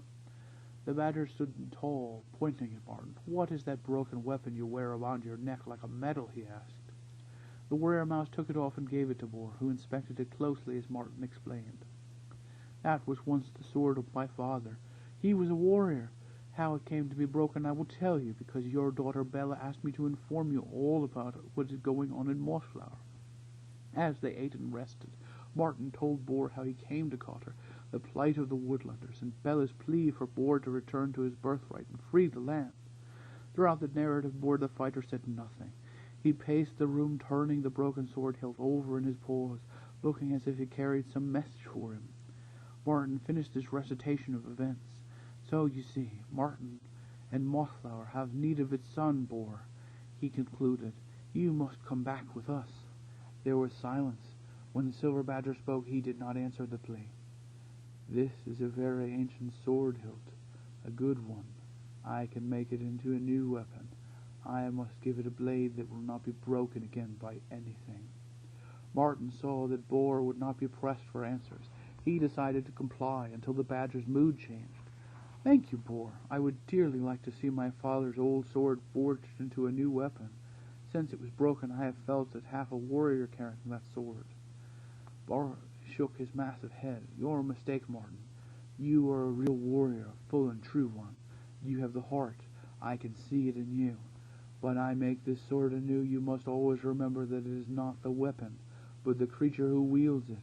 A sword is a force for good only in the paws of an honest warrior. But enough now.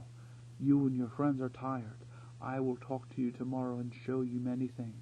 Sleep here.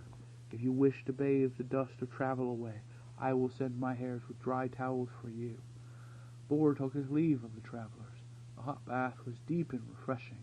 Trubs, Waller, and Fring turned up with huge soft towels. One each, you chaps. No splashing. Wash behind your ears, old sport. Night, night. See you in the morning. Dry, full, and warm, they lay on their moss-covered ledges. Ord in the yarn. So when we come to Salamander store at last, Log stared at the high ceiling. A wonderful place indeed. Strange creature that boy, eh, Martin? Oh, he'll tell us what he intends when he's good and ready, Martin said airily. Let's get some sleep. I have a feeling tomorrow's going to be a full day. Knopf could not resist a rendition of his latest song. At last the weary travelers have reached their heart's desire. We crested over land to reach the mountain of the fire, to meet with Bor the fighter, who knows secrets dark and deep. Knopf sat upright, scratching his whiskers. What rhymes with deep, mateys? 3 wet towels knocked him flat. You might try sleep. Chapter 36. The woodlanders were caught completely unawares in the early morning. Led by Bain and Sarmina, the joint forces hit swiftly. Luckily, the little ones were still abed at Broad Hall, and the Lomehenge mice were preparing breakfasts. The only creatures at the diggings were moles, otters, and a few squirrels. Bain's mercenaries dashed in, hacking madly, and backed by Sarmina's spears, Earthclaw, Billiam, and Soilfire were deep underground. The rest were caught in the open. It was chaos. Skipper took an arrow in his side. Lady Amber lost an ear to a fox's sword. The woodlanders were alive with yelling, slashing animals. There was only one thing to do: retreat with all speed. Disregarding his wound, Skipper stood fast with a small band of otters, hurling stones as he roared aloud, "Get away, quickly!" Amber and her squirrels managed to escape through the treetops, leaving 2 slain on the ground. Skipper and his otters saw to it and the few moles who were safely carried off across the river before vanishing into the water themselves. Sarmina gave out howls of victory across the now stagnant woods. Bain leaned on his curved sword, breathing heavily. "See, I told you you're no match for us, phew! But they can put up a tidy fight even when they're outnumbered." Brog swaggered up and saluted. "2 squirrels, 3 otters, and a mole slain, milady," he reported. He was about to turn away when Bain tugged on his cloak. "How many of ours lost?" he asked tersely. 3 ferrets, a stoat, and a weasel, 4 rats, and a fox.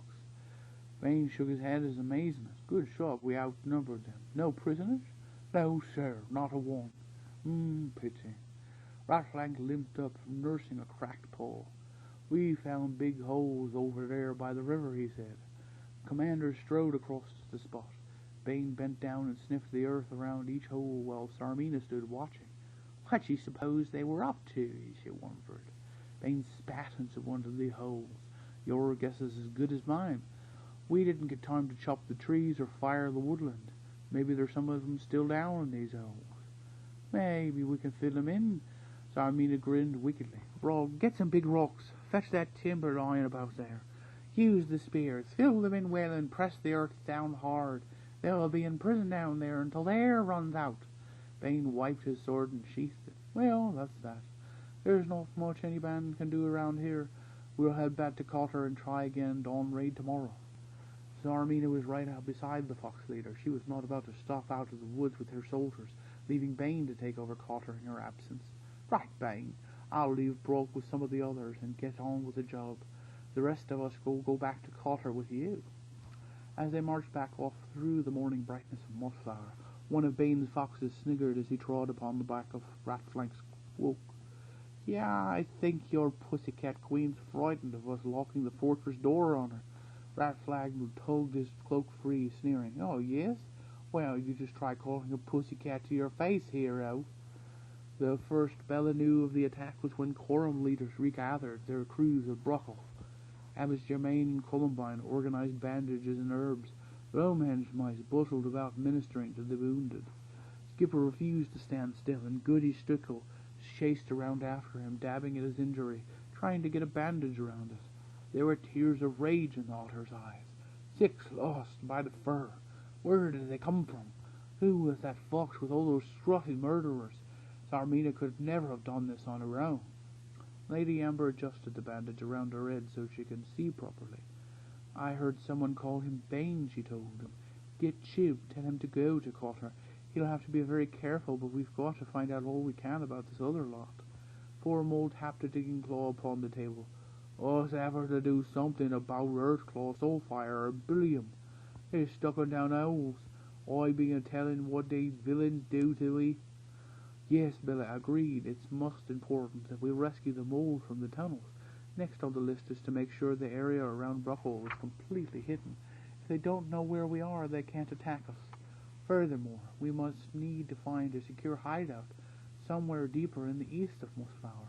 If Bruckle is ever discovered, another refuge will be very necessary. Messengers were sent out to find Chib, and the woodlanders set about erasing the tracks around Bruckle, while Germain and her mice tended to the wounded with dedicated care. The memory of the murderous ambush still lingered. Lady Amber was not fun to forget. Neither was Skipper. Before noon, Chib had reported back to the Currum, but the news was not good. Very serious, very serious. It seems that this box Bane is an expert. A mercenary with a band of about 60 have run. Excuse me. Evidently they are planning another ambush, as deep as they can to get into Mossflower in one early morning march. Tomorrow they said to plan to dawn in a skirmish line, killing or capturing all before them. Columbine held up her paw. Then we must not give them any targets. Everyone should stay here completely out of sight, in case Brockhole is discovered. Bella nodded approvingly. I second that. Good thinking, Columbine. Are we all agreed? There was a low murmur of assent. No one noticed the look between Amber and Skipper. In the early afternoon, Bella felt command of Brockhole to the Abbess and Columbine. Alone, the Badger set out eastward into the woodland depths to find a second place of refuge. Chapter 37. Morton woke pleasantly fresh. He opened his eyes to see Boar supervising the laying of a beautiful breakfast table. Hares were wreathing flowers across the board. The food they brought had been grown in small gardens dotted around the landward side of the mountain top. Boar had small rosebuds and sweet peas twined in his beard, and a garland of ivy leaves sat on his head. The huge badger looked like some benevolent spirit come down from the mountain, holding a green wand in his paw. Pointing to a high arrow window that streamed down golden sunlight upon him, he boomed to the waking travelers. Welcome to Salamandastron on the first day of a new summer. Young Denny's heart leaped at the sight of Boar and the mention of his favorite season. Boar, I thoroughly likes the summer toys, Boar. During a fabulous meal in which all took part, they were introduced to the other hares who lived in the mountain. Beside Trubs, Werther, and Fring, there were also Harebell, Honeydew, and Willow, 3 doe-eyed beauties who could render Trubs and company speechless with a single flutter of their eyelashes. There were 4 others, a huge fellow named Buffart, his wife Lupin, and their 2 young ones, Starbuck and Breeze. These hares are my eyes and ears, Boar explained. I can stretch out my paws through them and feel what is going on for miles round. They are also fearsome fighters. Yes, every one of them. Don't let silly talk and pretty eyes fool you. They'll show you later.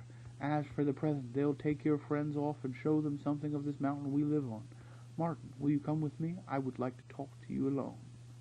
The warrior mouse followed the silver badger up through many caves, flights of rock stairs, and long passages. High up the pair went into the topmost cave. It was warm from the heat of the forge.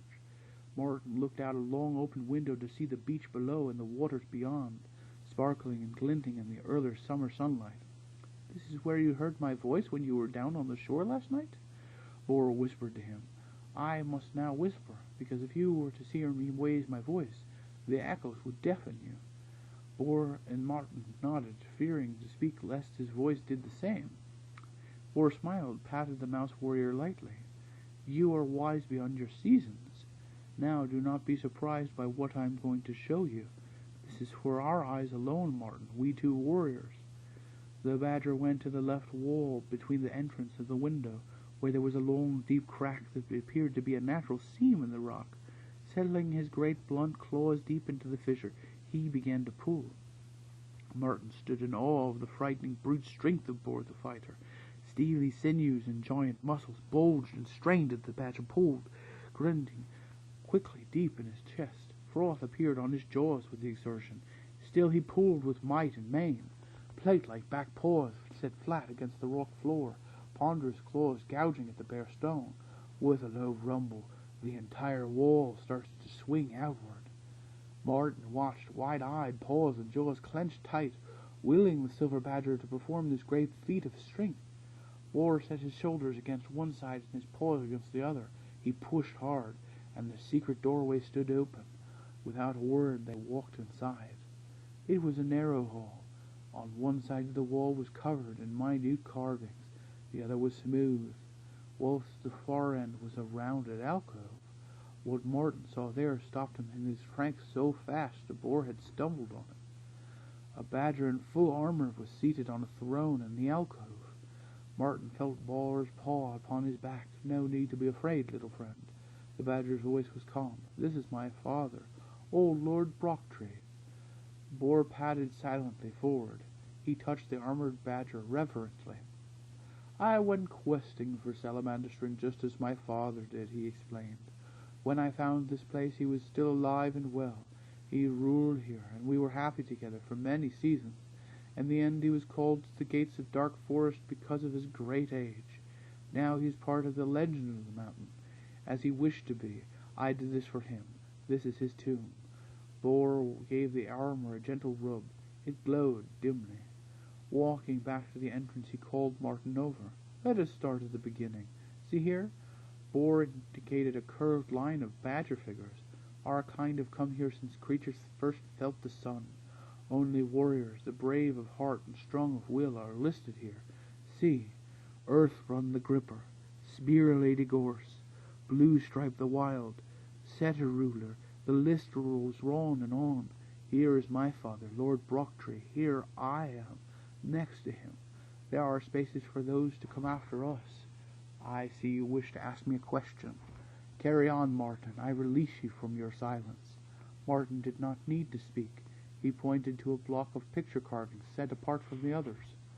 "They are good likenesses of you, I think," Bor whispered. The scene was a small frieze depicting the activities of 4 creatures. 3 were intentionally small, but the 4th was unmistakably Martin, even to the broken sword about his neck. Bor looked at Martin with a strange expression on his face. "Bryn, believe me, I did not carve these pictures here, nor did my father. How long they have been here I do not know. I accept it as part of the legend of Salamandestrin. You must too. You are the largest figure, and here are your friends. See, here you are leading them towards the mountain. Here is Salamandestrin, and here you are again, emerging from it with your friends. You no longer carry this broken sword about your neck. You are holding a bright new sword. As for the rest, well, your guess is as good as mine." Martin studied the picture closely. "Here is the sea. There is a ship. Over here looks very faint. It could be a group of trees, a wood, or a forest. This looks like a whip and an arrow. What does this mean, Bor?" "Your eyes are far better than mine, Martin. The whip is the scourge of the sea rats, a sign of evil. As for the arrow, which way does it port?" "Down the hall to where your father sits." Bor indicated the room of echoes. "Martin, you must go out there and wait for me." Without question, Martin went, glancing backward once to see Bor stooping in the alcove behind Lord Brocktree's throne. He was studying something carved low down on the wall. Some time later the badger emerged. He seemed older and tired-looking, and Martin felt concerned for his friend. "Are you all right, Bor? What was written there?" The great silver badger whirled upon Martin, his face a mask of tragedy. "Silence! Only Bor the Mitre must know that." The sudden shout caused 1,000 echoes to boom and bounce off the walls with startling intensity. The sound was deafening. Martin threw himself to the floor. covering both ears with his paws as he fought against the flooding crescendo with noise. Vor's voice reverberating like 1,000 cathedral bells. Sorrow and contrition creased the big badger's face. He swept Martin up with a single paw, bearing him swiftly from the room. When the warrior mouse recovered, he was lying back in the badger's cave. Bor was bathing his brow with cool water. "Martin, forgive me. I forgot to keep my voice down. Are you hurt?" Martin stuck a paw in his ear, wiggling it about. "No, I'm all right. Honestly, I am. You mustn't blame yourself. It was my fault." Bor shook his head in admiration. "Spoken like a true warrior. Rise up, Martin, and follow me. Now I will give you the means to fight like one." Shrubs, Waller, and Fring met them at the forge. There were lots of giggling and winkling between the hares. "Well, what do you know about what do you want? Eh, Bor? I suppose show 'em to it now, Bor. Be a sport. Otherwise the poor old bean might keel over with suspense." There was a twinkle in Bor's eye as he turned to Lupin, the wife of Buffart. "What do you think, Lupin? Is he ready for this?" Lupin waggled her long ears humorously as hares do. "Oh, suppose so. Anyway, we'll soon find out." Bor had moved to the edge of the forge and was toying with something wrapped in sort of oilcloth. "Well, you slept last night. My hares and I worked until after dawn had broken," he said at last. "I have made something for you, Martin." The warrior mouse felt the hairs rising on the back of his neck. He gulped with excitement as Bor continued. "One night, while out on patrol, our Lupin here saw a star fall from the sky. She found the spot where it had landed. A lump of hot metal was buried deep in the sand. When it cooled, she dug it out and brought it back to me. Last night I put sea coal and charcoal in my forge, more than ever before. I made salamandrine glow so hot it could be seen in lands far across the sea. I had to. Half the night had gone before the metal became soft. I hammered it out, oiled it, folded it many times against itself on my anvil, all the time reciting the names of every great warrior I'd known or could ever think of. I spoke your name on the final hammer blow. Here, Martin, this is yours." Everyone gathered around, including the 3 travelers who were back from the tour of the mountain. They held their breath as Martin carefully unwrapped the bark cloth, layer by layer. It was the sword. Double-edged, keener than a razor, it lay glittering and twinkling, a myriad of steely lights. Its tip was pointed like a mountain peak in midwinter. The deadly blade had a 3/4 blood channel. It was perfectly balanced against the hilt, which had been re-strapped with hard black leather, and finished with a ruby-red pommelstone and curving scrolled crosspiece where it joined the marvelous blade. Never in his wildest dreams had Martin imagined such a thing. Since they left Mossflower on their quest, he had more or less forgotten about the broken hilt that hung about his neck. Caught up in the adventures and perils they had been through, he had used whatever he had to, a sling, a piece of wood as a stave, never expecting to see his father's sword restored to a newness that outshone its humble beginnings. Now, suddenly, he felt the warlike blood of his ancestors rising upon the sight of a fighting weapon few were chosen to look upon, let alone own. The feeling of destiny lay strong upon him as he picked up the fascinating weapon in one paw. His hackles rose, and the blood gorged in his face, flashing across his eyes. Chapter 38. An hour before dawn, Brog was rubbing sleep from his eyes. He flopped his 1,000-eyed captain cloak about him, and stumbled into the main billet with Ratflank. They kicked at prostrate forms, pulling tattered blankets from sleeping soldiers. "Come on, you lot," they ordered. "Up on your paws.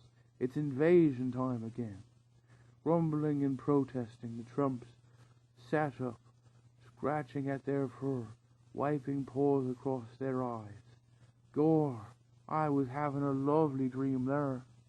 "Oh, me too. I dreamed we were getting a proper hot breakfast." "You'll be lucky, bucko. Bread and water, and be glad of it." "What's this fat of the land we're all supposed to be living off? That's what I would like to know." Ratflag kicked out a huddled form wrapped in sacking. A raw-boned fox wearing brass earrings leaped up. "Keep your stupid paws off me, lumphead," he snarled. "I'm not one of your dim-wit soldiers. We only take orders from Bane." Ratflank hurried away, narrowly dodging the bared yellow fangs. Bane and Sarmina paced restlessly about in the entrance hall. The fox banged his paw against the doorpost. "What's keeping them?" he asked impatiently. It'll be noon before the time we get going at this rate. Sarmina gritted her teeth, turning. She screeched towards the barracks. Rogue, Ratfang, get them out there double quick, or I'll come in there and move you myself. The first bunch came tumbling out, dusting tunics, clattering shields on spears. Here's mine. Where's your crew, Bane? Sarmina smirked. Moments later, Bane's mercenaries strode casually out to the rear of the unformed soldiers. The fox commander struck his curved sword against the shield until he got order. Right, you don't. Same drill as yesterday. Skirmish line, comb the woods, keep your eyes peeled and your wits about you. When we find them, remember, now mercy. The horde moved out toward the parade ground in the courtyard. As the first half-dozen soldiers passed through the doorway out into the open, there was a harsh shout from a woodland fringe. Fire! A hiss of vicious weaponry cut the air. 6 soldiers fell in their tracks, cut down by arrows and javelins. Retreat! Retreat! Get back inside! Quick! Bane ordered hastily. There was panic in the back ranks coming forward, stumbled into the front ranks retreating. More troops fell, transfixed by flying death. What's going on out there? Sarmina yelled at Bane. Bane stood panting with his back to the wall. They've got us bottled up in here. Wait a moment, Badtail. The raw-boned fox came trotting up. Here, Bane. See which position is out there. Pinpoint where they are and report back to me. Badtail lay flat upon his belly. Sliding down the doorposts, he scrambled out into the parade ground, tacking and weaving. Halfway across the courtyard, he bobbed up and down, checking the trees and scanning the low bushes through the open main gates. What'd you see? Bane's voice rang across the open space.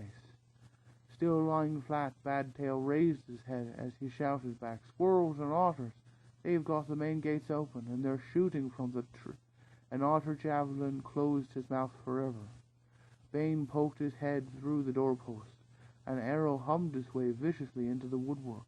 He pulled back swiftly as 2 more buried their points in the doorpost where his head had been. Skipper crouched behind a bush and signaled to Lady Amber, who was perched on the low branches of an oak. 11 down and plenty more to go, she reported. Amber drew back her bowstring and let an arrow fly. Make it a round dozen, Skip. Grim-faced and determined, the crews of both leaders tightened paws on bowstrings, slings, and javelins, waiting for the next head to show around the doorposts of the quarter fortress. Inside the building, confusion followed the panic and the initial attack. Sarmina dashed upstairs to her chamber, dashing back down again with a fusillade of arrows, greeting her through the open window. Bane sat at the foot of the stairs. Fortunes of war, he said philosophically. Oh, burn them out, come down hard on them. I've seen it all before, Sarmina sneered. Well, Fox, what's your next move? Is there another way out of here? There's the scullery and larder entrance on the north side, but it's only a small door. It'll have to do. Let's give it a try. At the scullery and larder entrance, the door was shut tight, with rusted bolts which took some considerable time to move. When it was finally opened, the troops hung about reluctantly. No one seemed very keen on dashing out to do battle. Bane prodded a coulter soldier with his sword.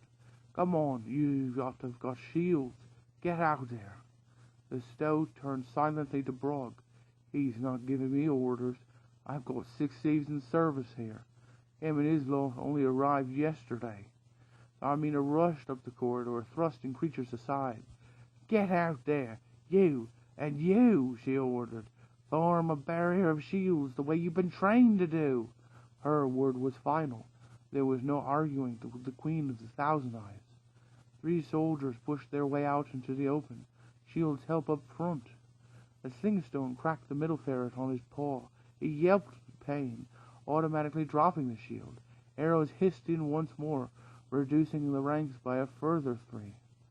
High in a sycamore, Barklad fired off an arrow as he remarked to his companion, How long do you think you can keep this up, Pear? Pear rubbed beeswax on her bowstring before answering. Lady Amber says until noon. Then it'll be too late for them to go invading Mossflower.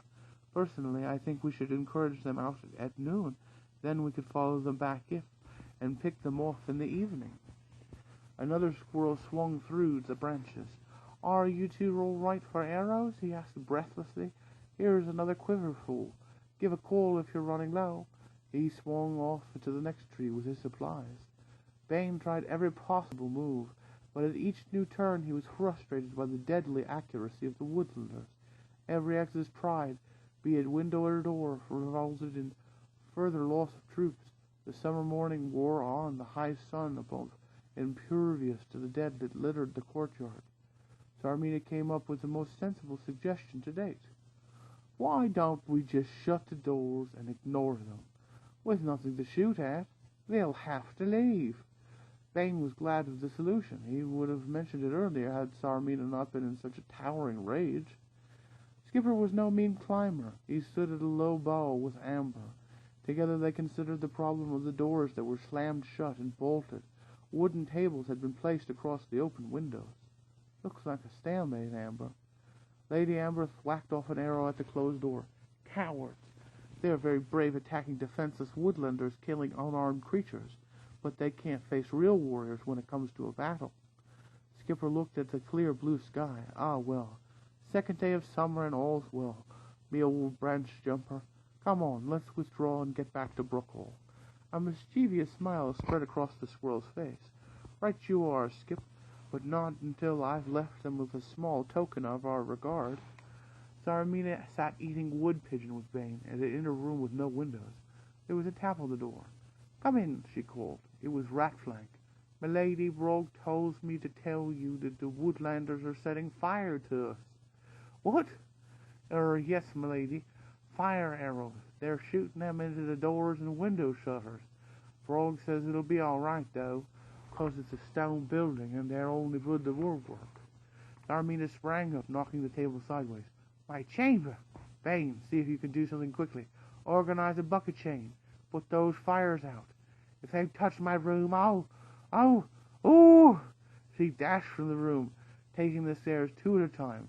The wall hangings were smoldering ruins, and the door blazed merrily. Amber's archers had given it special attention. Get those buckets up here. Bring water! Zarmina howled down the stairwell. But we're trying to put out the fire at the front door, milady, a dithering voice called up from below. I don't care what you're trying to put out. Get that water up here on the double. What about the door, my lady? Spit on it for all I care. This is my room. The Queen's old chamber is on fire. Hurry up, idiot. Idiot yourself. Who said that? She demanded. Chapter 39. Place your claw flat upon the blade. Grip the handle tight. Hold the sword flat above your head. Twang. Martin countered Lupin's blade as Bror roared out instructions. That's how to block the downward chop. Now let go of the blade. Sweep it down and under. 2 paws on the haft, straight up and slice. Quickly, turn in and slice again at head height. It took Lupin all her skill to duck Martin's blade. She backed off, panting as she leaned on her sword. Whew, golly, there's not a lot you can teach this warrior. Can't I, though? Bror smiled. Watch this. The badger picked up a fire iron from the forge, thrusting one paw into the blacksmith's apron. He adopted a ready stance. On guard, Martin, he called. Go for a direct thrust. Martin came on guard, moving in swiftly to take the badger by surprise. He lunged and stabbed forward. Bror hardly seemed to move. With a flick of his fire iron, he disarmed Martin, sending the sword spinning and pinning Martin against the wall. In the same movement, the fire iron hovering a fraction away from the warrior's mouse's right eye. How did you do that? Martin gasped with shock. Trubbs and company were watching from the sidelines. Oh, he does it easy, old sport. No need to trouble to old jolly old boss. Quick as a wink, don't you know? Bror laughed aloud. It's only a trick, Martin. Don't get discouraged. I'll show you a dozen more like it before this day's through.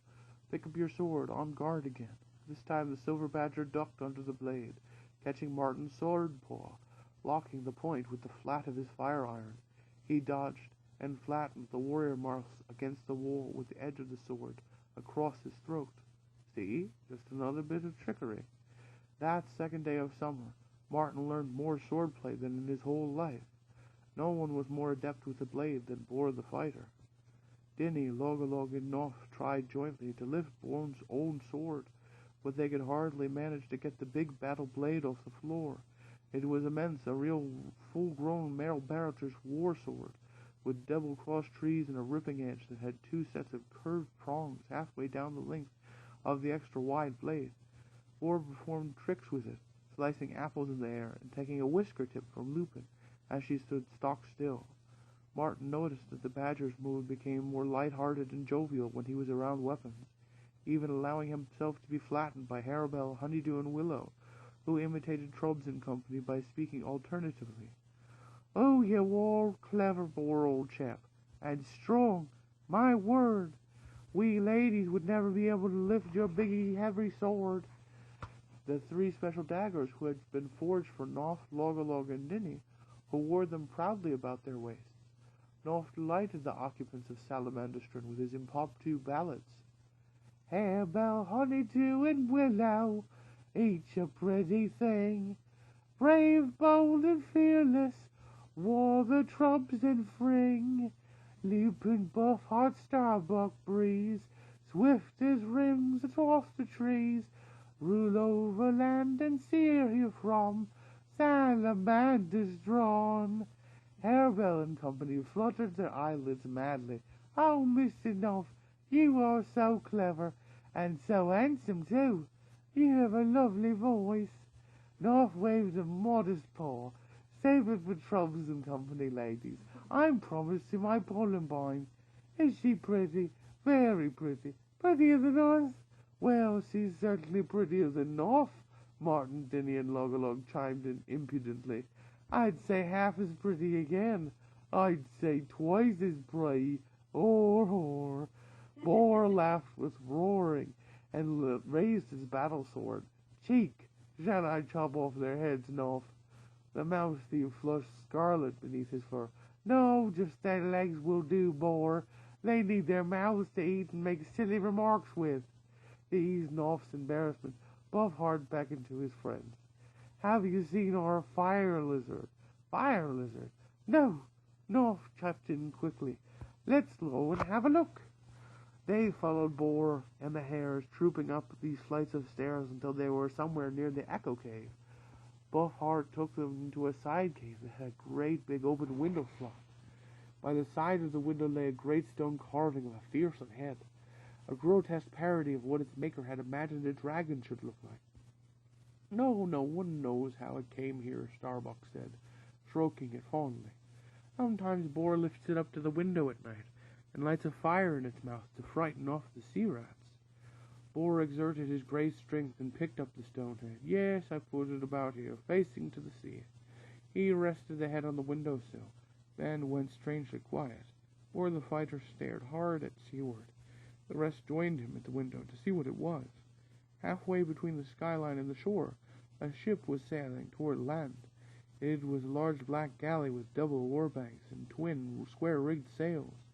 At the tip of the prow was the bleached skull and fin of some large sea-fish, standing out like a figurehead. Bor whispered in a single chilling word, "Bloodwake." He was oblivious to all about him, remaining with his gaze riveted on the craft in the water. Martin turned to Lupin. "Is that Ripfang's ship?" he asked. She nodded distractedly, pulling at Bor's heavy paw. "Come away, Bor, please. Can't you see he's taunting you again?" The silver badger shook off and dashed through to the Echo Cave. Even though they shielded their ears, they could hear Bor in the other room, roaring out like thunder at the vessel. "Ahoy, Bloodwake! Ripfang, are you there? This is Bor the fighter. Why don't you show your rotten hide near my mountain again? How about tonight? I'll be waiting, sea scum." As they watched, a red flag embellished with a scourge was hauled to the foremast peak. It dipped up and down twice. Buffheart's teeth ground angrily together. "He'll be here. Make no mistake about that." Bor strode heavily in from the Echo Cave, stretching himself until his head brushed the ceiling. He gave a huge sigh of satisfaction, then recited aloud, "The second night of summer, the second visits and spring, the rat from the seas meets the lord of the rock to settle everything." Martin saw the wild light of battle in Boar's eye. "Then you're going to fight Ripfang tonight?" he surmised. Boar departed from the cave, calling as he went, "No, I'm going to kill him." They pursued him down the stairs to the forge hall. Taking a rough file, the badger began putting a slashing edge to his war sword. The happy time was at an end. Martin picked up his own sword. "We're coming with you, Boar." The badger shook his own head. "No, this is not your fight. This one was written long ago on the wall behind my father. It must be." Martin was obdurate. "Say what you like, Boar. When night falls, I'll be there at your fight." "Aye, and I. Me too. I'm coming with you." "And me, matey." "Boy, okay, and I too. Got me an old chap? Rather, what ho! I wouldn't miss it for the world, what?" Boar put the file aside. "So be it. Come if you feel you must, and thank you, my friends. But you, Buffheart, and you, Lupin, you must remain here with our young'uns. The fires must be kept burning, you understand?" Buffheart nodded, biting his lips so fiercely a trickle of blood coursed from the side of his mouth. "As you say, Boar." Lupin spoke for both of them. The silver badger stood, with his paws resting on the lip cross-tree of his sword, every inch the commander. "The rest of you listen to me. No matter what happens, you must obey the warrior's code. I give the orders, no one else. I know it may be difficult for you to understand, but you must trust me completely. You obey me, then you are my true friends. Disobey, and you are my enemy. Do you understand what I say?" The heads nodded in silence. Boar hung the great sword back on its wall spike. "Go. Now go and rest," Boar told them. "But first see to your weapons and eat." When they had gone, Martin lingered a while with Boar. "That verse you spoke," he said curiously. "It was written on the wall. Did you recite it all?" Boar shook his head. "Not all. The last lines are only for me to know." "Once again, Martin, thank you. It will be good to have a real warrior by my side tonight." They clasped paws, the mouths dwarfed by the badgers. "Good luck, Boar, my friend." "Luck has little to do with fate, Martin. You follow the warrior star. Be true to yourself and your friends." So the salamander-string creatures lay down to rest, each one with their own thoughts. The second glorious day of summer rolled on towards night. The black ship Bloodwake sailed closer with every wave.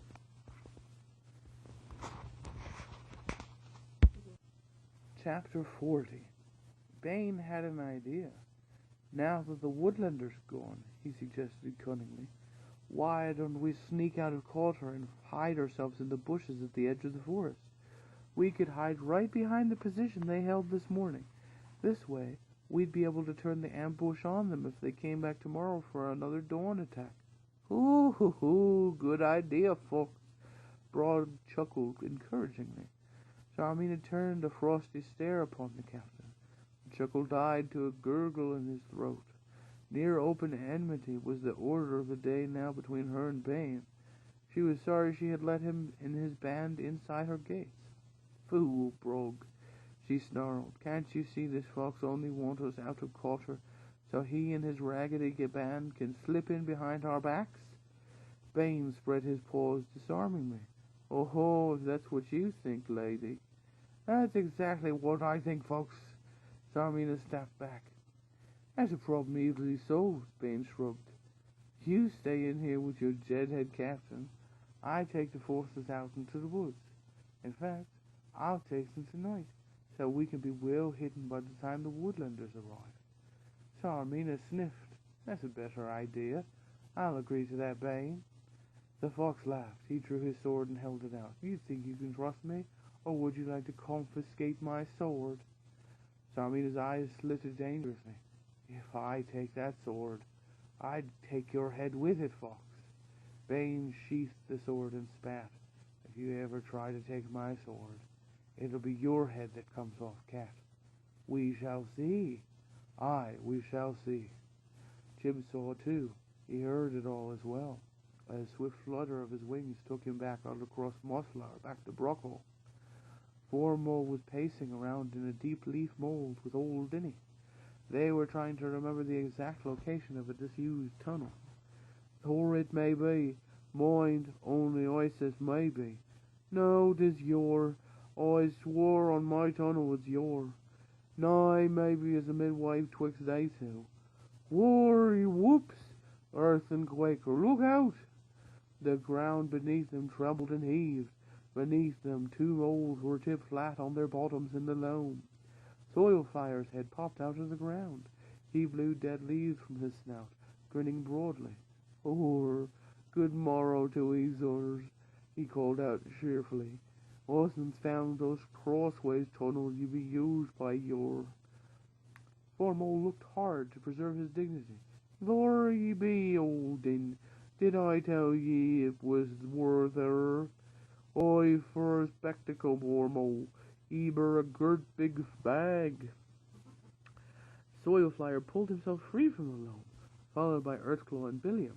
They tugged their snouts in mock respect to the elders, Billiam sniffling a bass giggle. Oi, some of these old lads do enjoy life, settin' about playin' in leaves like little ogs. It do surprise oi. Formal shook a stern claw at Billiam. Lessen thy cheek. Get over dinner broken and get in the victuals. Over at Rockall, things were running smoothly. The little ones played games with Columbine and Goody, while the abbess helped Ben Stickle and her mice to fetch arrows, which they tried into bundles. As deputy in Bella's absence, Abbess Germain was not too pleased. Skipper and Amber had disobeyed a quorum decision, but she had made allowances for the fact that they had lost friends in the ambush at the diggings. Nevertheless, she felt it was their duty to upbraid them. You had no right to go off like that after electing to stay here. Both of you might have been killed. Skipper was fishing pieces of hazelnut leak out of a pan of stew that had gone cold beside the hearth. Germain rapped the table sharply with an arrow. Skipper Revolvers, are you listening to me? Oh, I'm all ears, he said distractedly. Are these last season's nuts on the tongue, or before? White's nice, sweet taste they got. The abbess snorted in exasperation. Now, I want you, both of you, to promise me that you'll never do anything so foolish again. I'm surprised at you, Lady Amber. A squirrel queen, too. That's not setting a very example to good others, is it? Amber cocked her severed and bandaged ear stump towards Germain. What's that you say? All three dissolved in helpless laughter. Jib arrived with the mold, saving the miscreants further scolding. Reports were made to the quorum leaders present. Purdy and Cogs had arrived at a decision to become warrior carpenter cooks, so they served refreshments for everyone. As they ate, the abbess mulled over the situation. Well, if the foresters of Cotter are hiding in the woods, it would be unwise for you two to try a repeat performance of today's attack. Skipper grinned broadly. Why, perish the thought, marm. They'd be keeping themselves busy by the sound of it. We'll just let 'em lie uncomfortable like that all night, and then they can shiver through the dawn waiting for us not to turn up. What a damn squib. Formal banged on the tabletop with one of Ferdy's biscuits. Or and if them varmints thinking us of stopping digging, or they don't know moles. Us heavy tunnels working again before eventide, Mark. Bella of Brockall had wandered far in search of a second hideout. If ever Brockall were discovered by the army of Zarmina, it was imperative that the woodlanders have a place of safety to flee to. The good Badger was always conscious of her responsibility to the woodlanders. She felt she must undertake this search.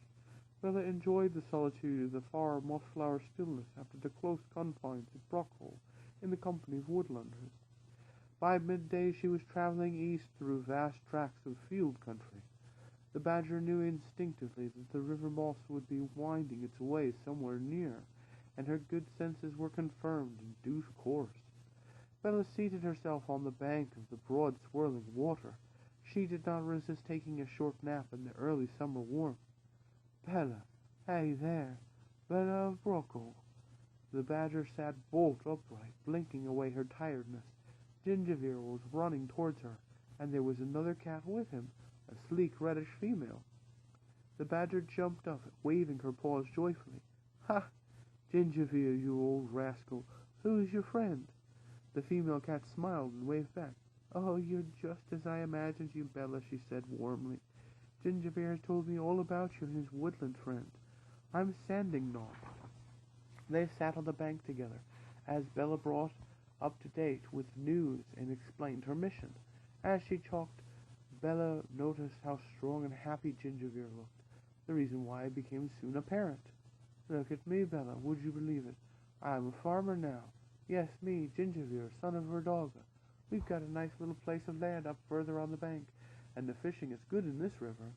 The badger was delighted. "Well, you certainly fell on your paws this time, friend, though you deserve it after all you've been through. Congratulations to you both."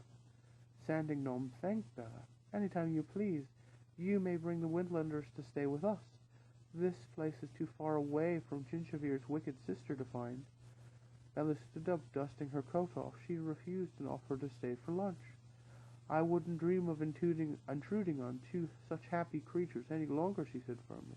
"Besides, I've got to get back to Brockhall and give them the good news.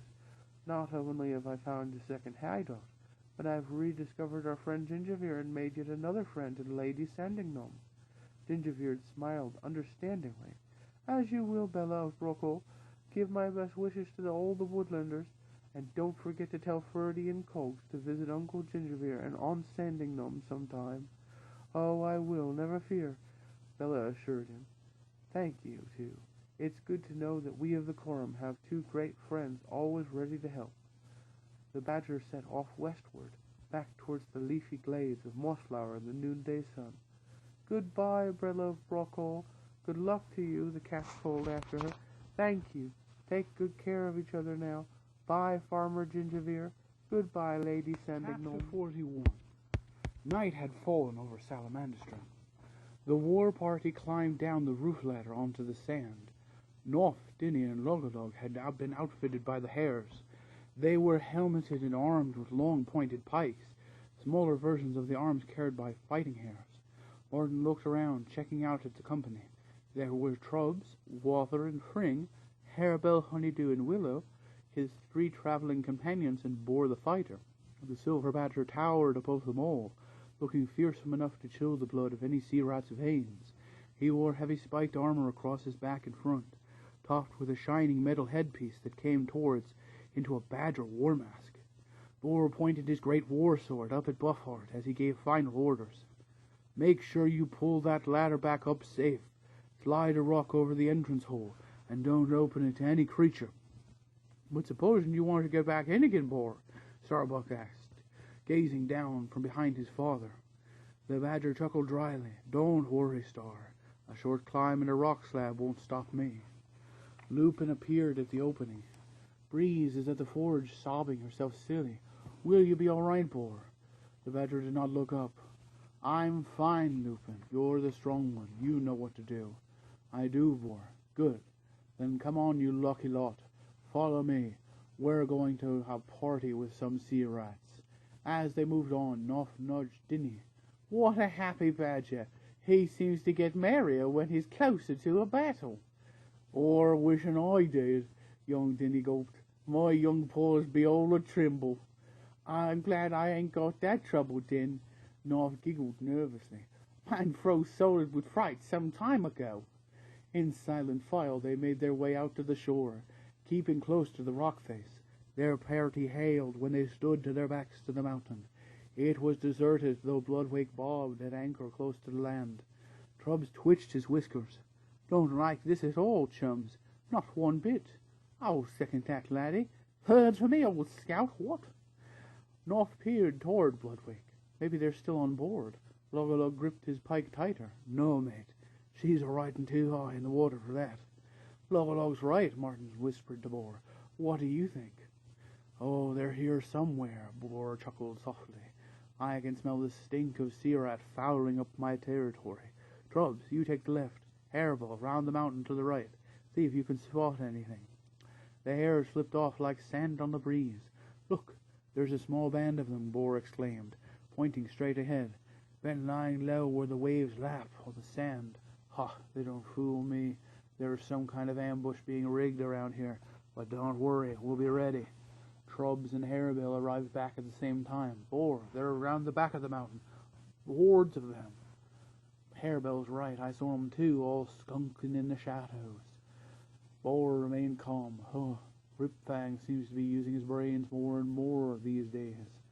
They must have dropped further up the coast and come over land, circling behind to get us. I told that band up ahead was only a blind. Then he gave a hoarse shout. Look out! You're a-comin'! From the both sides of the mountain they filtered out in a swift pincer movement. Trub's estimate was right. There were hordes of them. Martin watched in silence as they formed a semicircle. He had never seen so many sea rats. Villainous faces wreathed with black headbands and adorned with brass earrings snarled at them. Strange sickle-shaped swords with roar and small round shields were brandished high. Daggers and whips bristled where there were no swords. Martin thanked the fates there were no archers. Boar stood forward, smiling hugely, leaning idly on his battle blade. Well, the gang's all here. Where's old Snot Whiskers? The ranks parted, allowing two standard-bearers carrying sea rat banners to come through. Standing between them was a rat, half as big again as the others, carrying a sickle sword and a long whiplash. A single fang grew overlong from the left side of his mouth, giving his face a grotesque sneer. Here I am, mountain lord. We have you surrounded and ready to die.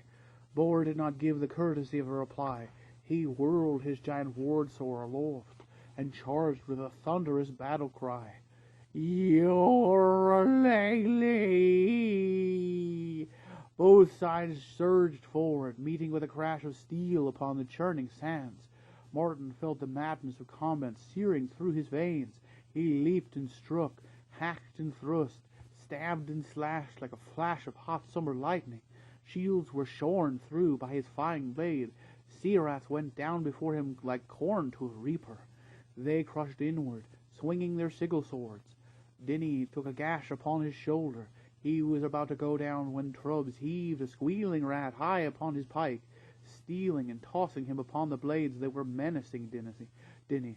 Knopf lost his pike, but he went through them with a dagger in each paw, flailing like a windmill, up, down, across, over, his fear forgotten in the boiling melee of battle. Fring was hemmed in on all sides, his bobtail shorn off. But Wather and Logolog came vaulting over the sea rats' heads on their pikes to save the beleaguered hare.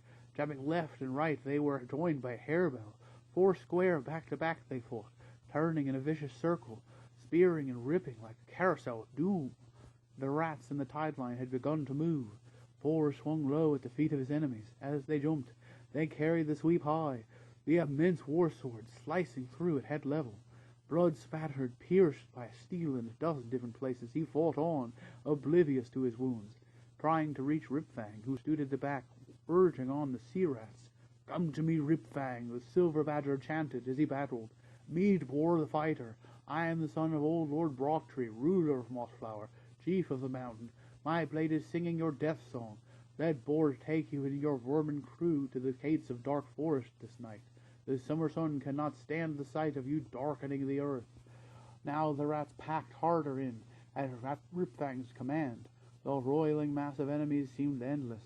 Martin and his comrades wiped sweat and blood from their eyes as they battered heroically away at the tide of sea rats, which threatened to engulf them.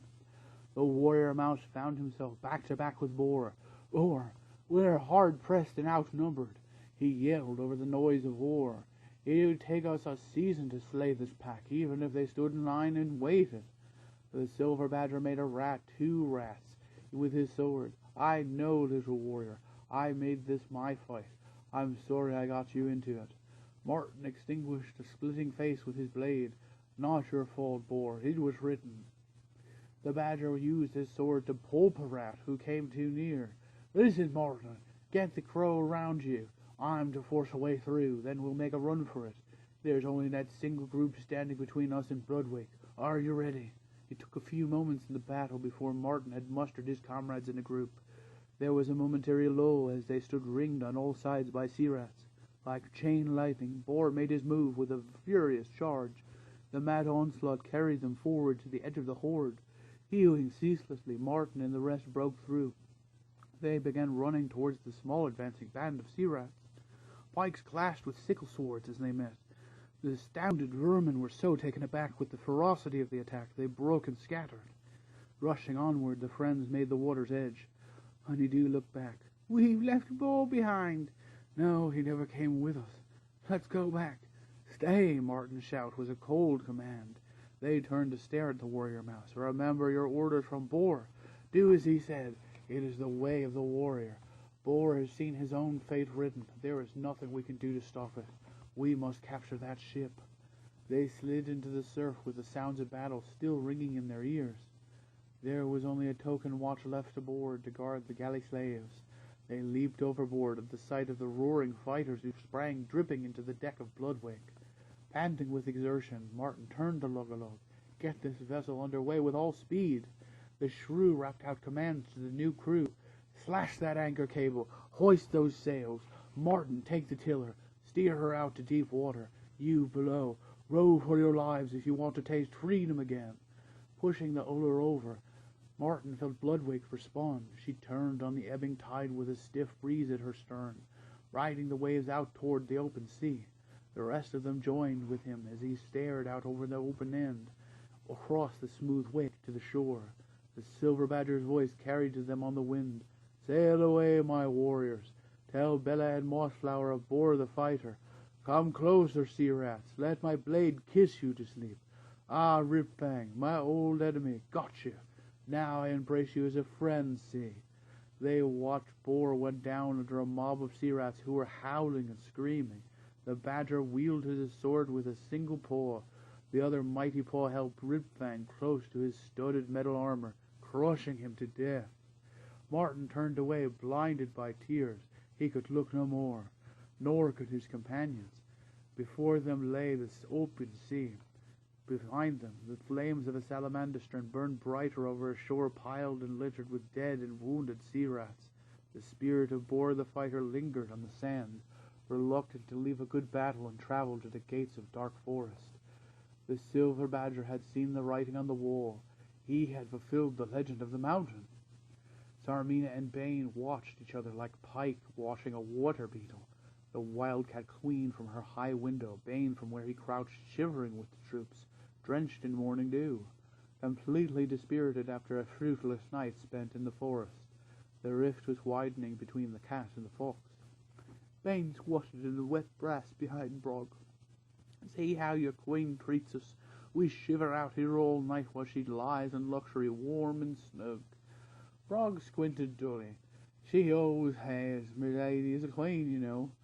Bane spat at a small insect. "If I ruled Cotter, the troops would get the same treatment as me. Ask my true. We always had plenty to eat. I never hid in safety and let them take all the risk. Is that why you push them outdoors in front of all those arrows and javelins?" Ratflag sniggered.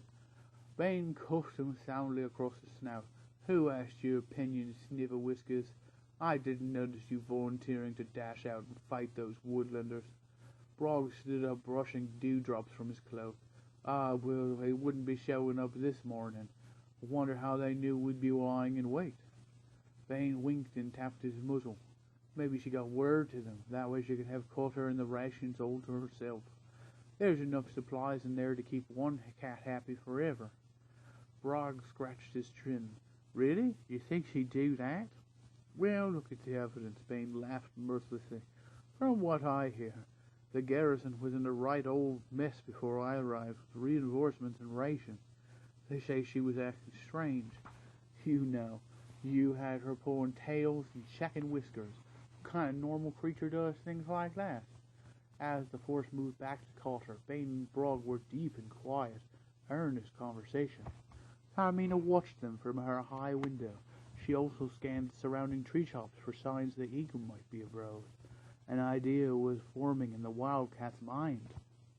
Later that evening, while Bane was supervising a team to replace the burned door and window limbers, Tarmina Hadbrod came to her room. She fed him cider and roasted wood pigeon as she wormed information from him.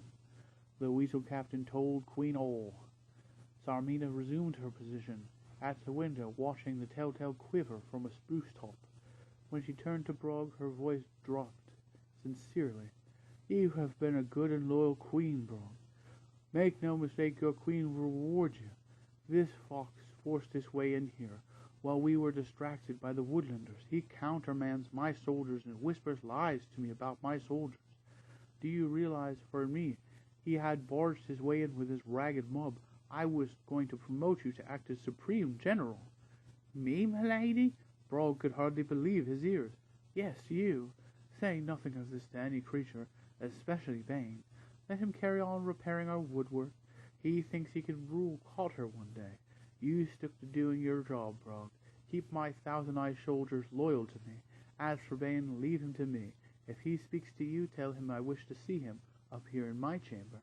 I will, my lady. You can trust me. I do, Brog, my good friend. Now go. The weasel did not stop backing up and bowing until he was outside of the room. By mid-afternoon, most of the repair work was well underway. Bane strolled up to the high chamber and slouched against the table where Sarmina sat. Well, what you want from me now, cat? He asked insolently. Sarmina pushed a beaker of elderberry wine across the table to Bane and poured one for herself. To you, Bane. A job well done on the doors and windows. I couldn't have been better than myself. The fox watched carefully, not taking a sip from the wine until the wildcat had drunk from her beaker. Why the sudden honor, Sarmina? What are you up to? The wildcat queen shook her head sadly. How did we ever come to mistrust and enmity, Bane? She pointed a dramatic claw toward the open window. Out there is where the enemy is. The woodlanders are the ones we should be fighting, not each other. The fox took a mouthful of the rich, dark wine. I'll agree with that. But what's brought about this sudden change? Tell me, if we're to trust each other. Sarmina passed a wary paw across her bow. Until you came, I had not won a single victory against the woodlanders. Even when they attacked us yesterday, you did all you could. But still, I did not trust you, she confessed. I made you wait out in the open all night, and you never complained once. Today I looked from my window and saw you helping your band to repair the damage to Cotter. That's when I changed my opinion of you. Sarmina refilled Bane's beaker with wine. When she spoke again, there was something approaching a sob in her voice. Forgive me. I have misjudged you, Bane. You are a true friend. The fox quaffed the wine, then took the liberty of pouring himself some more. You like the work that we are carrying out on the fire damage? Sarmina pushed the wine jug so Bane would not have to stretch while reaching for it. Indeed I do. It's 10 times better than my bumbling lot could have done, she assured him. Bane nodded agreement. My band can turn their paw to most things. They're still working round the larder and scullery entrance. Good, Sarmina said over her shoulder as she rummaged in a wooden chest. But what I'm worried about is the main gates between the courtyard and the woodland edge. The fox finished his wine, banging the beaker down decisively. Right, let's go and take a look at them. Though I don't think they'll need much repair. They're a solid old pair of gates. Sarmina produced a cloak from the chest. It was a long trailing garment made from bright red velvet, trimmed with wood pigeon feathers. Recently it had been cleaned and brushed. I want you to take this cloak, friend, she insisted smilingly. Wear it as a token of our new alliance. As you can see, it is not the plain cloak of a captain. This was made for a lord. Bane took the cloak, twirling it round. He admired the color and the weight of the velvet. He swept it up, draping it round his shoulders. Sarmina fashioned the clasp at his neck. There, how handsome you look, more like the ruler of Cotter than I do. Bane stroked the feather-edged velvet. Thank you, Queen Sarmina. This is a splendid cloak. Oh, wait until my gang see our leader decked out in his finery. Let's go take a look at that gate. There were many admiring and envious glances from Bane's mercenaries as he strode across the courtyard. By the fang, look at old Blaine. What a fine cloak. He certainly got a dash in it. I bet he'd been promoted. Oh, he looks more like the chief here than the cat does. Brog and Ratflank leaked down to the room window. The weasel captain could not help remarking under his breath, what he supposes that fox is Chapter 42. Dawn brushed pale streaks of pink and gold through the grey mist on the calm sea waters. Rasping sounds from a file could be heard on deck, above the oarbacks below. Nuff was freeing the slaves. Martin and Dinny assisted the pathetic creatures onto the deck. Some of them had not seen daylight in seasons. They were a mixed bunch, ragged shrews and emaciated mice, together with some bedraggled hedgehogs and the odd giant squirrel. How could any creature treat another in this cruel manner, Martin wondered. It made his blood boil as he tended to them. Dinny had been doling out food from Bloodwake's well-stocked pantry. "You'll get some victuals down here, us'n fatten thee up." Martin was supporting a tough mouse who seemed on the verge of collapse. "Thank you, Martin, son of Luke," he said, nodding gratefully at the young warrior. Martin's paws gave way. He sank to the deck of the Bloodwake, taking his burden with him. They sat staring at each other. Martin could only find one word to say. "Timbalisto?" Tears ran freely down the mouse's whiskers. "Martin, my friend." A shrew who was gnawing away at the ship's biscuit came and sat by them. "Martin, the young warrior mouse, eh? Timbalisto here was always talking about you." Timbalisto threw a paw about his warrior friend's shoulder. "How did you know I was aboard this floating rat trap?" Martin hugged him. "I didn't, you old war dog. I thought you'd gone to the gates of Dark Forest long ago, fighting enemies off outside our caves in the Northlands." As they talking, Logolog came in from Ripfang's cabin aft. He was studying some kind of sailcloth chart. Immediately a great shout went up from the shrews who had been freed. "Logolog, chief, it's us, the old gang from the village." Preoccupied with something he had discovered among the maps, the shrew chief waved distractedly through them. "Ha, hello, you lot. Well, eat up and get fit again. The boss is back now. Told you I'd rescue you, didn't I?" Knopf heaved himself up from the galley banks below. "Who, matey? You could do with a good scrub down there. Hey, Logolog, found some booty?" The shrew spread charts upon the deck. "Look, it's all here. The way home." Martin could make little of the charts. "Show me." "Righto. Simple, really. See here. That's Salamander's trend," Logolog explained. "Keeping the setting sun to your left, and to follow the coastline until we sight a river flowing into the sea from the right. It's the River Moss, see, flowing in from east to west." Dinny's digging paws tapped the canvas. "Horror! Well, I never did. Stand on my tunnel. It'll be my river as flows through Mossflower. Look, there'll be woodlands marked above on yon, for all my rat bag knows it all." Logolog pinned the canvas down against a breeze that was springing up. "I'll say he did. That's how he managed to capture my tribe. That's our village marked up on the northeast fringes of Mossflower. Banks now, trim this mast and keep your eyes busy for the river flowing in landward. No, take the tiller and hold it seaward at a point to bring us closer to shore. Crews, break out the sails so we can catch a good breeze." Under the eye of the summer sun, Bloodwake scudded across the foaming whitecaps like a great seabird. Timbalisto leaned over the deck rail with Martin.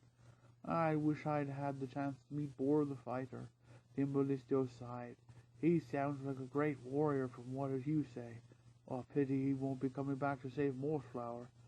Martin drew his sword. He pointed it east towards the land. "It is my duty to save Mossflower. I swore it to Bor and intend on keeping that oath." Timbalisto watched him as he wore forward the beautiful braid. "You will, Martin, you will." A hedgehog poked his head around the door of the forward cabins. "Ahoy! There's a full armory here, lads. Swords, spears, knives, everything an army could wish for. Girt loads of victuals, too." Dinny chuckled. "I need often. Little boats make I sicker, but this a nice big shipper. I call it a wooder ship. Or that'd be a doin name." Knopf watched the forespeak around to the tiller. "Wood ship it is then, Din. Though personally I would have named her Columbine." Trubbs and company chimed in. "Oh, say, that's a bit strong, old fella. Has Columbine really got a wooden bottom? And 2 ears to stick out like sails?" They narrowly ducked the pail of seawater that Knopf heard. Banks now roared out over a gruff shrew bass from atop the rigging. "Ahoy! River in sight of north landward." Martin climbed the bowsprit. He stood on bleached fish skull figurehead, looking eagerly. Sure enough, there was the river, boiling across the shores in the distance. He turned to the crowd of 43. Argular was awake. Shifting on his high spruce perch, he glared down greedily into the old watery eyes at his red-cloaked figure crossing the parade ground of quarter. At last, Pine Martin. Sarmina pushed hard against the gates. See, they're working on their hinges, she pointed to Bane. These woodlanders sure have been meddling with them, I'm sure of it. Bane gave the gates a kick. You think so? They seem solid enough to me. Oh, even fire arrows didn't make much impression on these gates. Sarmina unbolted the locks. Opening the gates cautiously, she peered around them at the woodlands. It was safe. All clear out here, but I don't like it. I'm sure they've done something to these hinges from the outside. Just think, if these gates blew down during the autumn, we'd be at their mercy. Oh, I don't know what you're fussing about, Bane said, swirling his new cloak impatiently. The gates look all right to me. Sarmina gnawed her lip. Are you really sure, though? The fox sighed in exasperation. Oh, I suppose I'll have to go outside and take a look to keep you happy. He strolled briskly outside. Sarmina dodged inside, slamming the gates and bolting them. Bane was puzzled momentarily. Hoy, what's the matter with you, Sarmina? Well, there was no reply. Sarmina was racing to the parade ground to watch from her high window. Suddenly Bane sensed he'd been tricked, but it was too late. Argular had already launched himself from his perch. He homed in on the red-cloaked figure like a bolt from the blue. On the other side of Cotter, Bane's mercenaries worked away at the scullery door, blissfully unaware of what was taking place outside. Bane did not see the eagle swoop. He was trying to find paw-holds as he clambered up the open gates. Argular struck him hard from behind, burying powerful talons and vicious hooked beak in the prey that had eluded him for so long. The fox was transfixed, frozen with cruel agony, but as the eagle started to carry him off, Bane's fighting instincts took over. Freeing his curved sword, he struck upward at the feathered enemy. The sword hit Aguilar once, twice. Doggedly, the great eagle sank talons and beak deeper into his prey, beating the air with his massive wings spread as he did. Both hunter and quarry rose skyward. Sarmina at her window danced up and down in fiendish glee. Attracted by the screams, the occupants of Cotter looked up. Bane slashed wildly with his sword. Aguilar stabbed madly with his beak. All the while the combatants rose higher, and soon they were above the treetops. Jib fluttered in circles some distance away. He watched the amazing sight as eagle and fox rose into the sky. Far above Mossflower, Aguilar won the battle. Bane gave a final shudder and went limp, the curved sword falling from his lifeless paws. The ancient eagle felt cheated. This was no Pine Martin, it was a fox. Argular's heart sat in its breast. It did not rise again. The rheumy eyes shut in the same instant as the great wings folded in death, and only the talons remained, fixed deep into the dead fox. Sarmina watched as both creatures plunged earthward, two enemies defeated in a single brilliant stroke. Ratflag sprang for the gate. Brog shouted at him, "Where'd you go and you think you're going off to?" "Huh, to get that cloak, of course. That's a good bit of velvet. It can be repaired, you know. Get back here, fog brain. See what happened to the fox. He wore the cloak. You want the same thing happening to you? Frog brain yourself, dimwit. Can't you see the eagle's dead? Anyone can wear that cloak now. Hoy, don't call me dimwit, droopy whiskers. I'll call you what I like, dimwit. Knit ears, flat nose." Sarmina smiled inwardly, a third victory today, now that she heard Ratflanks shouting she could identify the insolent voice that had often insulted her from the protection of the ranks at the bottom of a curved stairwell. Later that day she instructed Brog, "Take Ratflank and find the bodies of the eagle and the fox." "Yes, milady. Shall I bring them back here?" "No, Brog. Bury them." "As you say, milady. And Brog?" "Yes, milady." "How do you feel about that insolent Ratflank these days?" "Oh, him. He's a cheeky beast, milady. Called me lots of nasty names." "Yes, me too. How would you like to bury him with the fox and the eagle?" "Oh," Brog chortled. "Can I, milady?" "Yes, but not a word to any other creature about it." "Can I have the red cloak too, milady?" "Yes, if you want it." "And Bane's curved sword, milady?" Brog pressed her. "If you can find it." "Where do you think it fell, milady?" Salmina turned her eyes upward as seeking patience. Brog, I wouldn't know where the sword fell, or the eagle, or the fox. Just get out of my sight and don't bother me with the details. But what about... Yes, my lady. Earthclaw was first to reach the underground foundations of Cotter. Tunneling steadily, he made his way to the underground wall where he met up with Billiam. Together they continued until they linked up with Soilflyer, who was waiting for them. "More day doing, moles," he greeted them. "4 more, and old Denny be along with you soon. Ossens can break through the rock den."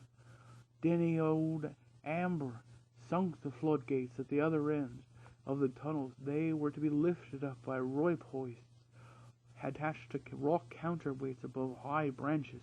Skipper and his crew had dug fresh tunnels from the river, sloping down to meet the floodgates, which separated them from the main tunnels. All the workings had been shorn up with stone and timber. Formal supervised the removal of rocks from the foundations of Cotter. The moles pried away at the soft, damp stones with bars and chisels till they felt the cold, fetid air on their snouts. "Boy, dirty old place needing a good barther." Shortly before nightfall, the moles climbed out of the tunnel workings. Back in Mossflower, where the woodlanders and quorum leaders had assembled, Bella rolled 3 large rocks over the holes where the moles had emerged. Others turned back in the bung rocks firmly in place with wood and soil. Now everything was ready. Between the lower depths of Cotter and the distant river of the Mossflower Woods, all that stood were 3 timber sluice gates. Lady Amber laid her tail flat on the lower branches of a sycamore. The woodlanders held their breath. Skipper nodded to Four Mole nodded to Bella nodded to Amber. The tails of the squirrels rose like a starter's flag. There was a creaking of rope pulleys as squirrels launched the rocks from the high trees, riding down to earth on them or holding to the ropes. The counterweights traveled fast, humming across the heavily beeswaxed branches. The wooden floodgates made a squelching sound as they were pulled free from the earth. Then water began rippling through the tunnels. The flooding of Cotter had begun. Driving woodship inland against the flow of the River Moss was a difficult task. All paws manned the oar banks, and Martin sat alongside Timbalisto. "Phew, I never realized rowing was such heavy work," Martin groaned. "Pull, my friend, pull. It's twice as bad when you have to do it on half rations with a sea rat's whacking you across your ears, and you chained to the oar." The vessel had been built for coast trading. Though it was a large craft, it had a flat bottom for taking shallow draughts. Thus it was able to travel upriver without a deep keel sticking in the shadows. Inland they traveled, sometimes aided by a breeze when the sails were hoisted, other times 2 teams dragging her forward on head ropes from the river banks. It took a day and a half of hard work to get across the flat beach and into the dunes, where a river was tighter channeled and flowed faster against them. Logolog solved the problem by using the long galley oars from the deck. 2 crew to each oar, they punted and pushed woodship through the dunes, keeping her head upriver with great difficulty. Gradually the good dunes gave way to hilly scrubland, and the sand began to disappear. It was a wary crew that sat upon the bank that night, watching the ship riding at anchor. North hurled a clod of earth at the fast-flowing water. "We'll never make it this way, mateys. Why not abandon ship and march the rest of the way?" Haribo and company smiled sweetly. "Oh, you are silly, Mr. North. We must take the ship. The river flows back to the sea, you see, and we may need that to make a quick getaway if we are pushed." Martin winked at North. "The ladies certainly know their strategy. By the way, has anyone seen Logolog, Big Club?" As if in answer, the shrew strode up out of the gathering gloom. Aye, I've been scouting ahead. Found the old village, too. Come on, you lucky lot. There'll be a hot meal and a warm bed with a roof overhead tonight. Banks and out, you wouldn't recognize your little ones now. They're taller than me. Oh, Martin, I forgot to tell you. We've gained another 100 able-furred recruits. Delight awaited them at the shrew village as families were reunited amidst cheering and shouting. Daddy, Daddy, it's me, Emily, your baby Shrulet. Oh, look at you. You're bigger than your mum. Sharptail, you said you were going for acorns. That was 4 seasons ago. Where you been? Sorry, my dear, seed rats, you know. What's this, grand shrew babies? Oh, you're a grandpa shrew now. By the fur. Here, let me hold that little fat fella. Glugga-buggaloo. See, he knows me already. The hares joined Martin and the others round the fire. Two plump shrews served them with hot fruit pie, dandelion salad, and bowls of fresh milk. North sang around a mouthful of hot pie. Oh, the wood ship is a good ship. We'll sail her anywhere. Rowed by mice and crewed by shrews, and often steered by hare. So hoist the anchor, loose the sails, give me a wind that never fails, and we'll sail the good ship, wood ship, from here to Rollbrook. He had to sing it twice again, whilst the shrews danced with a hornpipe with the hares. As the fires burned low, they settled back with full stomachs and renewed hope for the morn. Martin and Timbulisto sat side by side under the stars, each wrapped in a colorfully woven shrew blanket. Denny dug a flattish hole for the hares. Oh, thank you kindly, Mr. Mole. Such charming manners and swift digging. Oh, and that beautiful velvety fur and strong claws. Denny winkled his face and tugged his snout, slightly embarrassed. Brr, bless ye, bain't naught but an old missus. The moon rose like a white china plate over the peaceful scene on the banks of the river Moss. Sarmina faced the troops gathered in the large mess hall. She had specifically arranged for the gathering by sending Bain's former mercenaries in first. Her own soldiers, led by Brog in his red velvet cloak, ringed the mercenaries by jostling them to the center of the floor. Brog held up Bain's curved sword for silence as the Wildcat Queen addressed the assembly. Bain is dead. Those who served under him have nowhere left to go now. Move from here, and you do it without supplies or weapons. Besides, woodlanders out there would take care of you in short order. Any creature want to say something? There was silence. Right, she continued commandingly. From now on you will take your orders from me. Brog will see you get rations and a billet each. Later I'll see you about appointing more officers and getting you some proper uniforms. Take cover, Brog. The weasel captain stepped up, twirling his new sword. All together now. Hail Sarmina, Queen of Mossflower. The response was less than enthusiastic. Sarmina made them repeat it until she was satisfied. That's better. You can learn my list of titles later. They stood in awkward silence, not knowing what to do next. In the hush that followed, Sarmina's ears rose visibly. Something was beginning to disturb her. Dismiss, all of you. Brog, you stay with me. When the hall was emptied, she turned to Brog with haunted eyes. Listen, can't you hear it? She said fearfully. I can't hear a thing, milady. Listen, it's water, flowing, dripping, spilling somewhere. Ooh! Brog gave careful ear. Suddenly he brightened up. Ah, I suppose I can hear it now, milady. You're right. There is some water about somewhere. Damp, do you think? The sound of water produced so distressing an effect upon Sarmina that she forgot to chide Brog. She cowered in a corner, paws covering her ears to shut out the dreaded noise. Flowing water, seeping water, creeping water, dark, icy, swirling water. Brog, quick! Get as many troops together as you can, she ordered desperately. Find out where water is coming from and stop it! Stop it! Brog saw the terror on his queen's face and fled the room. The whole of the garrison searched high and low, but not too low. Nobody, including Brog, was over keen to venture beneath the cells, down where it was dark and cold. Beneath there where the lake was gloomer used to be kept, and goodness knows what else. That night Sarmina sat huddled in her chamber. Dripping water echoed in her imagination, never letting up. While the fear of water was upon her, the daughter of Hidalgo was no longer Queen of Mossflower, Lady of the Thousand Eyes, or ruler of Cotter. She was reduced to a crazed, terrified kitten, trembling at the sound of dripping water in the darkness, longing for morning light to come stealing over the horizon. Something had gone radically wrong with the flooding. Bella slumped in the grass by the river with Skipper. "No joy, Marm?" he asked solicitously. "I'm afraid not, Skipper.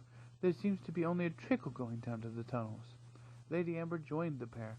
"Why, it seemed to be going so well at first. Do you think it's because it's summer and we haven't had much rain?" she suggested. Skipper chewed on a blade of grass. "Maybe it's so. There's not a lot we can do about it anyway." "Maybe we could dam the river," Bella offered tentatively. "Impossible, Marm." The skipper of otter snorted. "Dam the river, boss? So me barracks. You couldn't hope to stop a river that size from flowing to the sea." Columbine stopped by to join the discussion. "Perhaps it will fill gradually." "Aye, missy," Skipper chuckled dryly. "We could all sit here growing old and watch a June just that. We'll give it a bit more time, then if things are still the same, we'll have to think of another scheme." Lady Amber whacked her tail down irritably. "After all that underwater digging and tunneling, then there's the lives that were lost too. Oh, it makes me mad." The river flowed on its normal course, only a thin trickle diverting down to the flood tunnels. It was the evening of the following day. Abbess, Germain, and Columbine were helping Ben Stickle to take the little ones out for an evening stroll along the riverbank. Ferdy and Cogs played with Spike and Posy, together with some young mice. They were sailing miniature boats that Ben had made for them. Germain watched fondly as the young ones dashed boisterously up and down the bank, bursting with energy after being confined to Brockhole for the past few days. "Be careful, Spike. Watch you don't fall in," she called. "Oh, see my boat, Abbess. It's faster than Cogs's. Oh, look. Ferdy's cheating. He's pushing his boat with a stick. No, I'm not. It's the wind. Mine has a bigger sail. Columbine, mine has gone down the hole. Can you get it back for me, please?" "Sorry, Spike. It's gone for good now. Never mind. I'm sure Ben will make you another." Van Sickle crouched to look down the hole where the boat had vanished. He stood up, wiping his paws and shaking his head. "Flood tunnels. They're about as much use as an otter in a bird's nest. Now Farges supposed they'd fill up the lake under Cotter. A paw's height, a whisker's level." The abbess watched the rays of the setting sun through the trees. "Who knows, Ben? One thing is certain, though. Cotter still stands, dark and evil as it ever was. What a shame that Formal and old Dinny's plan never worked." They turned back to Brockhole. "Bella says there's no likelihood of rain. The weather is staying fine," Ben added. Ferdy tucked the boat under his small spines. "Maybe they should have done it in the winter, Ben," the abbess observed unhelpfully. Ben ruffled Ferdy's head. "Maybe frogs should have feathers. Come on, young'uns. Get your boats. Back to Brockhole and wash up for supper." It was a warm night. As the Currans sat in the main room, an air of defeat hung over the company. Bella yawned, stretching in her deep armchair. "Well, any more suggestions?" There were none. The Badger searched one face, then another. "Then we must explore the possibilities in front of us. But let me say this. I do not want to hear any more attacks of mass attack or open war." Skipper and Lady Amber shifted uncomfortably. "Formal and old Denny still think the flooding will work, if they can figure out certain alterations to the original plan," Bella continued. "I know a lot of us do not agree with this, but personally I think the flooding is our only hope. With this in mind, I propose we visit the site tomorrow morning. Maybe with all the quorum there, we might come up with a good idea. If not, there is only one other sensible thing to do." Goody Stickle wiped her paws on her flowery apron.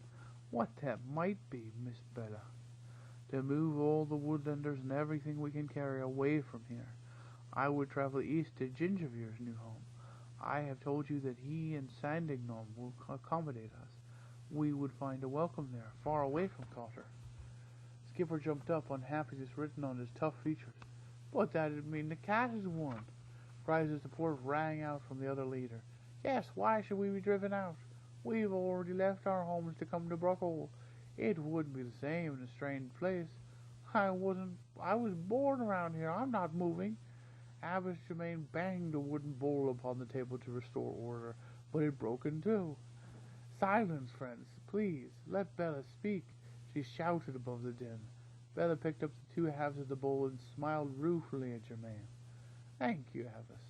Friends, if there is more to my plan than first meets the eye, if we were to take this move I am speaking of, then its effect upon Cotter, Sarmina would not have won. She not would have chased us through the woods. We would have left of our own free will. Now, what would it accomplish? Imagine for a moment we stayed in the east until next summer or even spring. All the time we were gone, the water would continue to run down the flood tunnels. In autumn there is more rain and the wind drives the river faster. Winter would see the current run under the ice, and on warm days the snow would feed the river and swell it. Finally, when the thaw arrived in spring, the river waters would flood, mighty and unchecked. Then we would truly see the lake rise above Cotter. One other thing. Between now and next spring, my father-board the fighter may arrive. He alone can face Sarmina and defeat her. That is all. I have spoken my piece. Wormhole rose and came to the table. Taking the two broken halves of the wooden bowl, he held them up. We be like this object. Split it up, we ain't be much use. But if we're not sticking together, then we'm useful. He pressed the two halves together for all to see. Old Dinny seconded him. Formal might be right, Miss Bell. There's one of 'em old sense. Columbine was allowed to have her say. Let us do as Bella suggests. Tomorrow we will go to the flood tunnels. If nothing can be done, we will follow her plan. Immediate agreement followed. See, Columbine, the abbess said, picking up the broken bowl in her frail paws. Old and weak as I am, somehow I managed the strength to perform a small bit of magic. Let us sleep now. It's late, and tomorrow we can tidy up here and wash the dishes, all except this one. The abbess placed the broken halves carefully on the table. Maybe a lesson of mole logic would not be a bad thing for a wildcat queen to learn. Logolog was in his element as leader of his tribe once more. He roused the entire village an hour before dawn to get the ship under way. With 100 extra shrews to help, the wood ship fairly flew along the river. Well, they were not moving, they were punting, pushing, or hauling on ropes. Come on, shrews, hoist sail, Logolog commanded. Tail you on this tiller. Make yourselves belly. Double up on the oars there. You two in the cross trees, stir your stumps. The chief is back. Let's show these bunny rabbits how to move a craft up on River Moss. I beg your pardon, old Logolog. Steady on there with the name-calling thing, old mighty leader. I indeed were hares, not bunny rabbits, you mind. T.B. sat on the deck, sharpening spikes. Odd lot these hares, he remarked. Seasoned warriors, though, Martin said, as he counted swords and daggers. Bore the fighter taught them personally. Don't let their silly talk fool you. I wouldn't have them as an enemy at any price, and I was proud to fight alongside them against the sea rats. Nuff sniffed the air. His whiskers twitched in the pre-dawn darkness that shrouded the river banks. Trees, then, we must be in Mossflower. Dawn will soon tell. The young mole was painting a crude sign to cover the name Bloodwing. It bore the legend Woodship. He shook his head admiringly, wiping paint from his paws. Her nothing, we know mugging. I'm a-feeling it. The gruff voice of a shrew in the cross trees confirmed Dinny's words. Sun are rising eastward, trees growing close. We're in the forest. Keep her head straight, shouted Logolog, standing forward. Furl those sails in before they snag on the branches. Lively there. Martin joined him at the prow. At this rate we should make Camp Willow around midday. I never noticed that navigating the ford that crosses the path. Log patted the rail. I changed it in the dark. Good sailoring, say. Old woodship skinned the shallows with her flat bottom. Nice and deep there, though. Easy going on the oars. The sun rose above the woodland mists, revealing a not hot summer day. Patterns of waterlight played across the bulkheads. Leaf and branch shadow mottled the decks.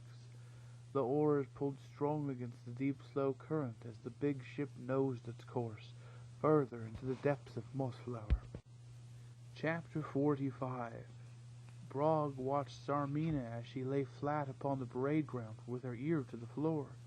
One of Bain's former mercenaries, a rat named Chinwart, tugged at Brog's cloak and asked, "What's she up to, Captain?"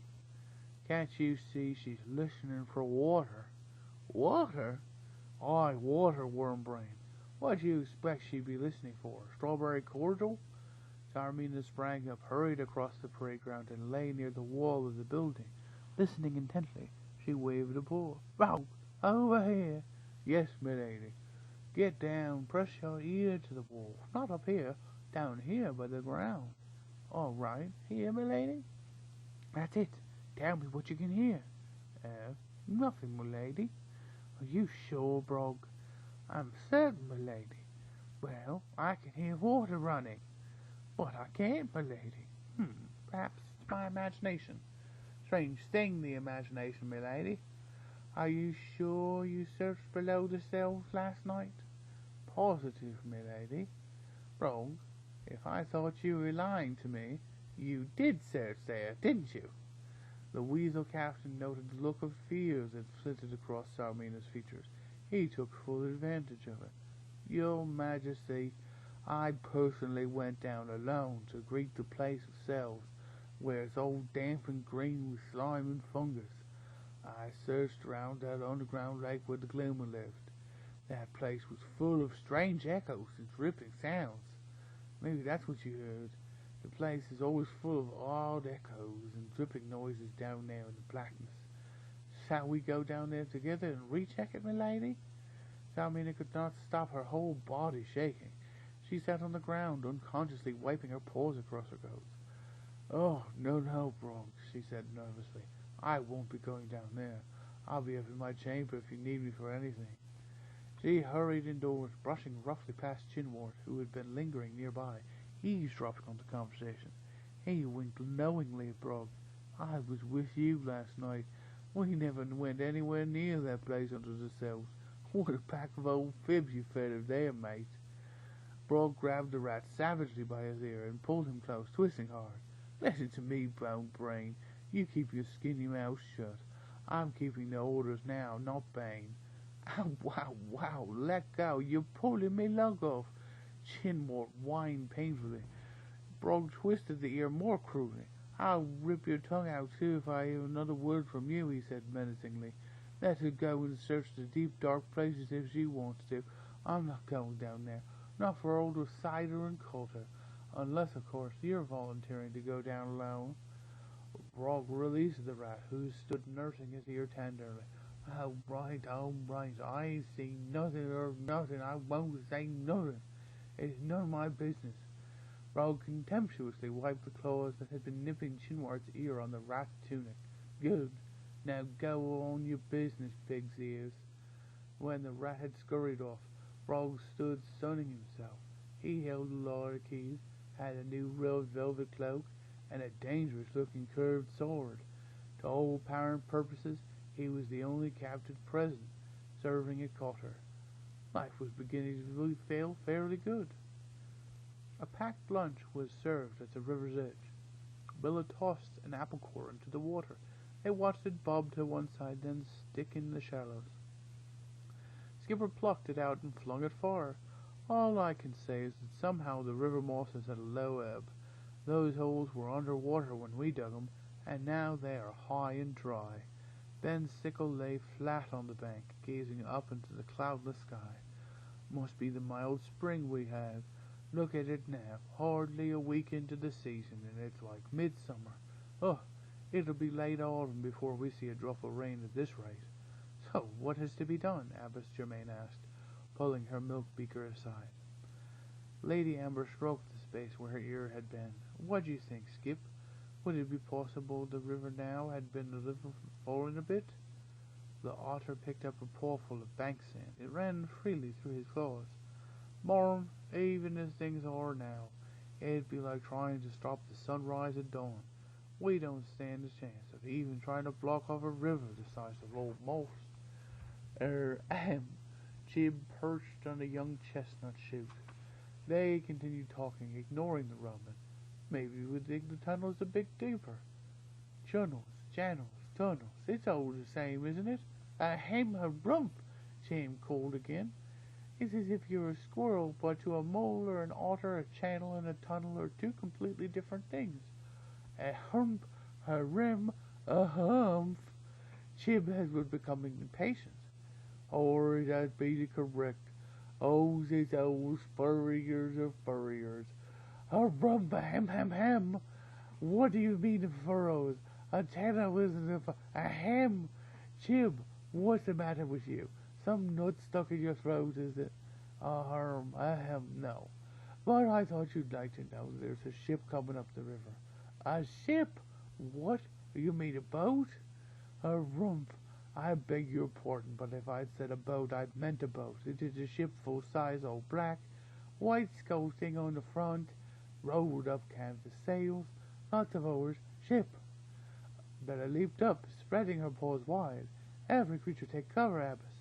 You stay with them. Be ready to make a dash for Brockle if you hear my signal. Skipper, Lady Amber, come with me. We better go and investigate Chib. Did you see who was on the ship? Ahem. Afraid not. Soon as I sighted it, came here to report. Good work, Bella congratulated him. Come with us. We may need you to carry word back fast to those in hiding. The woodlanders concealed themselves behind trees and bushes and under deep gloom.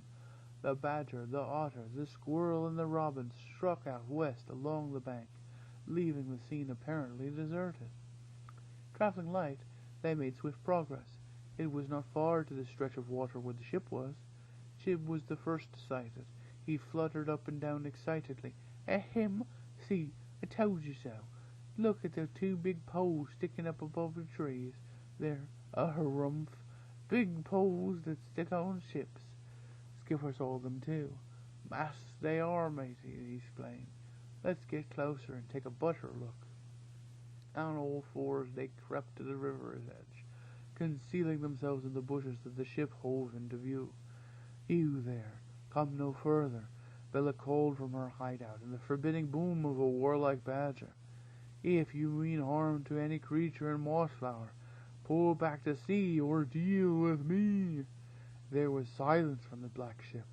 Aboard woodship, Martin and his friends lay on deck, hidden by the ship's sides. Dinny clapped a paw to his mouth, stifling a chuckle. Or. Oh, I know that'll be a shouting. Bella, good old Bella Brockle.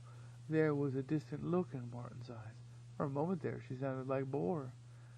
Loggerlog nodded towards the shore. Well, we can't lie here all day. Who's going to answer her? Young Dinny solved the problem by standing up and bellowing. There'll be a beast aboard who's a Persian from a love for one called Columbine. The creatures in the bushes dashed out in time to see the mole hit the water with a splash as Knopf heaved him over the side. Oh, glove help! I ain't much good at swimming.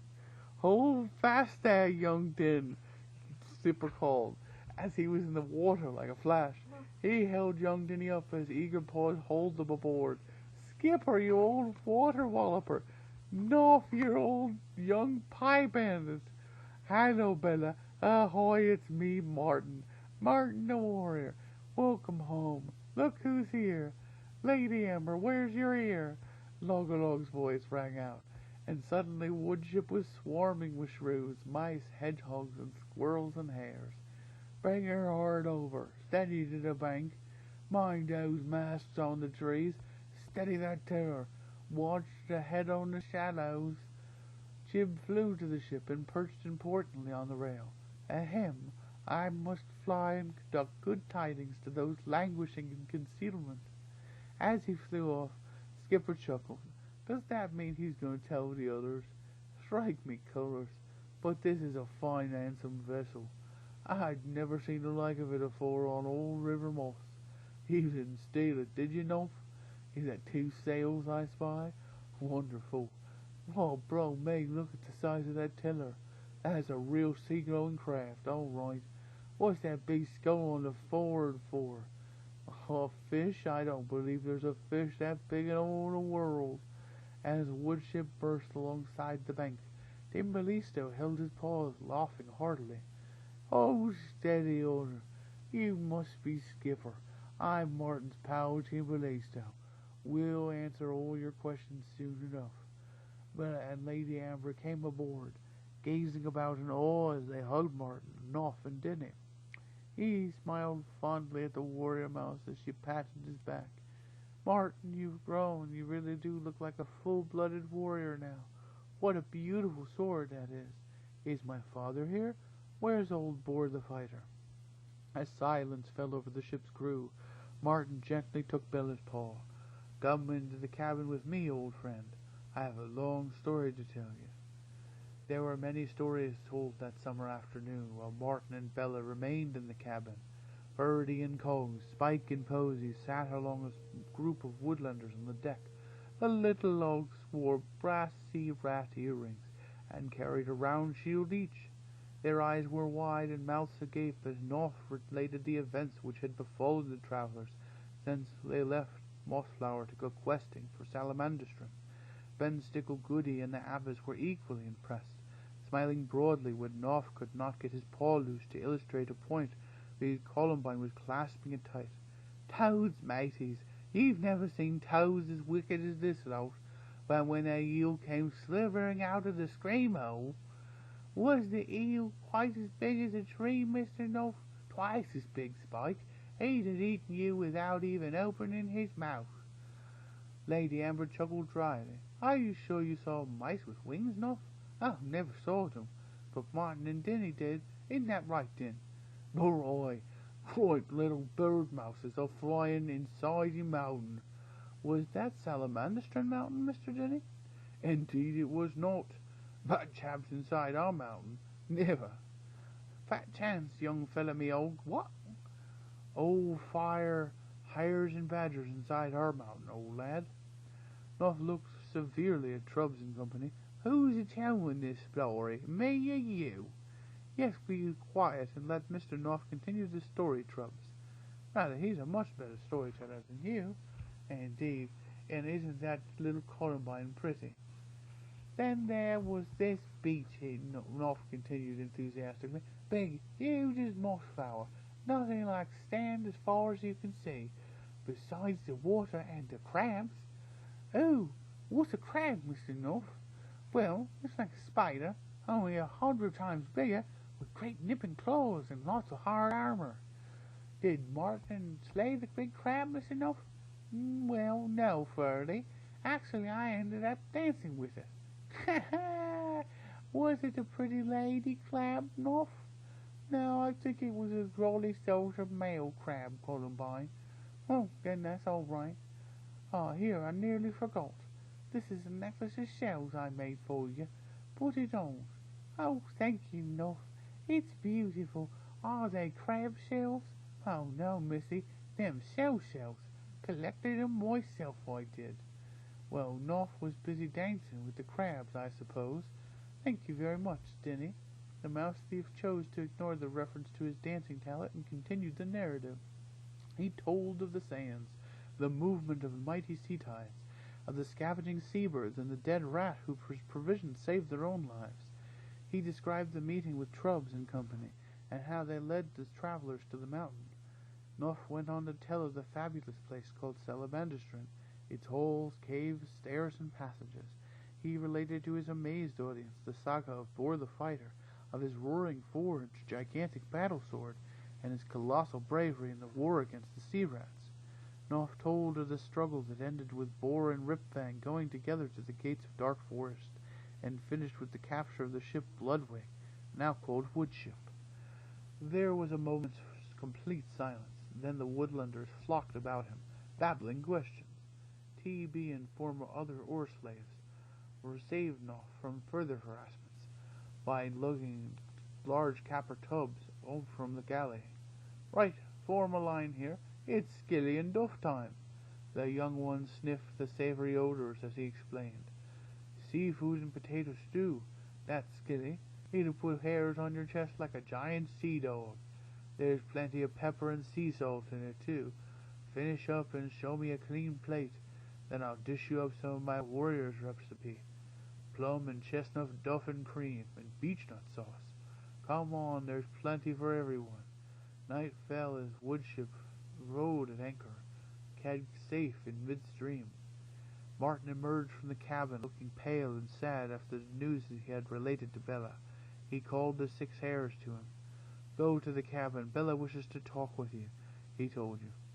"Told me all you know of her father and the time you spent in his company on the mountain. Rely on us, old chap. Only the good times. Mumps a word, you know. Asked the ticket how Strongbow was. Like father to us. A handsome badger, what? He taught us all so much. He was so understanding. How could we forget such a dear friend?" Before we left, the travelers were closeted with the quorum leaders to hear how Mossflower had fared in his absence. When they had learned all, they went out onto the deck. The little ones had bedded down in the cabins, but the novelty of hammock sleeping lost out to weariness. Outside on the deck, every creature was assembled, packing the rails and rigging. Bella stood with her paw upon the tiller, red-eyed with grief, but calm and composed. Martin took command instinctively. The warrior mouse seemed to have grown in stature and confidence since his return. Every woodlander now looked upon him with a respect that bordered upon awe. He stood on the peak of the after-end gallery, the sword glinting under a full moon. "Friends, I have heard all, and my companions have told you everything happened to us on our quest. Now I am back." Abbess Germain nodded approvingly at the commanding figure. "Tell us what you want us to do, Martin." The warrior mouse drew his sword and leaned on the pommel stone as the blade pierced the deck timbers. "Trust me, Mossflower will be saved. I have been thinking of a plan I will not explain at present. First, I may see certain things before I know it can be executed properly. Now we must sleep until the morning. Tomorrow, after the little ones are somewhere safe, you will see what I intend. Do not worry any more. Our force has been doubled by the numbers who have sailed back with us, and we have seasoned warriors with us now. For the fighter cannot be here tonight, but I know his strong spirit watches over us. From beyond the gates of Dark Forest he has sent me with his sword to make an end of Sarmina and all who follow her. I promise you that I will." Every creature who saw Martin the warrior that night knew without a shadow of doubt he was the one chosen to keep that promise. Book 3 of Water and Warriors. Chapter 46. Deep beneath Cotter, the water level had risen gradually. Now it was above the rock sections removed by the moles. Hour by hour it had risen fractionally. To the casual ear the trickling had stopped, but it was still adding silently to the volume, as it seeped in from below the surface of the gradually rising lake. Standing at her high window, Sarmina breathed deeply, filling her lungs with the soothing summer breeze that blew in from Mossflower woods. At last the accursed dripping had stopped. She felt light-headedly happy. Dark, fearful night had given way to this beautiful, calm, sunlit morning, taking with it the haunting sounds of the water. Brog was right, she thought. Even though he was only an oafish weasel, there was a certain sense to his logic. Imagination was a strange thing, which played odd tricks upon an overwrought mind. Now a new resolution was forming in Sarmina's devious brain, one she considered worthy of her talents. Mossflower must be conquered. The eagle was gone, and Bane too. Her forces were stronger now with the addition of his one-time mercenaries. Sarmina allowed herself an audible snigger. That Bane! He had even taken the trouble to restore and repair all the Cotter woodwork, in anticipation of taking over from her, the Queen of Mossflower. Stupid fox! Furnishing herself with a bowl of milk and a roasted wood pigeon, she mentally thanked Bane for his supplies, adding another point to her favor. She sat down to breakfast, and some earnest thought as to the final solution of the woodlanders. Taormina rang the bell to summon Brog. "Your Majesty?" "Ah, Brog, put aside that sword and sit here on my table." "Thank you, milady. This morning I was thinking of appointing some new captains. However, I have since changed my mind. Brog, you will remain as the one and only officer, giving out my orders, of course." Brog sat to attention, his chest puffed out proudly. "Oh, thank you, milady, thank you. I'll make you proud of me. You won't regret this. Wait and see. I'll—" Taormina silenced the babbling captain with a wave of the wood pigeon carcass. "Enough chattering, Brog. Let me tell you what you must do to earn this great honor." "I am yours to command, McQueen." "Good. I want traps, lots of traps. Snares, nets, pits, anything we can think of." "Traps, milady?" "Yes, traps, you great buffoon. I want traps laid all over that forest out there." Brog grinned as recognition dawned. "We'll capture some woodland prisoners. Capture, kill, maim, I don't care, as long as it makes those creatures afraid to set paw outside their hiding place, wherever they may be. I'll turn the tables on them, and they'll never pen us in again. Give them a long good summer of my scheme, and there'll be only two willing to accept my terms, those who are left after the traps begin their work." "Right, milady. I'll start today. How about some covered pits with sharpened stakes at the bottom?" "Excellent, Brog. You're talking my language. Also, we could arrange some thin strangling nooses concealed in the deep loam." "Great idea, milady. How about some big nets and trip ropes?" "Splendid. Make sure you have lots of poisoned hooks tied into the net message. Oh, don't forget the old bent sapling trick with the hidden noose. You can always bank on some lumbering badger, hopping squirrel to step into it, eh, Brog?" "Yes, milady. Imagine all those woodlanders dangling upside down by their back paws. Ho, ho, ho! Just like apples waiting to be picked. Oh, ho, ho! Oh, we might leave them open to ripen until autumn until we pick 'em, milady." "Very good, Brog. I never imagined you had such a sense of humor." "Oh, I have my moments, milady." "Well, make sure your moments are all victorious ones from now on, my one and only captain."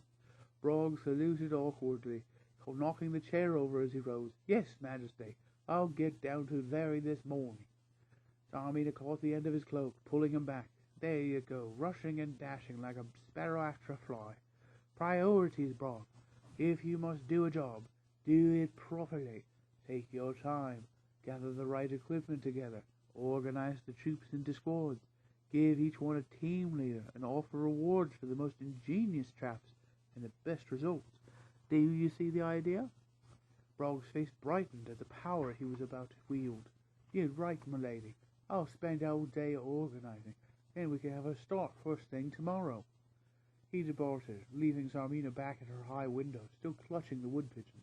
She destroyed the carcass by crushing it with a single blow, and hurled it out the window toward the forest. "Here, something to eat, woodlanders," she shrieked. "You'll need it by the time autumn comes. I'll keep you penned up in your holes. We'll see who runs out of supplies first." Abbess, Germain, and Columbine were taking the little ones to stay with Gingervere and sending them. Bella drew a map to direct them. Ferdy and Cogs were torn between visiting their uncle Gingervere and staying behind to become warrior sea dogs. Rolf had a word with them. "Listen, mateys, Morton and I can't be spared to guard the little ones. That's why we thought of sending you two. Imagine how much safer the Abbess and Columbine will feel, knowing that Ferdy and Cogs are along to protect the convoy. I've made you a sling each and a pouch of throwing papers apiece." "Honest to goodness, real ones, Mr. North?" "Hi, the same as Martin and I carry." Ferdy had only one thing to say. "Right, Cogs, let's line these creatures up. I'll tell the Abbess and Columbine to lead, and we'll protect the rear." They departed amidst cheering and paw-waving, both warriors getting their snouts wiped soundly on the corner of Goody's apron. The quorum leaders were about the distribution of arms. Rogolog and his shrews were proficient archers. They used the squirrel shoulder bows as standing longbows, and Lady Amber saw to it that they were well supplied. The 6 hares fell gladly into Stipper's company. They were well liked by the otters, and proved to be as efficient with javelins as they were with their own big pikes, which were greatly admired by the otter crew. The low-hinged mice were unused to any sort of weapon, so they joined Goody Stickle to help in any way possible, healing, repairing, and running the field kitchen. T.B. and young Dinny took the moles. They banded together with a former oar slave. Between them there was amazing variety of weapons. Bella strolled over to review them. Well, well, who's in charge of this bloodthirsty crew? She asked, receiving 2 salutes. Captains Tim Ballisto and young Dinny of the Mossflower Regulars reporting to duty, Mom. Young Dinny brandished a dagger. He was decked out in a many-colored fringed silk sash and brass sea-rat earrings. We're a right dreadful rabble and ready for fighting out. Bella returned the salute as she tried to hide a smile. In the forward captain of woodship, Martin spoke secretly with 5 strong, experienced otters. When he emerged, the banks were thronged with a horde waiting upon his word. Every eye was upon him as he sprang from the side of the vessel and waded ashore from the shallows. Timberlisto had found his old badger armor in the sea-rat lockers. He came forward and buckled it on his friend in silence. Setting the war helmet firmly on Martin's head, he strapped the breastplate on and buckled the greaves on the warrior's paws.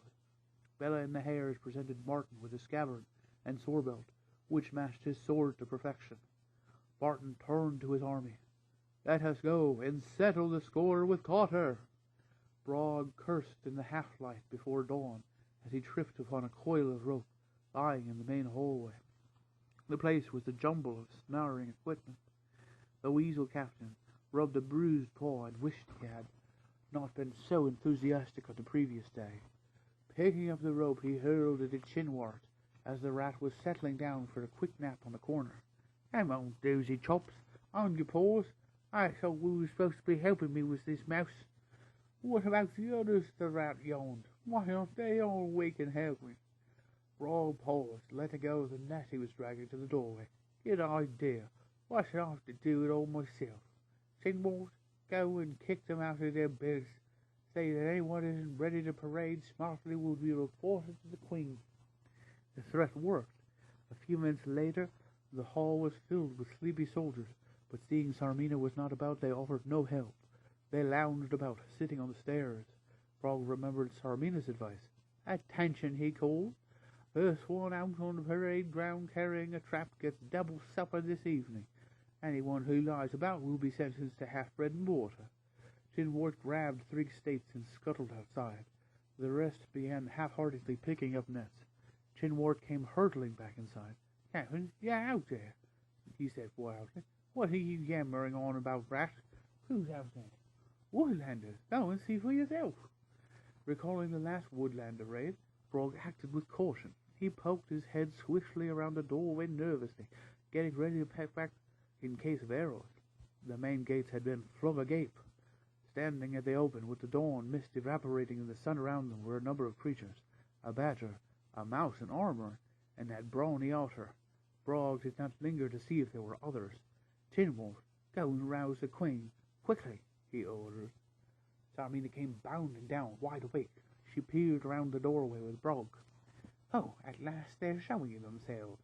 Maybe we might not need the snares, Brog. Perhaps they've walked straight into a trap.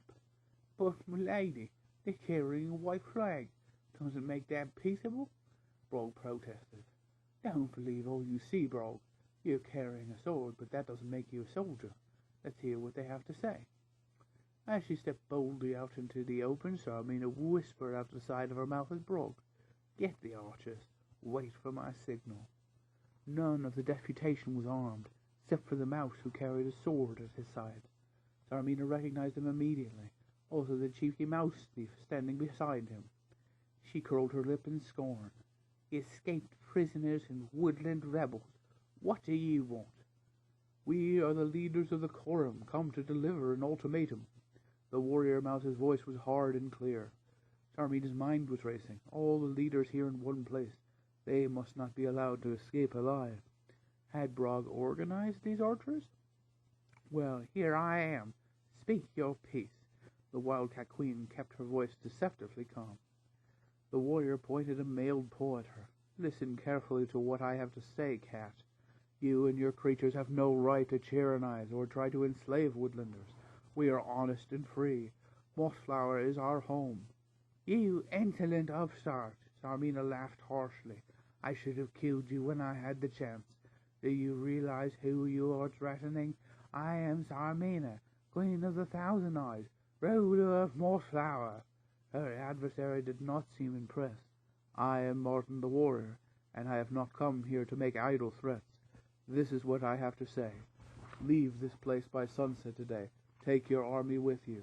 Go where you will, but stay clear of Mossflower and do not try to harm any woodlander. Sarmina glanced over her shoulder. She could see the archers standing ready inside the doorway. If I do as you say, what then? You will be allowed to leave in peace, and none of your creatures will be harmed. You have my word as a warrior. Sarmina shrugged. She held her paws open wide. What happens if I choose not to leave? She asked. Martin's tone was like Boar's hammer striking the anvil. You will lie here, you and all your vermin. I will bring this evil taste down upon your heads. Again, you have my word as a warrior. Sarmina remained silent for a moment, as if considering both offers. When she spoke again, her voice was flat and dangerous. Big words for a little mouse. I will make no promises save one. You will all be slain where you stand. At her signal, a score of archers leaped forth, ready to fire. She folded her paws, smiling sarcastically. What do you say to that, little warrior? Martin stood like a rock, showing no trace of fear. Then we will stand here and be killed by your arrows. But look behind me at the trees on your outer wall. Every woodlander who could draw a bowstring or throw javelin is aiming straight for your treacherous heart. You would not get a paw's length before you were sent to the gates of Dark Forest. So carry on, cat. Tell your archers to fire. We will die so that Mossflower can be rid of you. Sarmina's eyes shifted, dodging back and forth. Otters, mice, squirrels, hedgehogs, even hares. There seemed to be as many of them as leaves in an autumn gale, each with a weapon trained on her, every face grim with determination. Down bows, she called to her archers in an urgent hiss.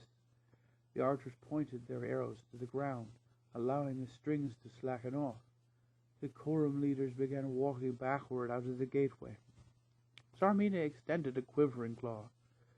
This isn't where it finishes, she threatened, her voice shrill with rage. Oh no, this is only the start. Martin's response rang back at her. Until sunset tonight, we will wait outside for your answer. Brog popped his head out. Don't forget to close the gates after you. As the gates closed, Bella's voice was loud and clear. These gates are being shut, not to stop us from getting in, but to keep you from getting out. Sarmina dashed inside. Get those nets and ropes out of my way. I want everyone to the top of Coulter, the very top. Hurry, she urged. Nob stood in the shadow of a sycamore with Martin. Well, matey, it's done now. We're all in it, win or lose. No second chances. You heard the cat. This is only the start. She's planning something, Martin, Lady Amber said from up in the branches. It's gone too quiet there for my liking. Martin looked up. Mine too. Tell the leaders to draw their companies back under cover. Let us wait and see what moves she'll make.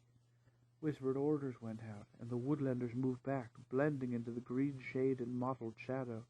The outside wall was deserted. Not a whisker, paw, or weapon showed anywhere. Eerie silence fell upon the warm morning warmth, broken only by a faint rustle of breeze through the treetops. Filing silently up a wood-loft staircase, Sarmina led her forces out onto the flat, square, battlemented roof of Coulter, signaling them to lie low as she peered from the top of the wall. Quietly now. Archers, come forward. Keep your heads down and station yourself round these battlements. Be ready to fire at my command. The archers deployed stealthily. They lay waiting. Sarmina nodded to them. Fire! A deadly hail of arrows flew earthward. She watched as they vanished into the treetop foliage. There were no screams or cries from below. Silence reigned. Fire again! A second volley of shafts plunged into the green fastness. Still nothing. Further back in the woodland, Skipper munched an oatcake. I wonder if the cat's allowing her troops an early snack. Kimberly's still polishing an apple on his fur. Shouldn't we think so? Look at these arrows peppering the trees where we stood a moment ago. The woodlanders sat eating, watching scores of arrows striking the branches and soft earth, just out of range of where they sat. A lone hen's mouse was sharing a bowl of milk with Noth. Shouldn't we be firing a few arrows back, sir? He asked boldly. Now, matey, waste of time. Too high. Perhaps we'd give our position away to them. Let them waste more shafts a while yet. Unless we can get up high enough in these trees on the north side, Barclay said, as he nibbled a stick of celery. Could you hit them from there? What good square archers? Of course we could, Martin. The warrior mouse pondered.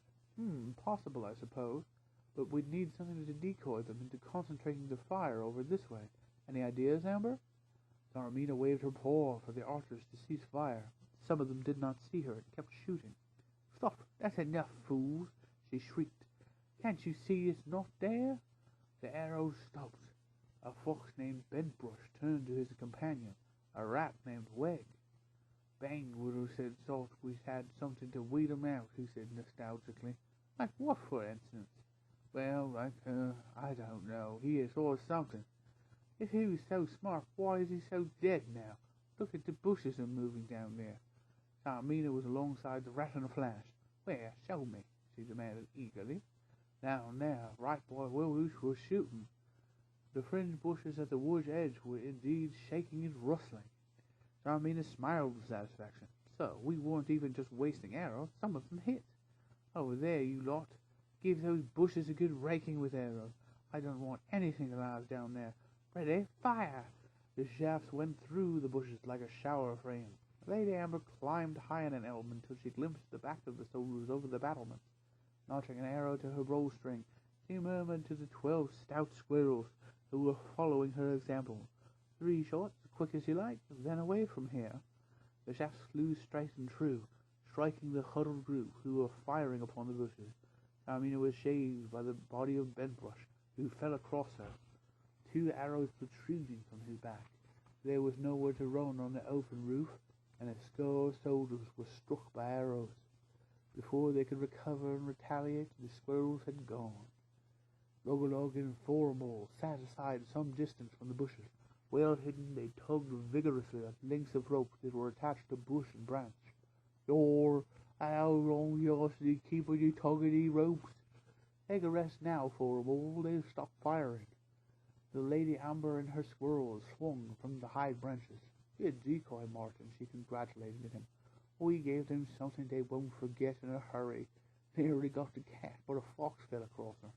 Yes, a clever strategy, but you must keep on trying to think one jump ahead of Taormina. She'll come back at you with something else, if I know anything of warfare. That cat is as cunning as any sea rat, she'll see, Logolog warned. Martin pointed to Chib descending from the blue. Oh, here comes my spy now. I heard the cat giving orders. What was she saying? For him. Most of it wasn't fit for the ears of any decent creature, but she's left a token for us on the roof and is taking the rest downstairs. Martin unsheathed his sword. That may mean she intends on coming out to make an attack on us. Bella nodded. Well, she can't get through the gateway. I've locked and wedged that gate myself. Then they're probably coming over the walls, Skipper interrupted. This is what I've been waiting for. Hearties, a good chance to use my pikers. Oh, we'll be there, old bean, piking away. Rather, this sort of thing before, don't you know? Jab, thrust, and whatnot, all part of the game. Young Denny waved a dagger at his crew. Oh, we'll be right aside, eh? Wouldn't miss it for nothing. Martin called order. I want no pish battle or wholesale killing, he told them firmly. You must do just enough to defend our position and send them back in retreat over that wall. Lady Vavra, keep squirrels high in the trees. Keep them brushwood shields for protection. They must keep those archers on the roof trimmed down. A weasel called Foul Whisker prowled over the doorway to the parade ground. "All clear, the women, lady. We still think they're on the roof," he reported. "Good. Get across the open ground quickly and don't drop those ladders." The attack force was a large one. Frog led them across the parade ground to the wall. "What, you lot? Set the ladders up and get climbing," he ordered. They scaled the walls until up at the top of the stonework was thick with soldiers. Nervously they watched the trees until Brog came up last, panting hard. "See anything?" "No, Captain. All clear. Then hold these ladders up and let 'em down the other side." As the last troop set paw on the woodland side, Martin appeared from the trees. He was backed by 6 hares carrying pikes. Brog grinned, not a very large reception. "Troops, charge!" Otters poured out of the undergrowth from behind Martin and the hares. From the left and the right flanks, a horde of Mossflower irregulars sprang from hiding, closing like pincher jaws. Pike clashed upon spear as the two sides met, and battle cries arose. "Death to the woodlanders! Martin for Mossflower!" A fox struck down an overstave. He was about to finish him off when Skipper whacked him hard with a rock-laden sling, knocking the spear from his paws. The 6 hares were causing devastation, with their pikes easily outreaching Cotter spears. Soldiers facing fierce otters ran to left or right, only to see the way barred by mobs of shrews, mice, moles, and overslaves. Brog was no coward when his blood was roused. He fought madly to reject the warrior mouse, who carried the whirling sword. Martin took a stout low down, whipping the blade around in the head height, as Boar had shown him. Turning, he felled the weasel. Then Brog was upon him, pulling forward. Unable to use his spear, the captain threw himself at the warrior mouse. Martin saw him coming. Falling backwards and throwing his paws up, he caught Brog off balance, tossing him neatly, skillfully.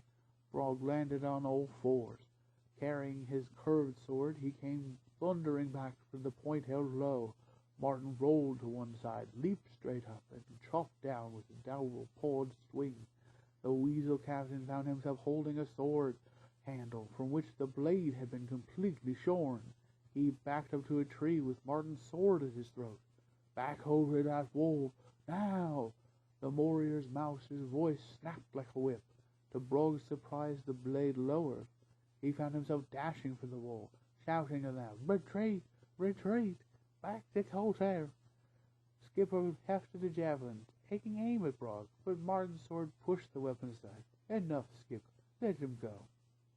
The vanquished forces fought tooth and nail among themselves to be first over the wall, lest the warrior mouse change his mind. Lomhenge mice moved in to help the wounded. Martin, Skipper, and Knopf stood breathing heavily. "You should have let us finish it, Martin." "No, Skipper," Martin said firmly. "The only time I would have allowed that is if the cat had been here." Knopf seized his 2 fighting daggers. "Blow me, Maisie, we had 'em whipped there. Why did you let 'em go?" Martin whipped his sword on the grass, staring at the slain on both sides, strewing the woodland floor. "To show them we are not evil," he said at last. "We only want what is ours, and I think that they know we're strong enough to get it. Could you not see, the fight is going out of these soldiers? They are just beginning to look as if they need food. Their larders must be about empty. Only the fear of their cruel queen keeps them going. Besides, when I put my plan into motion with the help of some of these otters and my friend Timberlisto, Cotter will be truly broken and defeated, until it is only a bad name to frighten little ones off to bed within the seasons to come." Bella took her shed and shook her head sadly as she picked up the limp form of a squirrel who had been a former Oirish slave. "You did right, Martin. There is no greater evil than killing. I don't care whether they call it war or justice. Life is precious." A lomhenge mouse wiped away a fear as she turned to Timberlisto. "I think Bella's right," she added. "Aye, and so do I, young missy. But what can Martin do? He has to lead us to a lasting peace aside a cruel and cold-blooded cat." Timberlisto said gently. There was no more fighting that day. Both sides halted to lick their wounds. Martin waited for sunset, while Sarmina berated her soldiers as she tried to think of fresh schemes for victory. Chapter 47. It had been a hot afternoon. As the sun started to redden against the dusky purple sky, Sarmina ventured to stand at her high window. There was the warrior, standing in armor clad, atop the wall. He had probably used one of the ladders left behind by the cowards who had retreated. Sarmina raked her claws against the window ledge in helpless fury. "What do you want, mouse?" As she asked the question, she was groping furiously after the bow and arrows she kept close to paw. "The sun is nearly set, Sarmina. Remember the ultimatum I gave you this morning?" The wildcat queen played for time as she fumbled with bow and arrows beneath the window ledge. "Tell me again, mouse. Refresh my memory." "The message has not changed. There is still time for you to take your army out of here and leave us in peace," he said reasonably. "You will not be harmed if you leave before the sun is down." The arrow came speeding through the air and struck Martin in the side. The warrior mouse flinched and swayed with pain, but he stood firm. Sarmina bit her lip until blood flowed. Martin turned and painfully mounted the ladder, with the shaft still sticking in him. As he went, his words were like a final knell. "Then it is finished. I will bring this place down around you stone by stone. You will travel to the gates of Gar Forest." The troops sitting in the mess hall heard every chilling word in the fainting light. "We should have gotten out of here long ago," a ferret's old dishpot snarled at Brog. "With an army our size, we could live off the fat of the land anywhere. Others join him. Aye, why should we fight for old ruins? It's hers, not ours. I was with Bane. He let us fight and keep our plunder sacks filled. There isn't even enough to eat in this stinking place. I don't know what the mouse has planned, but you can bet he really means business. Aye, we must have been mad to think any woodlanders were brought soft. Right, look at the mates we lost today, and where was she? Hiding in the other side of the wall like a worm from a fish. More like a cat from a mouse. Huh. Somebody that stood in the doorway. You were saying? Silence fell across the mess hall. Well? Sarmina's eyes narrowed. The rat called Weg stood up. We want to get away from this place, he whined. Sarmina prowled across him, her face almost touching his nose. Too late, rat. The sun has set. However, there is one way you can get out, by the gates of Dark Forest. Do you want me to send you that way? Weg said, trembling with fear, as Sarmina slid back to the doorway. Turning, she smiled disarmingly. Look at you, all of you panicking because of a mouse in armor and some woodland creatures. You've heard of what they want. They don't want a war. They wish to leave us in peace. Why? The troops gazed dumbly at her. I'll tell you why. Because they could not get us out of here. Cotter is too strong. Take no notice of mouse threats, she urged. This poor swirled hard and dared to speak. But the mouse said he was going to destroy Cotter stone by stone. We all heard him. Sarmina beckoned to Ditchpaw and a hefty-looking fox. You and you. Push against that wall. Puzzled but obedient, they shoved against the wall with their paws. Oh, you can do better than that. Harder. Push with all your might. The two creatures pushed and strained until they fell down gasping. Sarmina laughed. It sounded almost jolly. Well, did anyone see Cotter budge? Even a tiny bit. Troops shook their heads, and there was a chorus of no. Of course not, you great load of ninnies. The wildcat spoke like a mother hedgehog to her infants. It would take more than all of you and these woodlanders together to make a single dent in these stones. Cotter will last even the forest outside. Now listen, I'm going to break my golden rule and tell you about my plan. First, let me say there's no shortage of food. In fact, tomorrow you are all on extra rations. Brog jumped up. A cheer for the Queen, mates. Hooray! Sarmina nodded gratefully to her captain. We will outlast the summer. It has been a drier season than ever before, she continued encouragingly. Just before the first rains of autumn come, I will have my archers prepare many fire arrows, just exactly as those sly woodlanders shot at us. Can you guess what I'm going to do? Burn the woodlands, milady? Who said that? I did, milady. What's your name? Foul Whisker, milady. Well done, Foul Whisker. Good weasel. Yes, we'll stay safe in quarter all summer with plenty of supplies for anyone. Then, in autumn, we'll burn the woodlanders and their forts together. Brog was on his paws again. Well, mates, I'm all for it. A lazy summer with lots of grub. I vote we stay here with our queen. She's not afraid of woodlanders. Huh, she even shot their boss tonight. A cheer rang out from the troops. It was not wildly enthusiastic, but at least it carried a note of optimism. Bella and Lady Amber bent over Martin. Looks as if he's coming round, the bladder reported thankfully. T.B. Smills held the sling pouch with the arrow still sticking out from it. It would have been a different story without this stone carrier. Bella bathed Martin's brow with cool water. Even allowing for that, it's not exactly a scratch, is it? Martin opened his eyes and immediately tried to stand, but Amber pushed him back. Be still, she said firmly. It's only by luck you weren't really injured. Bella, stick some herbs on his wound and bind it up.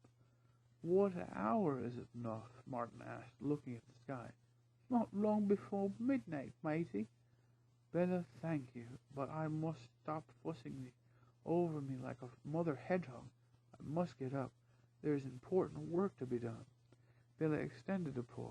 Then you come, warrior. Martin, Knopf, and I will help you. What is this important work that cannot wait? Martin tested his leg experimentally and winced. I must get to Woodship tonight. Well, jump on my back. It's quite broad enough to bear a mouse, even a wounded warrior. With Knopf walking in front to clear the path for Bella, they made their way through the warm woodland night. Boola the otter lay crouched on the foredeck. She watched the dark shapes materialize silently from the trees by the bank. Who goes there? She challenged them. Coram of Mossflower. Advance and be recognized. Boola, you old shrimp chaser. Off, you old pie bandit. Hello, Miss Bella. How's the news? Martin, are you hurt? What happened? Martin slid from Bella's back and leaned on his sword. It's nothing, Boola. Is everything ready? As ready as it'll ever be, Martin. Boola gave a short bark, and her four companions appeared on deck. Martin gave a last fond look at Woodship as she rode anchor at the River Moss. Then he nodded to Boola. Sink her. Scuttle Woodship, matey. Are you out of your mind? Knopf blinked in disbelief. Bella lay a heavy paw gently on the mastiff. Martin knows what he's doing, Knopf. With a splash, the 5 otters dived into the river, and momentarily they were lost to sight in the dark water. When they resurfaced, they were at opposite sides of the craft, 3 forward, 2 astern. Clamped in their jaws was the rope halters which ran to the ship. They began swimming strongly, tugging Woodship around, so she drifted and still steady and stern faced opposite banks. Now Woodship stood aside across the River Moss. The otters emerged dripping. Passing the head ropes to Bella, they dived back in and joined their friends on the other bank. Make those stern ropes fast to that big oak, Martin called to them. Give some slack to allow for sinkage. We'll make her last until this beach over here. Diving back into the water, the otters boarded the vessel amidships. Boola handed out wooden mallets, and they went below. They pointed out the inlets under the oar decks. Knock those spigots and seaquarks wide open, crew. Let the water in. They went at it with a will. Soon the river was gushing in from 8 different points, and the bilgewater level rose swiftly. Boola took one last look around, satisfied the job was done. She's filling fast, crew, all ashore, she ordered. Martin stuck on the bank with him. They watched Woodship slightly in with the flow. Then the black ship began sinking lower in the water. Above the gurgling flow and creaking timbers, Knopf could be heard singing a mournful farewell. You carried us safe over the water. So proudly you sailed the blue sea. Now lie on the bed of a river to help keep old Mossflower free.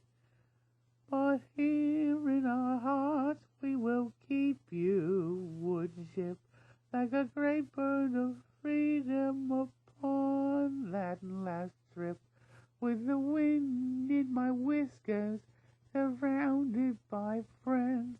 Sleep deeply, O woodship, your voyaging ends. The little mouse thief sniffed as he wiped a paw across his eyes. It's a good thing Dog isn't here, Maisie. Stem and stern sank levelly as the vessel went down. With a cascading ripple, the waters broke over her midship rail. Martin turned away. Come on, Nuff, I can't bear to watch her any more. A pale silver moon dappled the forest floor as they made their way back to camp outside Cotter. Bella, with Martin on her back, lumbered through the calm summer night, flanked by Nuff and Beulah. Don't fret.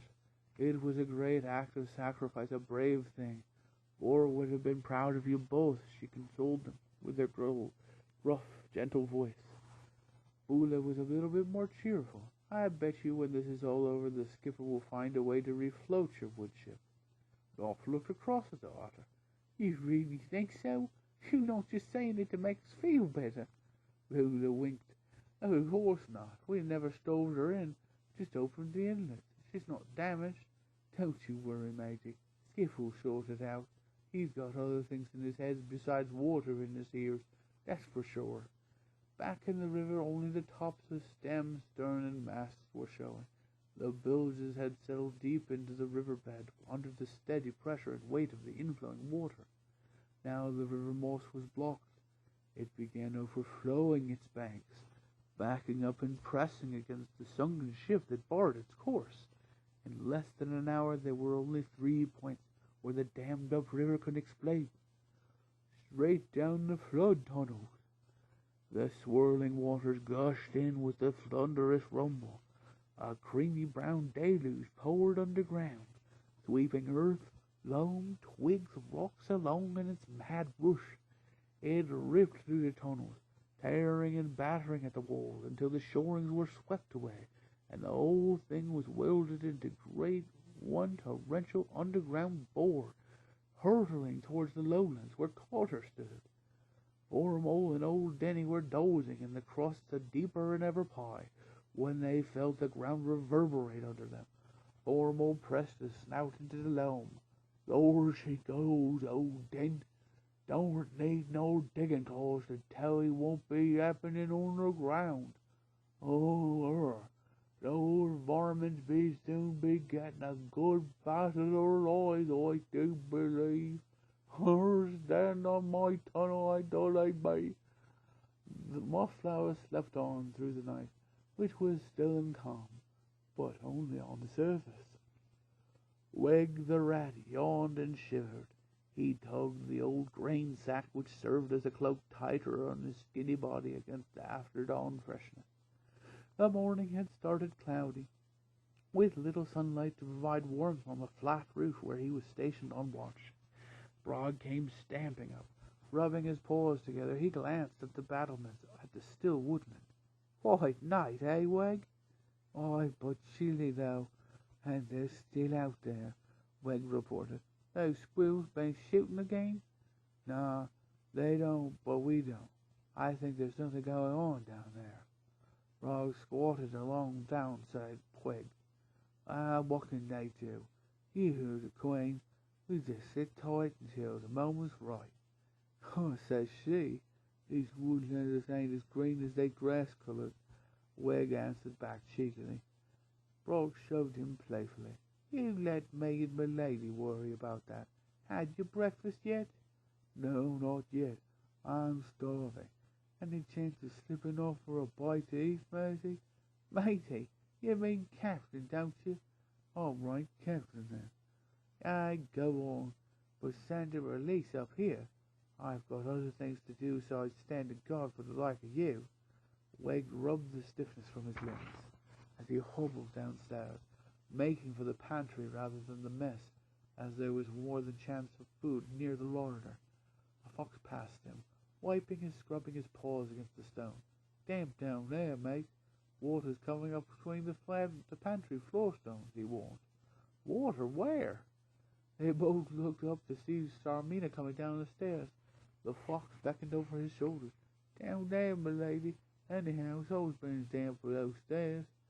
Wegg shook his head. "Only in the cells and beneath them, not on the ground level. Besides, it's summer, and there hasn't been a drop of rain since spring." Sarmina pushed past them urgently. "Follow me, you two." They hurried down to the pantry passage. Water was leaking through the floor, and all three jumped back onto the bottom stairs. "It was only damp when I was here a moment ago," the fox said in surprise. "Now look, you can see the water covering the floor now." Wegg touched the water with his paws. "But how? I mean, where has it all come from?" His eyes were riveted on the water. "Get through to the dungeons, Rat," she said shakily. "Tell me the guards where I've come to report to me. They'll know." Wegg saluted. Stepping gingerly down, he slopped along the wet passage. Sarmina backed up several stairs and waited. Moments later, Wegg came swishing hurriedly back, his face a mask of disbelief. "Lady, the staircase to the stairs is completely under water. It's like looking into a well. Oh, there are 2 drowned weasels floating in there." Wild-eyed, Sarmina began rubbing her paws as if trying to dry herself. Suddenly she turned and bounded upstairs. Soldiers' voices were shouting everywhere. "The parade ground is like a lake. Morton Barracks is flooded. The supplies will be ruined. Front hall's awash, mate. All the cell guards have been drowned." Screams and cries rang in her ears as the queen hurried to her chamber. Grabbing the bow from the wall, she began firing arrow after arrow at the empty face of the woodlands. "Show yourselves, Martin. Come out and fight," she shrieked. In the high branches of the poplar, Martin stood, supported by Lady Amber and 4 squirrels. Barclay had patted him resoundingly. "Look, it worked. Cotter is flooding. How high is it, matey?" Nuff called up from the ground level. "Oh, it's looking pretty wet, Nuff. And still rising." "Aye, rising all right." As Squirrel Queen signaled her crew to take the warrior mask back down to earth. "What now, Martin?" she asked. "Now the real plan goes into action. I have never told you about my friend Timolisto, or even how he even comes to have a strange name like that. Well, you just wait until you see what he has in store for Cotter. He'll help to sink it all right. I'm going to get my sword and armor. Tell the current leaders to have every available fighting creature gathered at the edges of the land rise. There's bound to be a final charge." Wegg the Rat and a weasel called Slinkback threw their armored mail tunics and shields over the rooftop battlements. There was a faint splash as they hit the water below. Brog faced them, his curved sword at the ready. What you think you're up to? You can't do that." Slinkback laughed openly in the captain's face. "Ha! Listen, Brog, you'd be deader to chuck your stuff too, or you want to be drowned in full armor." The captain looked at his thousand-eyed tunic and red velvet cloak. "But what will the lady say?" Emboldened. Chapter 48. Sarmina turned from the battlements to give an order to her soldiers, but they were gone.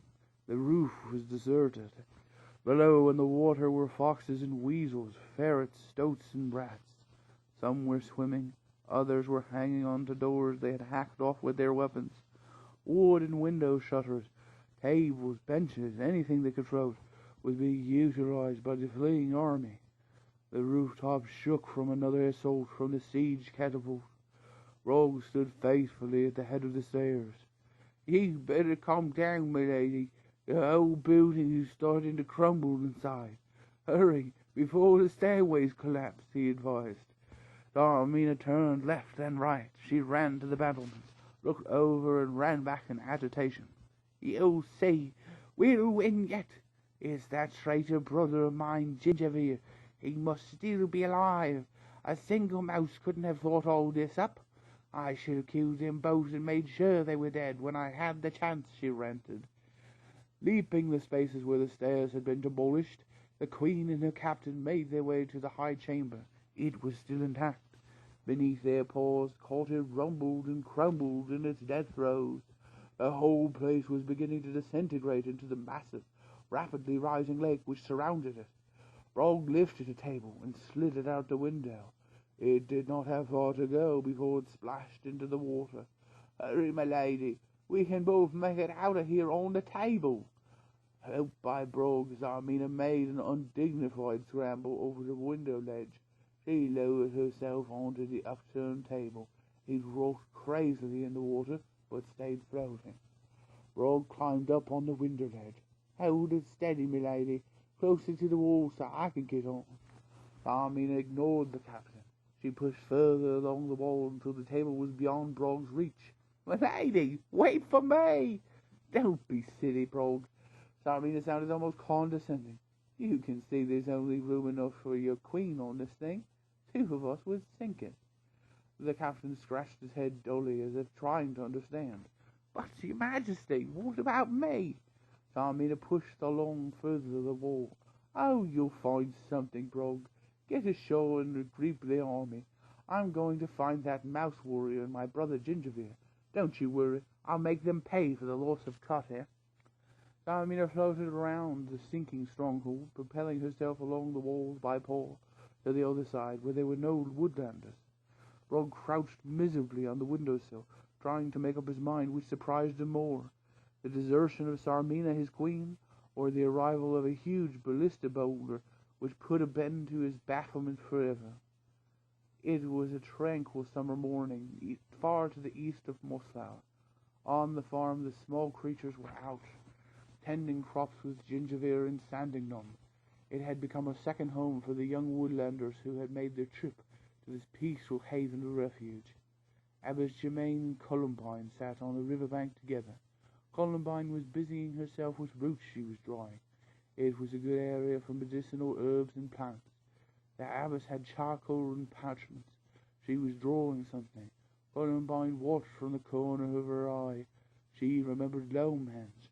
The abbess used to draw a lot in those far-off days, often translating her thoughts into parchments, which she kept in a journeying satchel, a thing she had not done since their arrival at Brockhall. Now the old mouse took up a dried reed. Using it as a straight edge, she worked busily with her charcoal sticks, rubbing here, altering there, shading and curving the lines until the clear outline of a great building began to emerge. Germaine peered over the top of her spectacles as she worked. Columbine smiled fondly at her. "That's a fine big house, Abbess." "I suppose you could call it a house, child.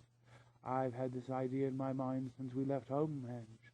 "Ah, yes, poor old Lomehenge. I was just thinking about it myself.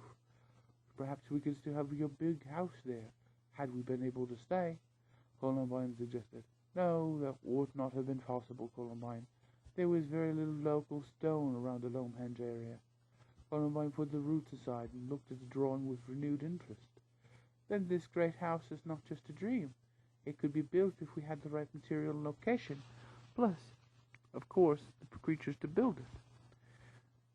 Germaine nodded decisively, spreading the plans out between them. "Oh, yes, indeed.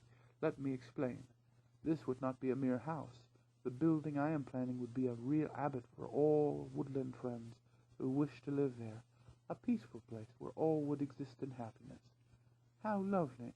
Tell me more about your abbey," Columbine said excitedly.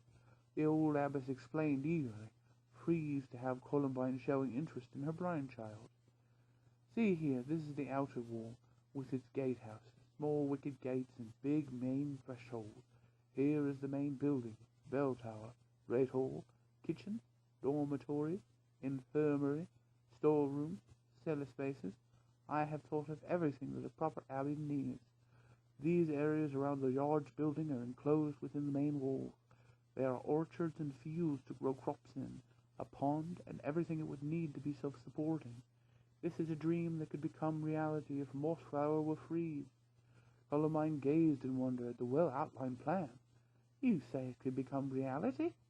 "Oh, yes," the old abbess nodded emphatically. "When we first saw Cotter, I noticed that the stones were darkened and slime-covered. and it had been milked of red sandstone. There are outcroppings all over the Mossflower area.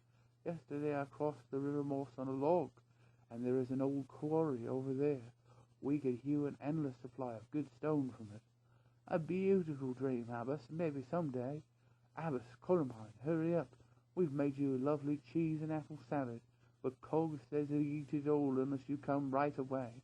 Spike said breathlessly as he and Posy dashed up, and Gnome followed, looking mock seriously at the two mice. I think you'd better do as they say, Abbess. I'll go and get Uncle Ginger here. We don't want him to miss his salad because of that fat little Cogs. Germaine allowed Spike and Posy to help her up. Cheese and apple salad, my favourite. She told them, leave me to it. I'll show that wretch Cog a thing to prove about putting a salad away. Did I ever tell you when I was a young mouse long ago, I once ate 3 great bowls of cheese and apple salad at a sitting? Oh, then why aren't you fat like Cogs? He says he's not going to stop eating until he's twice the size of Skipper. What do you mean twice the size? My goodness, look at you, young Posy. You'll be bursting out of your fur soon. Stop it, Davis. It tickles. The first Celtic soldiers were hauled dripping to shore by the Woodlanders, dispirited, disarmed, and soaking wet. They were made to sit at the water's edge by Skipper and the 6 hares, who fished them out of them fiercely with big pipes. Sit down here, you great wet weasel. Steady on shrubs, old chap. That's a stout. Oh, sorry. I sit there, you soaking stoat. Saturated stout, don't you mean, old bean? What about the weasels? Oh, they get ringing wet. Both begin with W, you see. Righto, sit over there, you ringing wet weasel. Oh, golly, I've got a rat now. How do you dress these blighters? Easy, old thing, rats are rancid. Rancid, that don't mean wet. No, but the wretched cove does look pretty rancid. So he does. Splendid. Sit here, you rancid rat.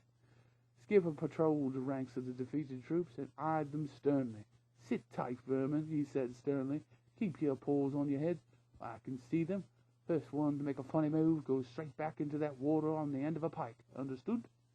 Young Dinny and Ben Stickle fed them bread and milk. Hey, you braggarts, eat this and drink up. Though the way you behave towards us, we shouldn't be giving you anything. Hold you right. I'd give you dishwater and frogtail if I had my way. A weasel tried to snatch the bread from a stoat. Then he cuffed him soundly around the ears with a blunt digging claw. None of that yours, please, or I'll see you atop on canting post and shoot you into a middle of your lake, he threatened. There was no fight left in the vanquished Butter troops. Most of them looked grateful to be fed and treated civilly by their captors. Lady Amber and her otters sat in low boughs, bows and arrows ready in the event of an uprising. Martin was otherwise engaged. He made his way further along the bank, away from the bustle and the noise. Standing at the north edge of the lake, he watched Sarmina's progress in silence. The wildcat queen was obviously making her escape bid, leaving her army to its fate. She paddled between Cotter and the shore, whilst behind her the forest in the fortress crumbled and splashed into the water under the ballista's constant battering. The wildcat queen floated steadily along toward land and the upturned table. Martin drew his sword. "Bor the fighter, help me this day," he whispered, remembering its maker. Then the warrior mouse limped along the shoreline as fast as his injured limb would permit, on his way to intercept his enemy. Zarmina paddled to land and sprang ashore.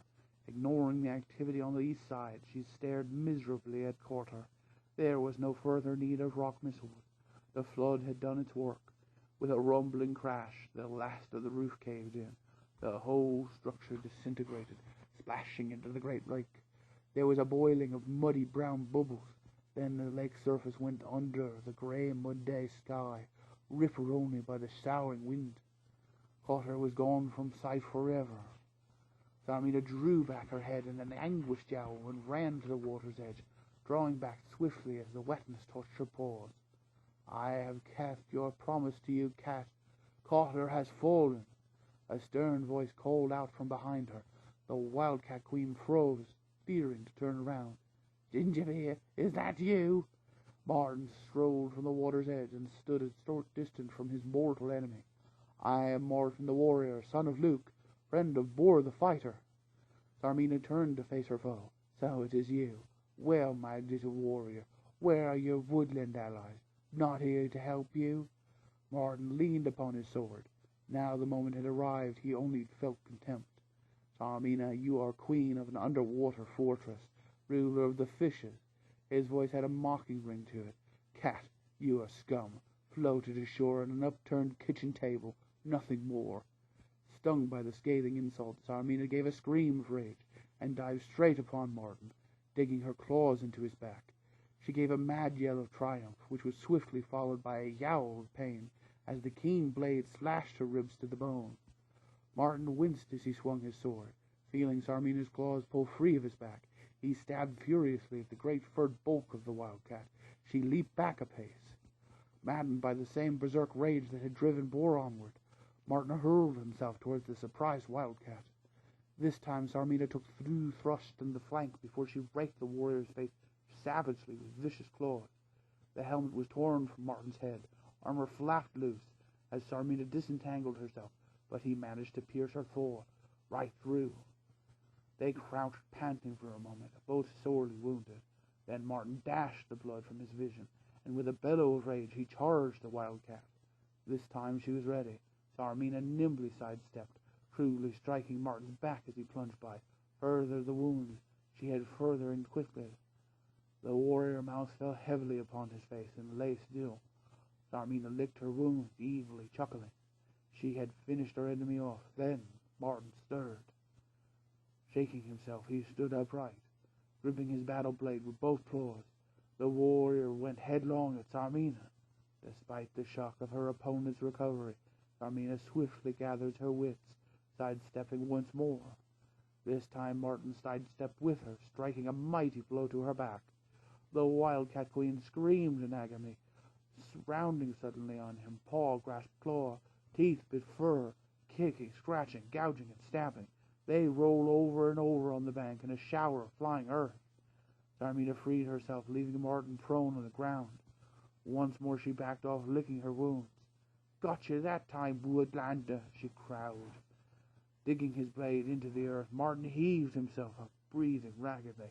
Exerting all of his strength, he whirled the war sword aloft. "Mossflower!" Fear was etched in Sarmina's eyes as she tried to fight off the wild onslaught. Here was a warrior who would not lie down and die. Locked in combat, they strained and flailed at one another, the warrior mouse hacking at the wildcat queen, who gave backslash for thrust, bite for cut. Her hide open in a dozen places. Sarmina kicked out with her forepaws, sending Martin flying into the water. She grabbed a piece of driftwood to push him further in, only to find him standing in the shallows, waiting to attack. Covered in head to tail tip in mud, blood, and water, Martin struck the branch which Sarmina thrust at him, breaking it in two with a single swipe. His neck backslash splintered the remains deep into Sarmina's paw. Crouching low with the sword point held out in front, Martin waded out of the water towards his foe, the red glitter of total war shining hot in his eyes, his teeth bared in a wild laugh. Sarmina's craven heart failed her. The wildcat began circling nervously as Martin closed in. Like a dream from the past, she recalled that winter evening in her father's bedchamber when she had smashed his rusty sword of a captive mouse. She remembered the words he had spoken as he had dragged off into the cells that caught her. "You should have killed me when you had the chance, because I vow that I will slay you one day." Unaware of the water behind her, Sarmina retreated, backing off as the little warrior came toward her. Bloodied but unbowed, the mouse who would not lie down and die.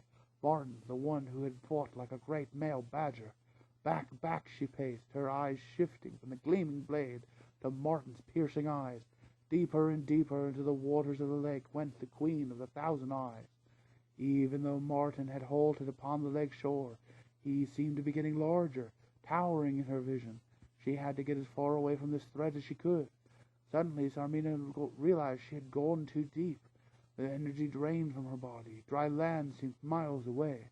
Water filled her world, dark, swirling, eddying, tugging, longing to fold her into its wet embrace, pulling her down, filling her mouth, nostrils, and finally her eyes.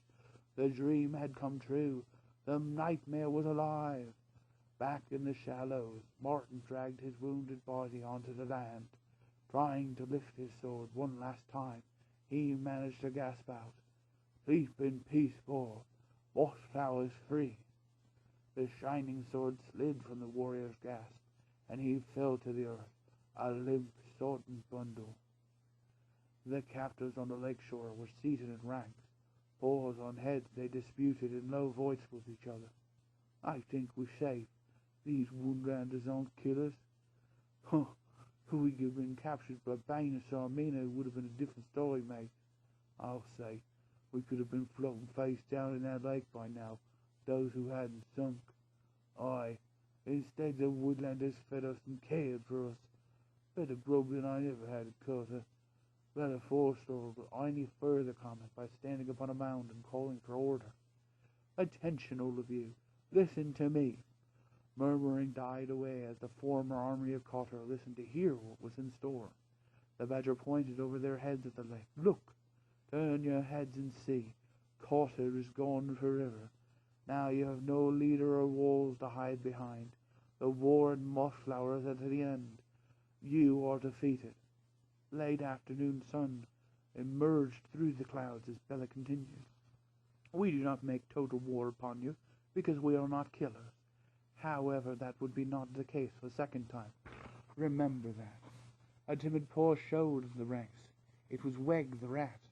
"Then we're not to be sentenced to death?" he asked, anxiously. Bella held her breath a moment before speaking.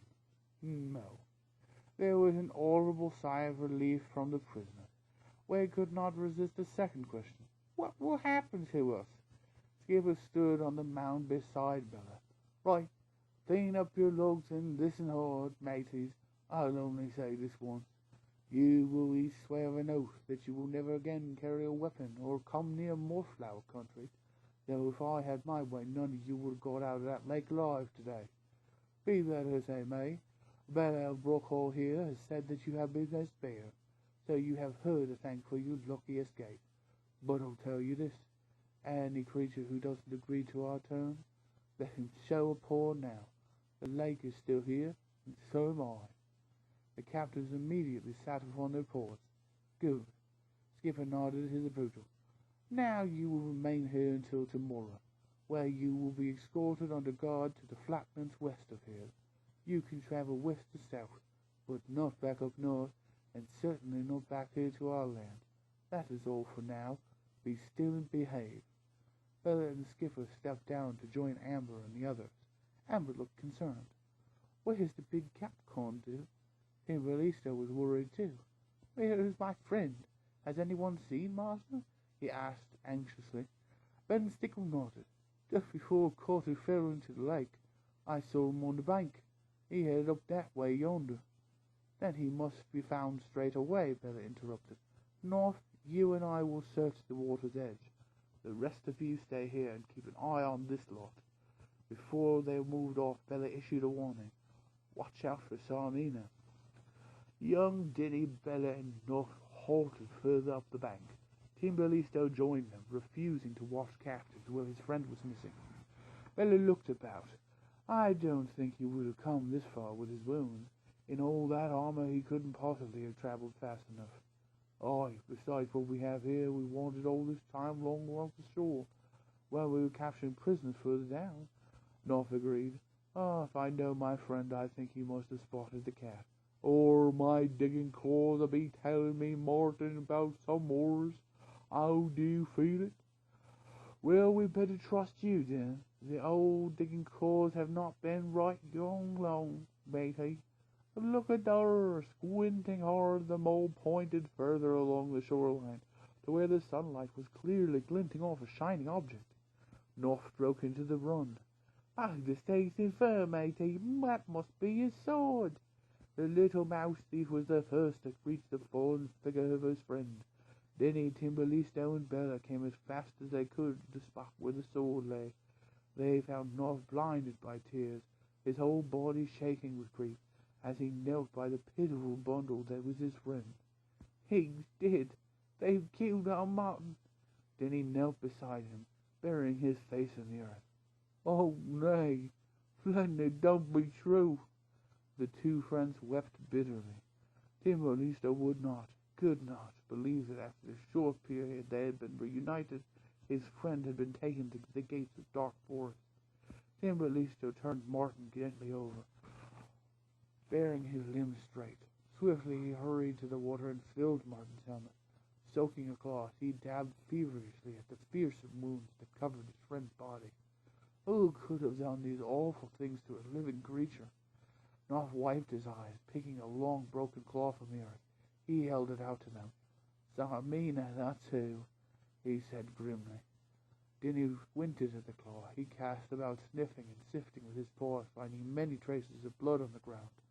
"Them fought a good battle fight, you're. Look, had blood on Martin's sword, round all ploughed up. Knopf followed the tracks to the water's edge. You're right, matey. Cat went backward into the lake. I think our warrior won the battle." Once more the tears sprang to the little mouse thief's eyes. "Martin, we went through everything together. Why couldn't I have been there to help you, matey?" Bella was cradling Martin's head when she suddenly leaned closer to the warrior mouse's lips. "He's alive! His mouth is moving!" she exclaimed joyfully. T.B. began dabbing furiously at his friend's paws with the wet cloth. "He's alive! My friend is alive! Bella, is it true? Oh, please say yes!" The badger's eyes were misted. "He is talking to Boar, my father, at the gates of Dark Forest," she said in a strained voice. "Don't let him go there, please. Do something to help him." Timberlisto begged, seizing Bella's paws. Bella thought hard for a moment. "Wait. I've not got the knowledge of the healer for something as serious as this, but I know one who has. Abbess Germain." Knopf paced up and down, shaking his head. "But she's taken the little ones over to the east of Mossflower. It would be too late by the time we found her." "Then send Chib. He can fly there," T.B. said in a desperate voice. Even in the urgency of this situation, Bella of Brockle took command. Restoring order and good sense, she provided a solution. "Friends, here is the only way we may save Martin. Listen carefully. Knopf, hurry back to camp and send Chib east. He must tell the abbess to gather her medicines and herbs together. Meanwhile, you will get blankets and bring them back here. Do not move Martin, just keep him warm and dry. Abbess Germain is old and cannot travel fast, but I will follow Chib and bring her back here with Ginger's farm as speedily as I can." Without another word, Bella dashed along the sword with a speed surprising for a badger. Cutting to the east, she crashed into Mossflower Wood like a juggernaut, disappearing into a welter of churned-up ground and flying foliage. Night fell upon the lakeside. A fire burned bright as Goody Stickle tended Martin, tucking the blankets gently but firmly around his injured body. Ben Stickle hurried thither and thither, gathering firewood. Timberlisto stood by, feeling totally useless as he listened to the fevered voice of his friend. "Carry on the sweep of the blade," Martin whispered. "Up and across. Boar, you old battle beast. Who will wield our swords for us now, warrior?" T.B. was about to speak, when Goodies held a paw to her lips. "Hush now, Mr. C. He's asleep. All I can do is keep her life in a poor mouse until the abbess gets here. Trubs and the hare has built a bower of reeds and willow for a mound on Martin, and Goody, speaking in whispers as they did so. "Keep the old night breezes off one. Rather, can't do without the Barry Wenger now. Nothing worse than a chill on the paws when a chap's not in top form." Pale moonlight glimmered off the surface of the lake as Martin lay still, scarcely breathing. The woodland sat waiting. Chapter 49. An hour before dawn, the occupants of the small farmhouse were up and about. Columbine checked the abbess's satchel. "Comfrey, embark, motherwort, verbena, rosehips. I can't think of anything we've missed out. Can you, abbess?" The old mouse stood facing the western woodlands. "No, child. I've got everything I need. Now stop upsetting yourself and prepare breakfast for the little ones. Jim perched on the farmhouse windowsill, listening to Gingerbeer and Sanding Gnome. We must not let the little ones know, Gingerbeer was saying. Let them play. Soon enough they'll grow up and have to face life's problems. You're right, Gingerbeer. Spike Posey, will you set the bowls and spoons out, please? But Lady Sanding Gnome, you said it was Ferdy and Cole's turn today. We did it at Stumble last night. You're right, it's not fair. Hey, you two, come on. Your turn for setting the table, and the breakfast days are coming out. Ferdy and Coles came running from the woodland edge. Hooray, it's Miss Bella. Look out or she'll knock us out over. Bella came pounding out of the wood, louder than foam and breathing heavily. Ferdy ran alongside of her. Miss Bella, have you been running all night? Have you won the war? Come away, little one. No time for games now. Gingerbeer led Bella to the farmhouse, but she collapsed near the front doorstep, panting. Sanding Gnome dashed indoors. I'll get something to dry you down, and you can have breakfast. Bella shook her head as she caught her breath. No time, friend. Water to drink. Then I'll be on my way. Abbas, are you ready? Germaine patted Bella's heaving flank. Oh, I'm ready. But you're not, Bella. You need rest. You'd never make it back like that, so lie still a while. Still panting with exhaustion, the badger took a sparing drink of water and lay upon her side. Right, it won't take me long, Gingerbeer. Get some stout cords and be ready to bind Abbas on my back. We don't want her being swept off into the woods. Jim decided to forgo breakfast. I haven't. I'll fly back and tell you that you're on your way. Sanding Gnome turned to Carmine. We best leave breakfast. Pack some food to eat on the way. I'll close up the farmhouse and we'll go back together. Posey tugged Gingerbeer's tail. Did you hear that, Uncle? We're going for a trip and taking a picnic with us. Of course we are, Posey. Gingerbeer smiled back distractedly. A short while later, the abbess sat upon Bella's back, securely roped together with her satchel of herbs. Bella took a deep breath. Good, I've stopped blowing like an old frog now. My legs are feeling steady. Hold tight, Germaine. Here we go. Goody Stickle had tried hard not to let her concern show. She'd done all she could, even following her instincts and allowing the delirious water to clutch at his sword as he lay raving. Dean Bellisto stood by her, gnawing worried at his claws. He's trying to get past those gates into dark forest, Goody. What can we do? Wiping her paws on her old flowery apron, the hedgehog tried to look busy. Well, for a start, you can stop hanging about and bothering me. Mr. Timberlisto, you go and gather some firewood. With me, Ben. She softened at the helpless look on Timberlisto's face. My dear, you can't do anything for your friend. Nor can I. Really, until proper help arrives. You go and get home off on lookout. Go on. I'll call you if he wakes. When he had gone, Goody wrung out more claws to place on Martin's brow. He was feverish, shivering, sweating by turns, and constantly murmuring. Bringing her head around, he muttered. Sail for the shore. I'll rescue Boar from these sea rats. Give me my sword. Watch out for these seabirds and the crabs, Nuff. Leave the rest to me, matey. Mid-morning brought on a shout from Nuff. It's Bella. She's got the abbess with her. Hey, Bella, over here. The Bella came thundering across the lake shore, stopping in on a shower of earth. She parted the ropes with a slash of her big claws and a few snapping bites. The abbess tumbled from the badger's pack. Pausing only to grab her satchel, she ran to Martin's side. You did well, Goody Stickle. Go and rest now, she said comfortingly. But Bella was shocked by Martin's appearance. Abbess, he looks dreadful. Do you think he'll live? She asked, looking over Germaine's shoulder. Germaine was already ministering to Martin. No, get some water to boil on the fire. Bella, open my satchel and give me some feverfew. Yes, that one there. Now a touch of nightshade, not too much. Ben, can you gather some fresh dock leaves for me? As she tended the warrior mouse, the abbess answered Bella, Do not worry, old friend. This mouse will live, if I have anything to do with it, though it will take all my skills and a long, long time before he is completely out of danger. Philemon will be here soon. You go and rest. The race you ran to save Martin's life would have killed the lesser creature. You must get some sleep. The three hares were not fond of the idea that prisoners should be fed and cared for.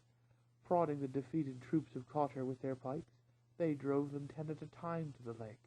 Arabella, Honeydew, and Willow thoroughly approved of cleanliness. "Come on, slime face, get in there, you won't drown. Use plenty of sand and scrub hard, you mucky lot. You there, Fox, wash behind those grubby ears." The fox turned away muttering insolently. "Oh, why should I?" Probes and company were practicing with slings. Fring bounced a sharp pebble off the fox's bottom, causing him to jump. "Because you won't get any tuck if you don't, you filthy rogue. Here, here, don't get those ears washed, both of 'em, laddie. Then you could wiggle 'em in the sun until they dry. What?" Skipper inspected a rat. "Show me those paws. Turn 'em over. Right, go and get fed, hoy. Where do you think you're sailing off to, Scruffbag? Get back in there and scrub those whiskers, or I'll come in there and do it with you with the cob of spruce bark." He leaned on his pike, discussing with the prisoners and Dinny and the hares. "This miserable lot will eat us out of crop and woodland the way they's scoffing," he objected. "For they ain't got a dozen stomachs apiece, nasty vermin." Lug-a-lug pushed a half-washed weasel back in with his steak. "Not to worry. I heard Bella mention to Lady Amber we're marching them out of Mossflower tomorrow. Sooner the better, says I. Any news of Martin lit?" Bella said he's still the same, no change, though the abbess has decided to have him moved down here after this lot has been banished. Still, I find it hard to believe that he slew the big cat. That must have been a battle and half, Macy.